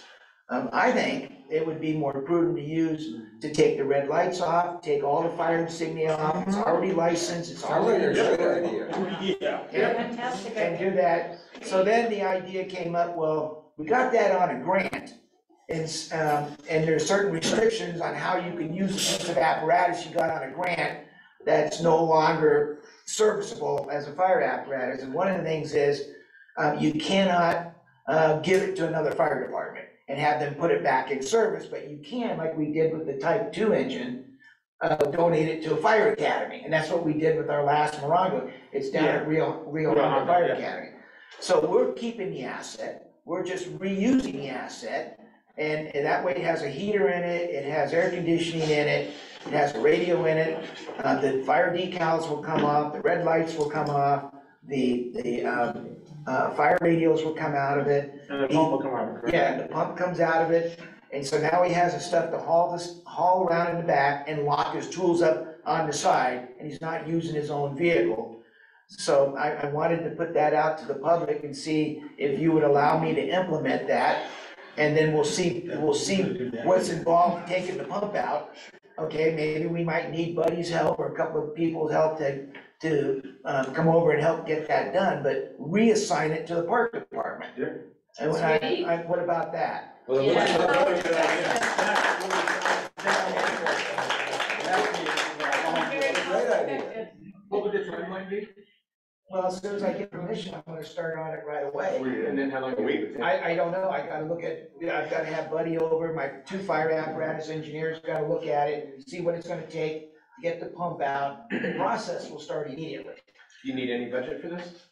No, it's not gonna cost me anything but labor. If I do, I'll come back to the board and say, hey, I need $100 because that's how much it's gonna cost, you know, to. But that's within It's still the within budget. It's still within my budget, so. By next meeting, we should have a complete answer as to. Yeah, hopefully I can come back and say, you know what, it's already out, and we're taking the red lights off and everything, so, you know, it's a need, that Eliodoro has to have. You know, the golf cart was a good idea, but then I started thinking, how's he gonna drive up the hill? How's he gonna, and the poor guy, it's 106 degrees outside in the summer, and it's freezing in the winter, and here he is driving around with snow.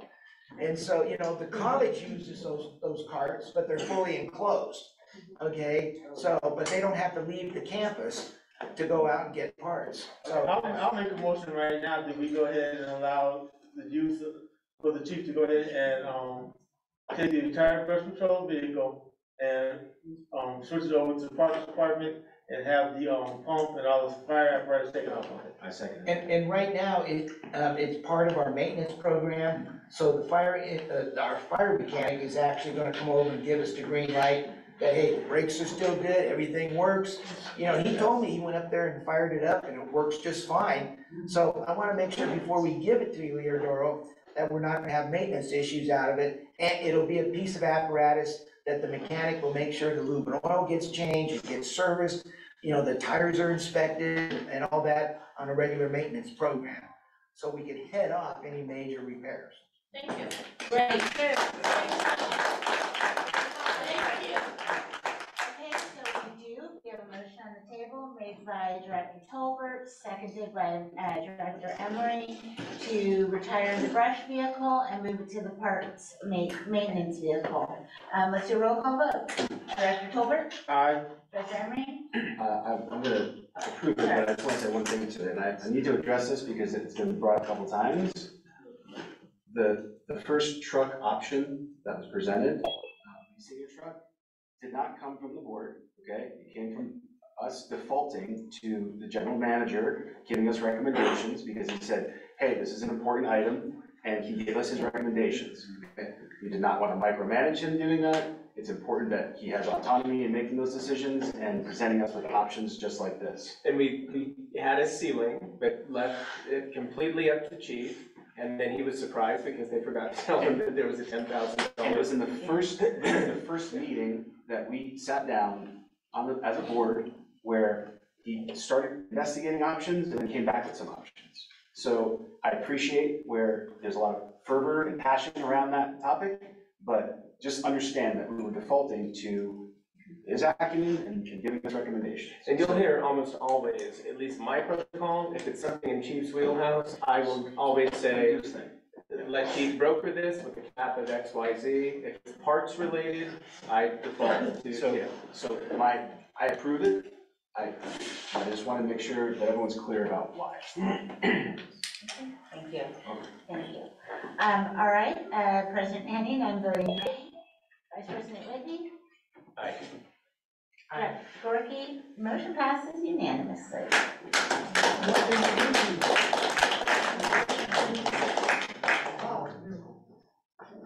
All right, so moving on, we are actually at individual directors' reports. I am going to start with Director Tolbert. Thank you. As always, first thing I will say is first and foremost, thank you to Morongo Valley Fire Department. Tonight, I'm sitting here watching the number 1 3 calls while we've been in this meeting. So the reason why we're up here. Ms. Chavez, Ms. Morton, Stewart, Chief, you guys keep that office running for us, you keep it running straight, you keep us in line. I took some notes on a couple of questions that were asked earlier this evening. One of them, this lady who asked how does some items go on the agenda. Every board member is allowed to put an item on the agenda. We talked to the chief, talked to Brittany, said we need this on the agenda. It's something that we all feel that needs to be addressed by the board. That's how items go on the agenda. Also, through work through the office, the chief, Brittany, they put things on the agenda for us to go over. So that was how Ms. Henning or Mr. Wahoo called that conference after this on the agenda. That's how that got on the agenda. I already brought up about LAFCO. Like I said, we are not under LAFCO review. LAFCO is not coming in here, knocking on our door. He came out yesterday because I don't know who contacted him, but he was contacted by a board member to come out and give an overall overview of what LAFCO is. Director Whitney, you asked what is the notion of people saying the board wanted to get paid. Where that came from is as board members were coming from a closed session. You asked myself, you asked Director Gorky, how we felt the public would react to us getting paid. What you didn't realize is there were people sitting over here that heard you say that. No, I was told that the board gets paid. No, okay. What I'm saying, you want to know, how did it get out in the public that the board wanted to get paid? Okay. It got out in the public because you asked me what I felt about it. I think we would get hung if we tried it. You asked her to Gorky what she thought about it. I don't know what she said, but the problem was, there were people sitting out here that heard you say that. Yes, So, but sorry, let me finish, please. So, of course, they assumed that that was something you wanted to get done. So when that happens, of course, they talk to each other and say, look, your board wants to get paid. And it's like, if that happens, there's going to be major issues. So they hear that and they're going to assume that right away. So my recommendation is, if you're gonna say something like that, say it in an open meeting, and you can say, I'm only asking because I heard we got paid. And you can get told that yes, there is a law in place that board members get paid for every meeting. We are grandfathered in before that law was written, so we do not get paid. For this board to get paid, it would have to be a vote of the board. You have to go on the agenda, and we have to vote on it. And then we have to find out, actually, the law states what you get paid every meeting. So, we're not getting paid, we're not voting on getting paid. Let's get this clear right now, that none of us want to get paid while we're sitting up here. No. It was a question that was asked to myself, it was asked to Director Gorky, what we thought would happen. Unfortunately, whoever was over here heard that and took it and ran with it. So, and again, I was told it was a requirement that the board get paid, and I was told this was a voluntary board.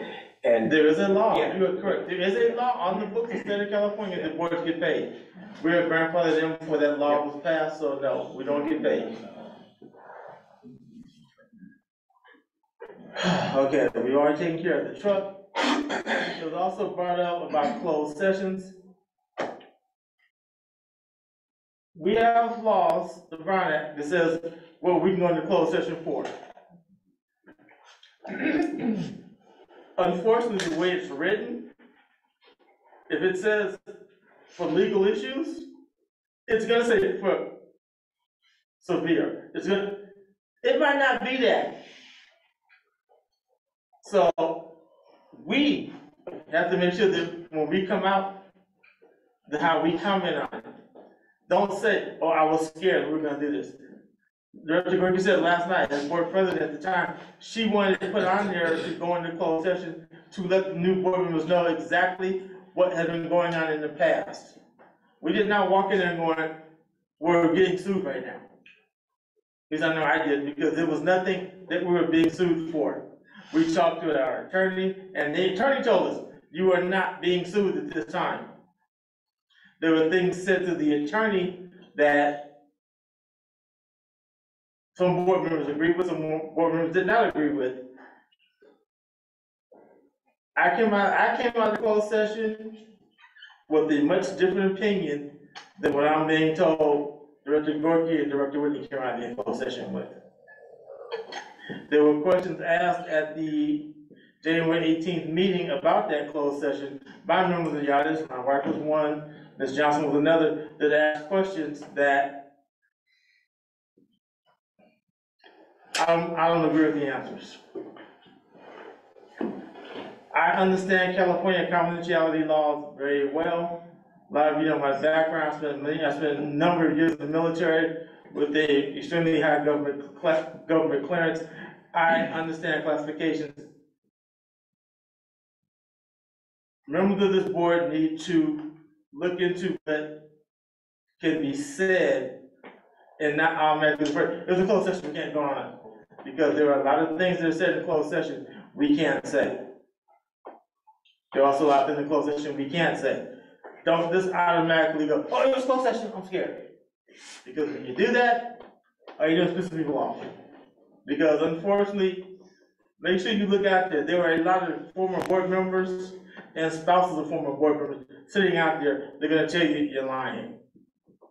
So to prevent that, know what you were saying before you say it, please. Because if you don't, all you're going to do is get arguments. And if you don't, you're going to piss all them off, and we're going to be here to 10:30 at night on the second night of our meeting. Well, this could have been handled so much better by the board.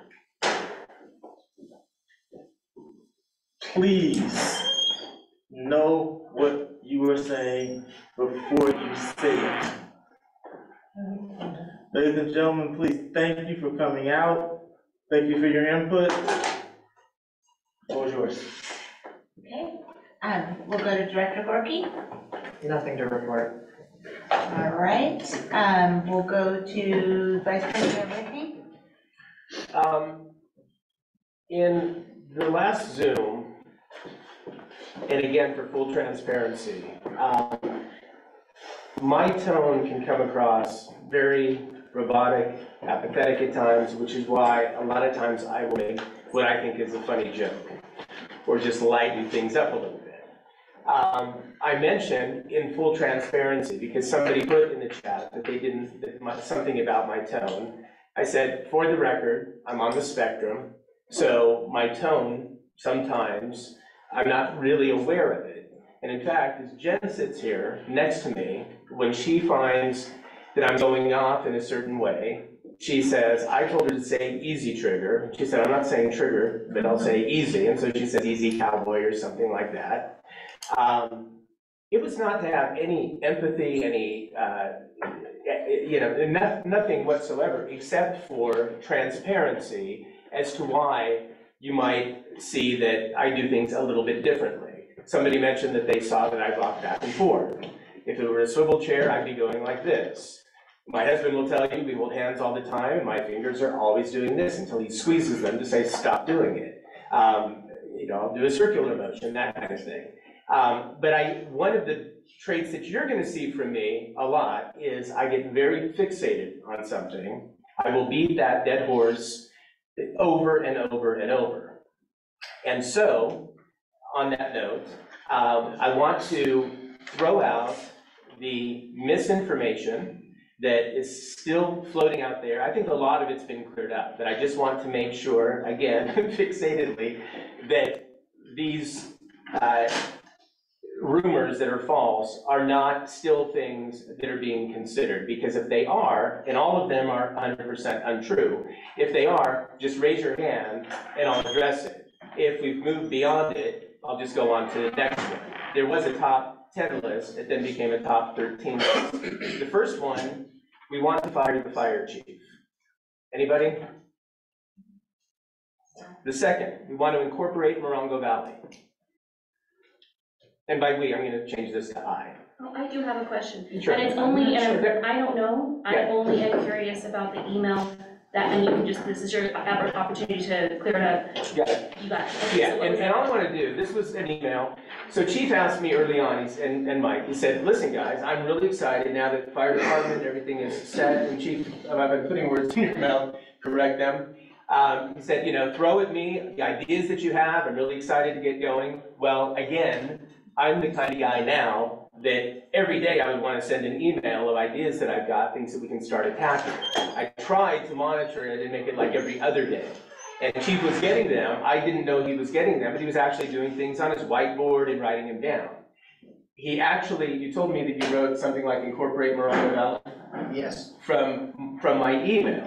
The part here that I'm going to read, please forward me the positives and negatives so that we can assess and confirm that our current unincorporated status is best for our Morongo Valley residents, as a proper and substantive analysis most likely has not been performed in quite some time.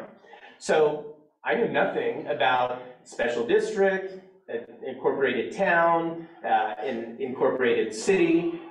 Johnny had accurately said you have to have at least 10,000 people. But when I went online, I saw that there was a Big Bear Lake has 5,000 people and it's an incorporated city. Needles has 4,000 and change. It's an incorporated city. Apparently they changed the law. That's why those are there.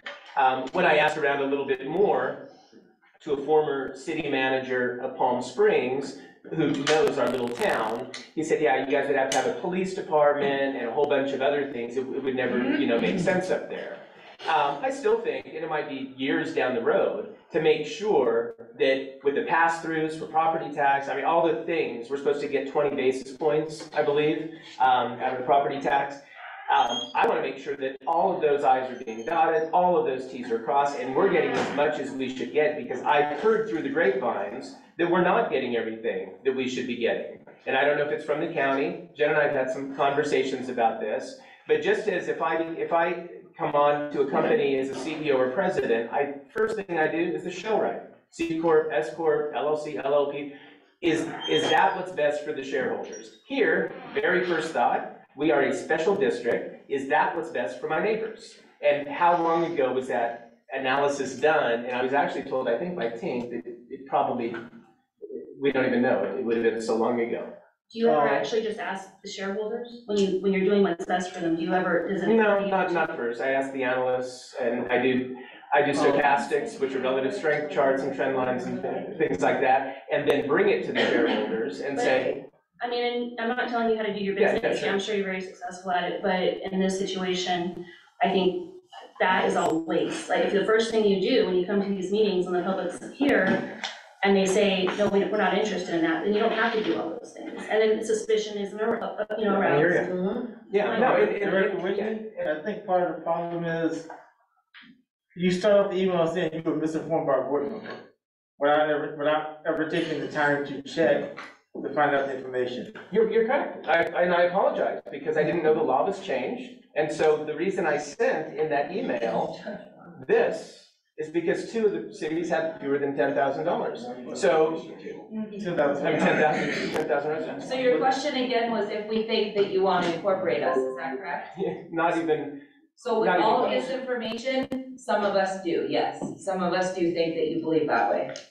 Okay, and Why would you do all of this research, down to all the numbers and all the black and white, if that's not what you're interested in? So I'm gonna answer for him because I think I know the I don't answer. want you to answer, I want him to answer. I appreciate He's that. the one that's asking the question. I appreciate that, but I'm gonna give you context to the answer, okay? He can't, the way that his brain works, okay, he's very intelligent and he processes numbers like that's what he does. He's like a walking computer. He can't, his natural proclivity is to ask a million questions, do a ton of analysis that would seem extraneous to you, but that's just the way his brain is configured. How do you know it's extraneous to me? I'm just saying. That's all I'm asking. Because it's extraneous to me, and I deal with it every single day. It's a little draining, yeah, I'm listening to it. What I'm saying is for context, you ask, why would we go through that process? Everybody has a different process. If the idea wasn't there, he wouldn't bother. Right. That's the point. That's not necessarily true. Okay.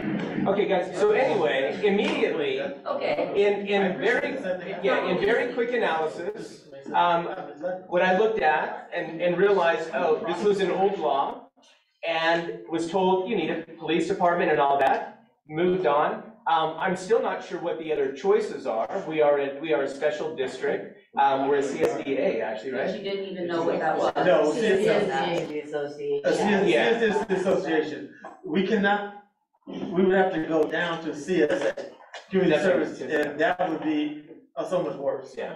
And the only other thing you do is go up to be incorporated, and that's not gonna happen. And by the way, when I would bring the public in, is if I got to a point in my private analysis, which is what this was really, if it were gonna cost even $100 to start to do an analysis, that's when I bring people in and say, okay, look, I've done a bunch of, figuring here.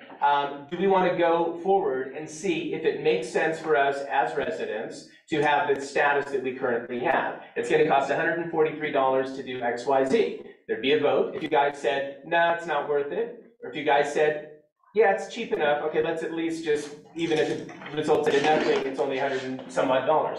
That would be my process. And I would tackle it, I would do all that stuff, I don't care, and then bring back to you again. And now if it's gonna be $1,000 to go to the next thing, you guys would say it's worth it. I'll give you the argument, we could debate and, figure out what makes the most sense. That's sort of my process. You would ask us if you're gonna spend $100 on something. Sure. Why can't you ask us about the attorney? You spent $10,000 on this outside attorney, just like that. And you blew right over us. Looking, at least it looks like there's a gang of three that are trying to do something. I'm gonna get to that one as well. So I wanna say I appreciate your analysis, but you're the oddball. You're the only one with the idea. Sure. So just, see what I'm saying? Yeah, and I have a lot of other ideas. I definitely appreciate your analysis. Yeah, I mean, but I even have a concept that everyone will probably start ranting and raving about. If there were a visitor center right here to help our little businesses, and we're the top of the, if you come up the hill, we're the top little thing, and they go in and That's Coyote Cone. yeah. And by the way, it could be piggybacked with a Coyote Cone or any one of the businesses, and then a bunch of little. Anyway, They got one in yellow. I'm giving an example of just brainstorming. I love brainstorming sessions. 99% of them can be shot down. But every now and then, one of them that's thrown out there is actually kind of a fun idea. At any rate, the next one was, I want to pave the roads. Anybody? You want to what? Someone said, I want to pave all the roads. Anybody? The next one. Were you not asking for more power over the streets and lights? Hold on, what What I'm not good with is there's no stop signs on Hess And where the steal it. kids cross. Yep. Hess is a school road. So many And of there's those no houses stop in front of signs. my house. And guys, I would love It's it. dangerous and kids walk to school on that road. And to your point, I There's would no love it if we had crosswalks, a there's no standing stop signs. committee that dealt with anything and everything, traffic, road related. It's not in your spirit of influence. Okay, hold on, everyone, please. I don't know what the Richard Whitney knows about this. Let me put this up very fast, maybe. Highway 62 is owned and operated by the state of California. If you want anything done with that, we cannot help you. That has to contact Caltrans. If you want street signs, stop signs, anything put on the streets that are paved within this district, we cannot help you. You have to contact the county. We have zero say in it. We can't spend the money. We can write the letter for you. Yes. It ain't gonna do more good. It does more good coming from all of you than it will come from us. Right. So, like last night, the gentleman said last night that he fills in potholes on Highway 62. And said, can we help him? No. I'm sorry. Believe me, I have written letters, gone through meetings. You would not believe some of the things Caltrans has told me in the last 11 years about these roads. Okay, we're kind of I'm trying to help you out here. Yeah, I know. They're trying to say, right, not gonna work. yeah. But my point is exactly that. I would love to do that. If we can't do that, if we do a tiny bit of due diligence and realize, okay, we can commingle that with something else. We'll have a committee that writes letters for X, Y, Z, we'll throw it to the ground. Whatever there is, I want to do as much for this little town as we can possibly get done. I don't sleep much because I would be the one driving around the roads and seeing, in fact, when I was about to go down there, the sign was crooked, like really crooked. And I wanted to call and get it straightened, or a new sign. We had our dumpster came to our house by Vertec. I had them replace it because it would look like it was all beaten up. I like things to be like, you know, very much in order. So anything that anybody would want, I would love for them to send me an email and say, is there any way we could look into this? If there's enough of it, we form a committee if we can, and if we can have the interaction. The next thing on there, just for the sake of time, that the 3 new board members have serial meetings. We have never, I don't think, even since the beginning of December, we came on December 21st, the 3 of us have never gotten together even socially, because God forbid we discuss district business. I, again, erring on the conservative side, make sure that doesn't happen. I don't even email anybody anymore because I didn't want. But you did before. Yeah, hold on. When I first came on, I didn't realize that sending out, my email was to Chief because he said, give me your thoughts and all that. Because Mike came on as fire commissioner, I CC'd him, and Jen was president, and I thought, okay, you guys can be CC'd on it, no one's gonna do anything, it's just information. And then there's the Brown Act thing, they're saying, anybody respond? How come you didn't CC the other board members? Because it had nothing to do with parks, It has nothing everything to do with fires. everybody up there, it's all 5, not 3. I did it because Mike was fire commissioner and fire chief and the president, and she and I would talk about different things, but only the 2 of us because 3 people can't chat. So I can't even talk to Mike in my own house about things that Jen and I talk about. But there's never been a single serial meeting of any kind. Even the emails now, they always say, for information only. I'm getting them from everybody else. I don't even send them anymore because I don't. We weren't talking about anyone, we were talking about. That first handful to Chief. Okay. And this is where, and I don't want to get lost in the weeds, but you know, if you had said that, I didn't realize, when it was brought up, oh, I didn't realize I'm new, I'm gonna do better now. So much respect. Yeah. But you said no, never, not even once. Not once. I didn't know it was, But when you said it, you did, because that was the same day that Tolbert told us that you guys had had some training, and I'm assuming that EDAK, I have a publication from them that explicitly details how serial meetings can be electronic. I can answer that.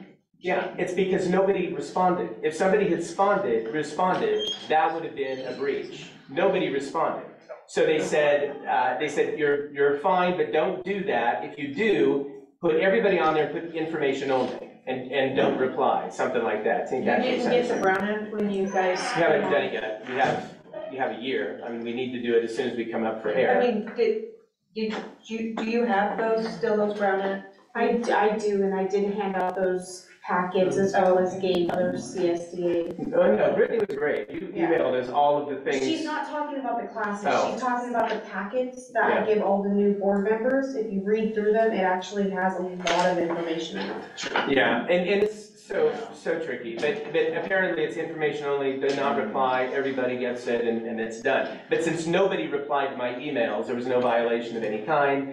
They said that there was a gray area there, but if somebody had replied, that would have been a violation. So I'm not emailing anybody anymore, with few exceptions. Just one more question. Sure.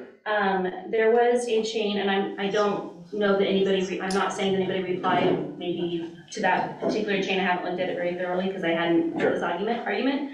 But this is in regards to insurance. Was that specific just to the fire department, and is that why you? What kind of insurance? Okay, so this is in January 25th, and it was an email from Jennifer Henning to you, and then Jim Breakbill, and same thing, everyone except for Tink and Johnny, and it says, all below is yet another quick search link that outlines some of the difference between E&O and D&O insurance coverages, both of which, as aforementioned, I was assured we had policies for by Jim and Steve Kennedy after speaking. So is that a strictly the only ones that were concerned with it were the new board members because we didn't understand what. So in other companies, you have E&O and D&O insurance. But it was for the new members. Just so not because of the fire department issue, but because no, the 3 people that didn't. So she's been on the board for a year. And had no idea. and Right, didn't maybe they care. didn't either, maybe that was a conversation that all of you should have. No, I think they had answered, I think we had conversations about it, and they felt fine with the E&O insurance. Johnny had already told you. They felt that it was fine. Okay, okay. What happened is I was asked what kind of insurance the district have on the board members. I explained that we have E&O insurance with errors and omissions. We actually carry, I believe, up to $5 million per board member for errors and omissions. What Director Whitney is asking about is called D&O insurance, which is directors and officers insurance. Well, the attempted to explain to him, now I don't know if you got it straightened out, I'm sure you got it straightened out after a while, is D&O insurance and E&O insurance are basically the same thing. The exception is one is through a governmental entity and one is through a private entity. D&O is used in a private entity, E&O is used in a governmental entity. We are governmental, SDRMA covers each one of us up to $5 million. It's not just for officers, it's for every member of the board, because we are all equal. There is no difference between whether you're the president or the fire commissioner. No, directors and officers insurance. Yeah, I said directors, okay. Yeah. But, So it's interesting So- to me that he has all of this information, and instead of copying our current legal counsel at the time and having those billable rates. I had the conversation. Okay, what I'm saying is, it would have been, since this isn't just directly, relating to the fire department, so therefore you didn't think the other people were needed to be involved. And it wasn't, to my mind, I don't understand your argument that it was only for the new board members when Ms. Henning had only been there for a year. I can explain it. And so, but, okay, and I don't, listen, I'm sorry, and I'm not trying to be mean, but at all, I'm really trying to help you. You would help yourself so much if you would just say, I understand your argument, you've made your case, you've heard what you have to say, and if you're gonna say a third thing that you didn't already say, that's not helpful, and if you're gonna repeat yourself, we already heard you. And I'm honestly, I understand what you're saying about how you have a method of how you do things and how you think, and I'm sure that's difficult to control. Right now I'm dying because I love to talk, and I know you love to talk, and it's funny because we're like polar opposites in that way. But I really am trying to help you understand some of the ways that you kind of go wrong. And instead of just saying, I didn't know that at the time. Okay, I don't feel I did something wrong. I was doing due diligence, and I did a lot of it, and I was convinced that, I was not convinced that the D&O aspect, the directors and officers aspect, was incorporated into E&O, even though it was for directors and officers. Because in the private world, D&O is a separate insurance. So even though Johnny was correct and perfectly fine with it, Tink was correct and perfectly fine, my narrative was, I'm not correct and perfectly fine, and I kept going further and further. And Chief and I had many, many conversations back and forth. I think I confused the heck out of Chief because he couldn't, all right, I'm just gonna move on. I ultimately got the answer. It took a long time.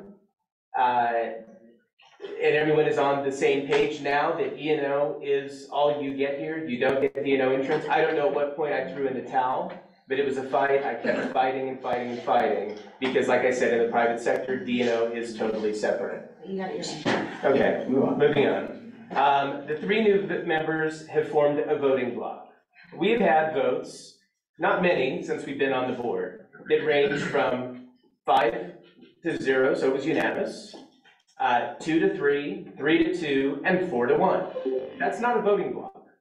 The 4 to 1 vote, I was the one who dissented, and the 4 of them agreed. I have my own way of voting. In fact, when it came to an earlier issue, I may have abstained in a certain vote, which I don't believe in when you're on a board unless you're swimming in ignorance. It's the only reason to abstain. You're supposed to make the hard choices. But there's no voting block when you've got unanimous, 2 to 3, 3 to 2, 4 to 1. And again, I was the one dissenting when everyone else voted together. When there was an issue, I don't remember if it was a formal vote or not, but Tink, who's park commissioner, wanted something done on an application and whatever, and Jen wanted something else completely different, and they were kind of going back and forth. It went to some kind of vote, and I voted for Tink, because I thought she was right, and I thought Jen was wrong. That will happen all the time, because if everybody's sitting in their chair autonomously just votes their conscience, you will never have any kind of voting bloc. The three of us do not have similar minds, that I can assure you. They don't have one like mine, I promise you. They might be closer together, and they might be closer, I don't know. But hopefully that answers that, showing all of the... It doesn't quite answer it. The accusation that it appears to be what I refer to as the gang of three is the important things. I mean, like this big deal with the attorneys. So everything comes back to that. And it really does. Well, that's one of the main things that it comes back to. And it appears that there are three people that are trying to railroad this stuff down their throats, our throats, and it's hard not to think, and I have a few theories, I won't waste everybody's time because it's just speculation, but it's hard not to think that there's some ulterior motive. Yep.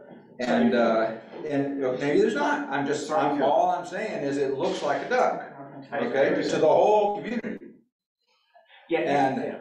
And the thing, you know, I do keep coming back to the attorneys because, you know, I'm just one of these yokels that doesn't understand the math that $250 or $300 an hour is going to save us money over $125 an hour. And I'm sorry, I'm just one of these bum yokels here. And I did. But to your point, the one vote, it seems like the only thing that we were not allowed to bring you guys in on fully and transparently, because everything else has been 100% transparent. The only thing has been the legal issue. Well, maybe I could help with that, because I'm not bound by the Brown Act, and I have some ideas, and you know, convince me I'm wrong. But at that Zoom meeting where everybody came in on Zoom and asked you guys not to do something, and it was already done anyway. It was already done. It shouldn't have been. Well, anyway, it was revealed that we were having excuse me, a couple of district employee issues that were going to be a workman's comp thing and might lead to litigation and so on and so forth.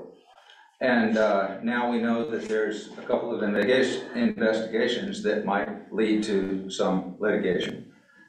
And so in my small mind, I'll put that together and think, okay, there's these two employees that, to my knowledge, were stressed to a point that they had to do this by a couple of the gang of three. And so now we're having to hire these expensive attorneys so that we can defend us. I'm saying we can't afford you three.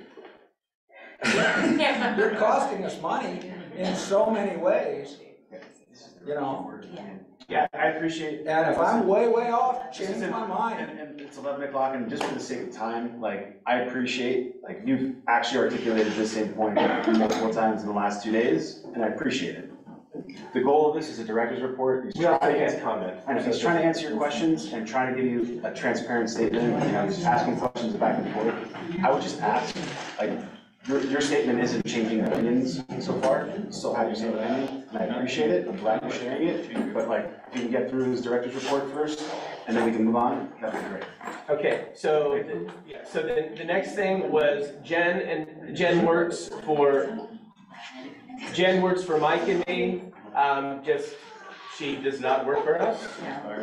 We want a new truck for the district, and again, my motion was to allow Chief to do whatever he wanted to within this certain budget, not to exceed XYZ. That was moved. He was doing that only to find out that they surprised him, and so things changed. We are benefiting by bringing BB&K on board, not a penny. first of all, that's not who BB&K is. They're not underhanded, nor are we. The 3 new board members don't reside in Morongo Valley. Mike and I have been here for 5 years. You've been here how long? I've been on property for 20 years, almost 20 years. Yeah, about 20 years as a property owner. We were giving Chief a performance review because I think it was sloppily written on the agenda, no insult intended there. It read that way. We were not giving Chief a performance review like we're gonna, anyway, it was poorly written. We didn't allow the town to weigh in on changing council. We did on January 18th, just the town didn't show up until a hostile Zoom meeting after they had the opportunity to weigh in. Number 12, we have something to hide on our 700 forms. Couldn't be further from the truth. In fact, we could have turned them into the county where a FOIA is required in order to get them. We gave them to Brittany. By the way, do you need the other page of the one, or is what we gave you? We just ran it up. Okay. One thing, you can't turn it into the county. It has to be in that office. She already has. You had it. And number 13, the fire department is going to be shut down due to black mold and the buildings being in utter disrepair, including but not limited to because of the roofs. Chief's phone was ringing off the hook on that one. Fortunately, that false rumor didn't fall on me, but that was the new 13. And anytime I hear more, I'll just jot them down, and every director's report I have, I'll just go through. Yeah, go ahead. Thank you for doing this. I just wanted to be clear on what I heard. All of you live full-time? Yes, absolutely. But yeah, our only home now, it's the first time we've ever consolidated to one, is in Morongo Valley. I mean, this is our home. We love and live in this town. 5 years and we're going nowhere, and this one 20. So, Shawnee, you had a question? Yeah, I did, and it was concerned, I think it was along the rumor of the mold issue. And I think a lot of the misinformation was because these two showed up at auxiliary meeting. We had just found out about the mold the same time you guys did. And and Chief was there, and he's our general manager and our chief. And we trust, and we've talked to him after the meeting. Is this something you can get handled? Absolutely. You called BB&K the next day, and they in turn called Chief. That's where the problem lies. That's where things get complicated. I went to the meeting because I believe in the fire auxiliary, I want to support it. I want to try to support it as much as I humanly possibly can, not just as a fire commissioner, but just as a citizen. I love the fact that there's a nonprofit that's dedicated to supporting the fire department. I appreciate that. And if I can help do that in any way, being a digital marketing professional that can help drive traffic to a website, get more donations, and think about marketing ideas to get more donations, that's what my goal would be. That's it. Unfortunately, the one takeaway from that the next day was. So Shawnee, I have to tell you this, and I don't know if the auxiliary knew this, but going back to Chief already had that mold issue on the agenda. You can ask Brittany. That was already an item that he had onto the agenda prior to the auxiliary meeting. And so I will tell you this, in regards to talking to BB&K, I had to talk to them because of the investigation that's going on. And in relation to employees, and while we were talking about HR stuff with the attorney, it was just part of a conversation. And that's it. Conversations like that. It was about, every minute you speak to these attorneys, whether it's just talking. Shauna, they called me about the investigation. There's an ongoing investigation. Okay. And that's what it was about.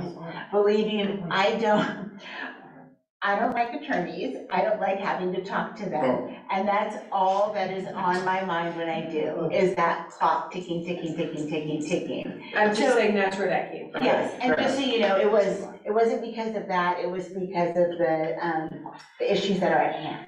And also, I did not go to that meeting. And the reason I didn't go is because I was concerned that there would be a quorum, so they went, but you guys showed up, I think. Yeah, absolutely, you can't do that. Yeah, I know, and again, I was gonna err on the conservative side in case district business came up, and 3 of us were there, so I stayed away. Just to help you out with that, I've had freshman Barnett classes, the 5 of us can be anywhere.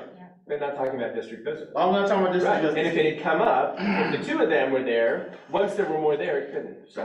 Well, that's almost that, All right, anyways, yeah, I'm just gonna finish by saying I too would like to thank Chief and all the firemen for keeping us safe, our staff, our community members who took time out of their busy schedules to come here tonight, my fellow board members and all of our fellow residents who have reached out to me personally and said, thank you for hanging in there, for fighting the good fight and fastening your seatbelt, because anyone serving on the Morongo Valley CSD is going to have one hell of a bumpy ride. And fortunately, as my husband will attest, I love roller coasters. That concludes my report. I have a question. At the beginning of the meeting tonight, a lady spoke and asked if you guys were going to resign. The response from the board was that those were, I'm not done speaking, that those were going to be responded during your report, so that's why I have waited here till almost 11 o'clock to hear your response. Now, I do want to make a statement.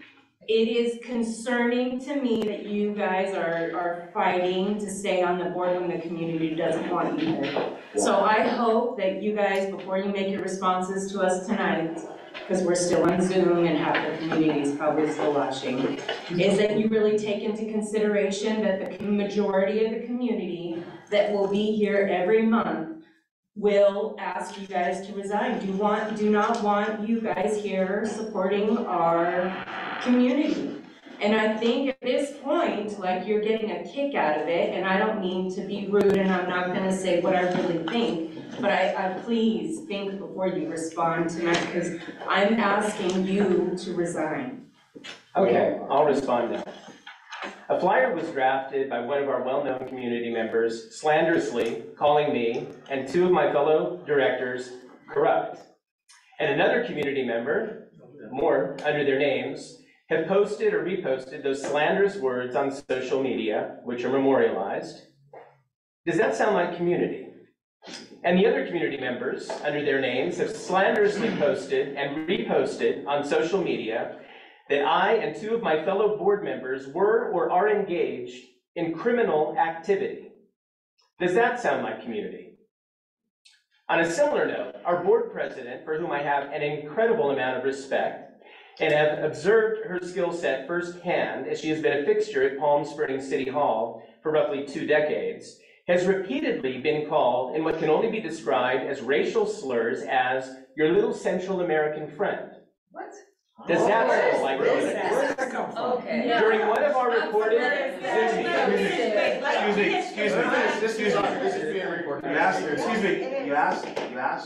I did. Let me finish. During one of our recorded Zoom meetings, a community member added to the chat, the 3 of them don't even look like us. Does that sound like community? And then at least 2 people on the recorded Zoom said to our board president, shut up, bitch. Does that sound like community? Regarding my husband and me, we've been described repeatedly to our board president as your 2 gay friends living together in one household, married. Does that sound like community? Other community members told people via recorded Zoom on camera and in chat where the 3 of us live, and implored our community members to show up at our board president's home. Does that sound like community? Not surprisingly, on the eve of your recall meeting, her car was vandalized in her driveway. Does that sound like community?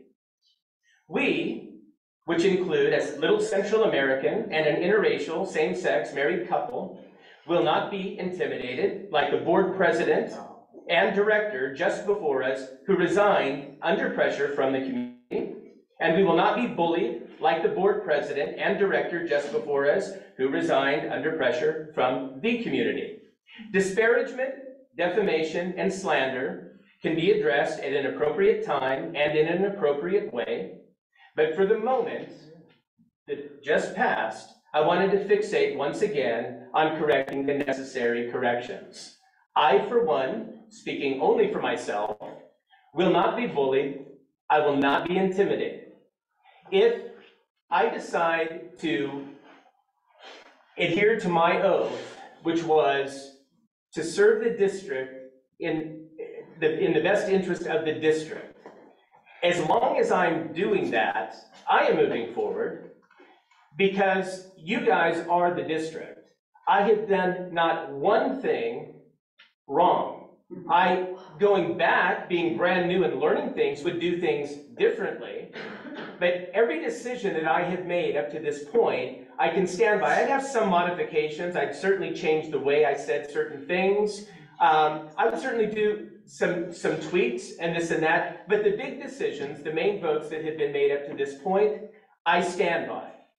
And anybody who wants to yell at me during a meeting like this, I've got pretty thick skin, but I draw a line when I am going to go down the same path that 3 of our former board members, and I met with each of them personally, who said, yes, we were intimidated and bullied. That's why I resigned as president.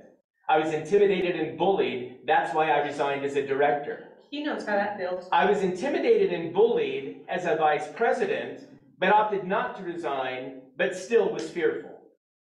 I'm not going to be bullied or intimidated. So I'm sitting right here, I'll take the punches, I'll take the blows, and I will do my damnedest to do the best that I still can for all of you, which are less than 1% of Morongo Valley, as well as the 99% of the 3,600 people roughly that we have in our charming, unbelievably wonderful little town that we love and live in. Okay, so I have a couple of comments. So your comment tonight is no better than any of the comments that you read, right? Which is, oh, they own all chickens, or all of them own chickens. She owns chickens. Okay, We get our I'm eggs saying This that isn't a you back made and forth. comments just as well as the community on there. So it makes them, you know better than them, for one. For two, I'm at a loss for words. Your views are not the same as the community, and the community has done that. Now, you talk in circles, and you want to think that we can't follow you and that you think that we're done, but we do, okay? And it's very frustrating. If we believed in you and your views for Morongo Valley, the visitor center, I mean, I don't know, I heard the community's response tonight, which was just wordless. I don't know, like, no, whatever. It's not the same views, okay? I don't know you as a personal person, but I do know my experience the last couple of meetings has been that you get caught up in your responses and you talk in circles and then you disclose too much and you get caught in lies is what, and I'm not gonna sit here and battle you. I wish that you would step off the board. Okay, I hear you, listen, I appreciate you sharing your I views. don't You know, it's interesting. There's rules. This is director's comments. This isn't public format. Okay, you allowed me. This is the second time. Excuse me, you allowed me to respond. So you need to let me finish and not cut me off. It's just, Please. this is director's comments. Then why did you let her talk? And so.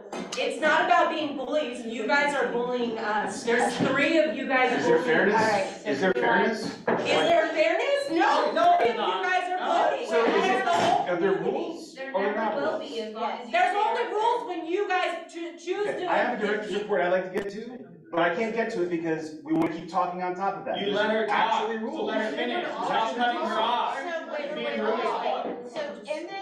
So as the agenda reads, You don't even want to and be up then there. Somebody's talking to as the agenda reads, this is director's comments. Okay. Okay, so this is, James is responding. This is not the time for back and forth. And I appreciate that everyone has questions.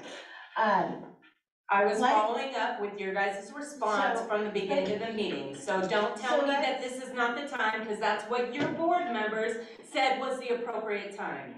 Okay, so I'm done with my comments. You can proceed, because I will have more questions. Okay, so my comments are, Buddy, you asked earlier, why are we here? So why am I here is because I love this community. I had a choice. You know, when I came on this board back in January when I applied, I saw things that I think I have a skill set to help address. I don't know if we can fix them, but I have a skill set that I could possibly help address these things. One of those things is the potholes. Olin last night talked about filling these himself.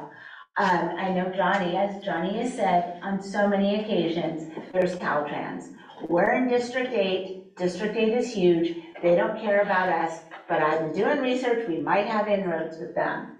So that's one of the little things. Another thing, who said Hess, traffic on Hess goes too fast? There's a Safe Routes to School programs. There's money out there that can address those speeding issues on Hess.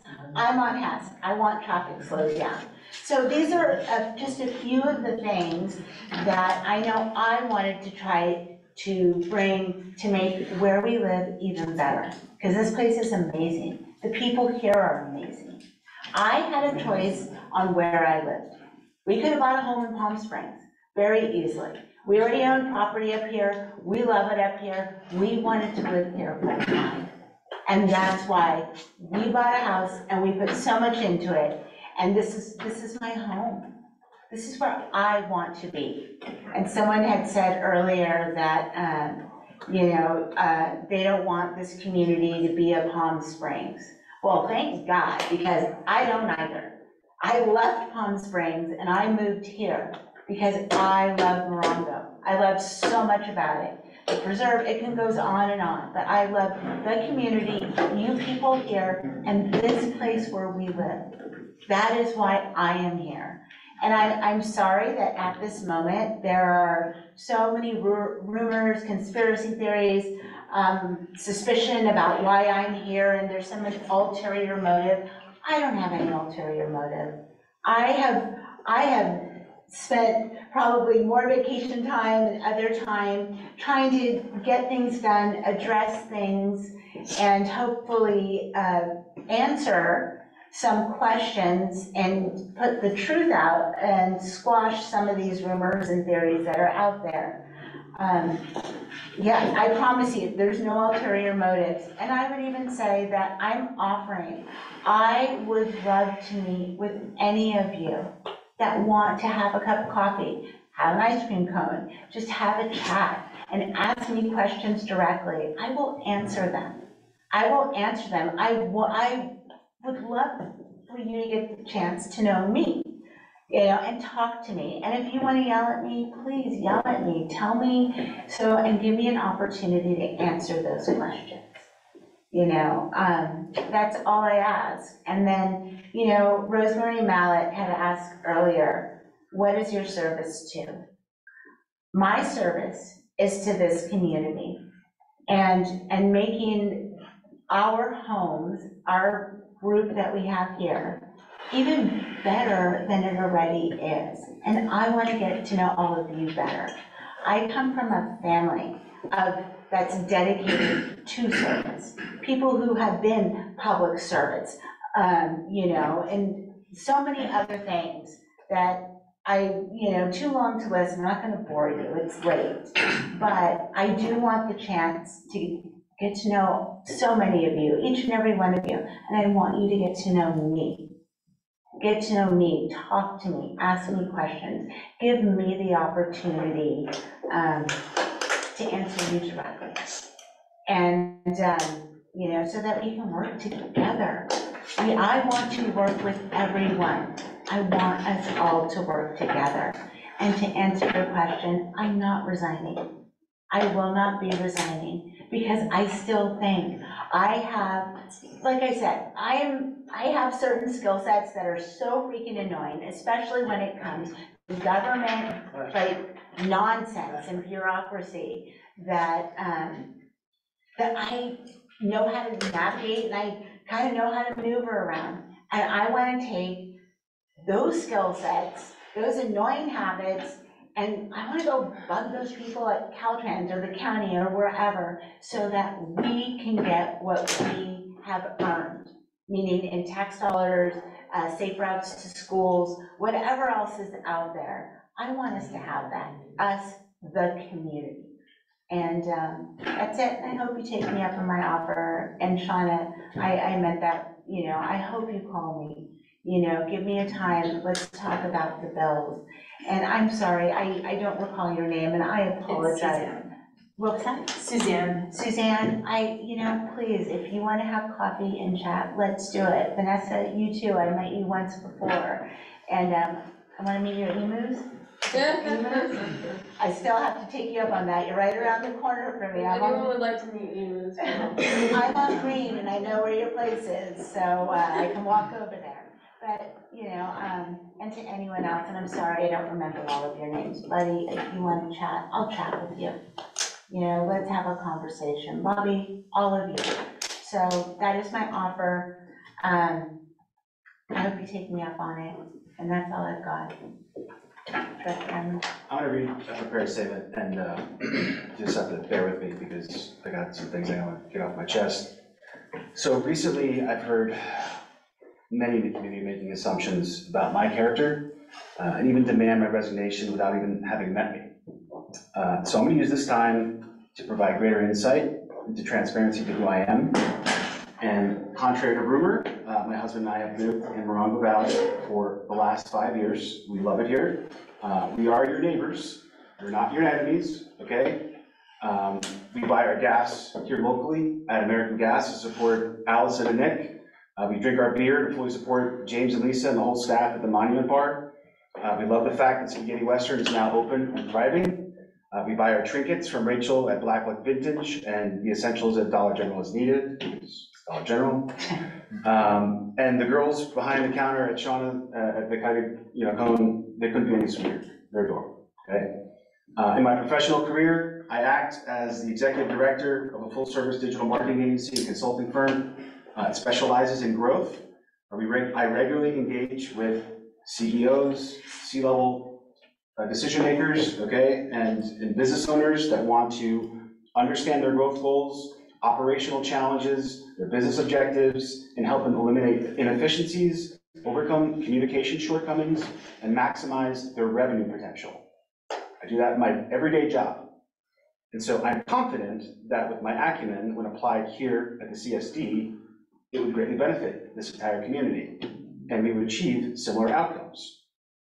When I was in high school, I worked my ass off to achieve a full football scholarship to a prestigious Division I university, where I was fortunate enough to play on 3 of the greatest teams they've ever had there at Lehigh University.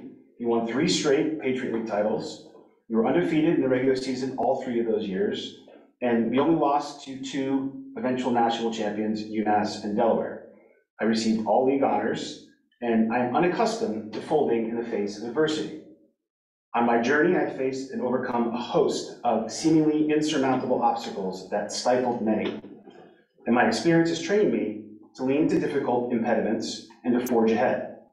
As an athlete that majored in political science and philosophy, it's not surprising that I love pointed quotes. Specifically, anyone can give up. It's the easiest thing in the world to do. But to hold it together when everyone else would understand if you fell apart, that's true strength. Okay? Tsunemoto Musashi. 2 days ago marked the 1-month anniversary of the death of my mother. For 44 years, she lived in the same town that I grew up in, New Jersey, where the unofficial state motto is only the strong survive, and spent 30 of those years in service to other people. She worked as a construction administrator for the Archdiocese of Newark, where she helped oversee the routine maintenance and upkeep of the church facilities in a depressed area which glorifies the sacred principle of community. In her spare time, she volunteered at the local church, St. Anthony's of Padua, where she served as a lector, Eucharistic minister, and also sang in the choir. To hear how she was described by her friends, fellow parishioners, and colleagues at the funeral, you'd have thought that she was the one exception to the rule which allows nuns to be wed. In the last decade of her life, when not volunteering at the church, she spent her time caring for my father. In addition to his full-time job as both an environmental and electrical engineer for Con Edison in New York City, and also volunteering at the church, as a lector, Eucharistic minister, and singing in the choir, my father served 13 years as a volunteer firefighter in our community. His service, however, was cut short to sustaining debilitating knee replacement surgeries on a fire call, and then also later being diagnosed with multiple sclerosis. My mother ultimately died of a heart attack while coming home from work on Valentine's Day. She literally served the church until the last day of her life for 44 years. By a show of hands, how many in the audience actually attended the CSD meeting in October? October of last year. Okay? We were on Zoom, weren't we? Oh, yeah, it was on. We were on Zoom. Yeah, we were on Okay. Zoom. How about November? In person. Okay? December? All of them, but those were all on Zoom, weren't they? No. But I was at them. Either way. Okay, so the reason I'm asking is, I and my husband were at those meetings, okay? We asked our questions, and at times felt much like you, do in your seats right now, angry, but mostly, we were disgusted at the toxic behavior that was exhibited by certain board members and by community members that bullied former board members. So when we were approached to volunteer our time and help this community by serving the board, we didn't shirk away. We didn't shirk away from the responsibility because we take our civic duty seriously. It would have been easy to say, no, thank you, we're too busy, it's too toxic. But instead, we leaned into this challenge to try to do our part to help where we can, and for as long as we can. But that stated, we're not gonna stomach bullying. We're not intimidated by anybody here, okay? We're here to help. We're also part of your community. As an artist, I applaud anyone's passion, okay? To me, it means you care. Civil discourse is an essential part of a functional society. But where I draw the line is when the boundaries of decency and basic humanity are crossed. And at the last CSD meeting, via Zoom, my obligations to my now grieving family superseded the priority for me staying logged into the meeting. And somebody had the audacity to question my integrity and legitimacy of my mother's death. What kind of person says that? Does that sound like community to you? It's hard enough to deal with the loss of a loved one, especially my mother. And I hope if you haven't done it or have to go through that, you never have to go through it, but everyone's going to have to at some point, okay? And then to have to weather intentional cheap shots and low blows on top of that is just, it's like, even last night, the public comments, it was suggested that I didn't help start MOVAC with Penny Wurst and Lisa and James Workman in Monument Bar when it happened, because we wanted to help the community and volunteer our time. I don't like lies, that's not my character. I'm not here to sling arrows, but it's really cheap when you know I can't respond and yet you use that forum to lobby insults and lies. I gave you so many outs. To me, a statement like that is absolutely disgusting, wretched, and the exact opposite of the spirit of the word community. Statements like that only reveal your poor character, not mine, and further my resolve to do what's right for this community. And let's be clear, the task ahead of us is daunting. We on the board can all do better. You in the community can all do better. I'm challenging all of us to do better. Working together is the only way we can dig ourselves out of this mess that we're in. Rather than send emails demanding that I resign, how about instead offering to say, how can I help you? So I didn't get one of those emails. I was listening last night when a few level-headed and civic-minded individuals used their voice to offer solutions. And I'd like to thank Dr. Donna, Vanessa, Foster, and Eva for speaking, even Autumn today, with their heart and being authentic. So in the spirit of collaboration in the community, I'm willing to make a grand bargain to help this community. I'm willing to step down from this board in 1 calendar year, provided the following conditions are met. Number one, we have no fewer than 60 attendees at every meeting. I will take attendance, and if there are not 60 attendees, the deal's off. Number two, these attendees have to pledge to be civil, decent, and strictly follow the decorum befitting a public community setting. If people can't control themselves, they lose their temper, lose their composure, act indecent in any way, shape, or form, the deal is off. Number 3, there needs to be committees formed consisting of at least 5 community members. Yeah, it's that time, yes. They have to meet, adhere to the Brown Act, and come ready to help provide solutions. If those committees aren't formed and maintained, the deal is off. You wanted to show faith, you got one. These are my terms, okay? I'm not gonna be bullied, just like you're not gonna be bullied. You don't want to be told what to do, that's fair. That's essentially what you're doing So let's actually raise and elevate our game, okay? And I'm challenging you to be consistently part of the governing process, not just show up when there's a hot button issue. It's easy to be angry, easy to be volatile, but it's necessary to be collaborative for the greater good. And I'll leave you with one last quote. The truth is not what you want it to be, it is what it is. You must bend to its power or live a lie. You must understand that there's more than one path to the top of the mountain. Thank you to the fire chief and to the department and the staff for all of your hard work. Thank you to the board president for all of your noble efforts, and thank you to my fellow board members for committing their time to serve this community. Most of all, thank you to everyone who's graciously reached out to me to show their support during this difficult time. I can honestly say that this has been the hardest chapter of my life, and without the love, help, and support of authentic, empathetic people, this challenging chapter would be exponentially harder. Thank you. With that, the next regular board meeting is April 19th, 2023. Do I have a motion to adjourn this meeting? So moved. Do I have a second? Second. All in favor? Aye. Motion is adjourned, meeting is adjourned.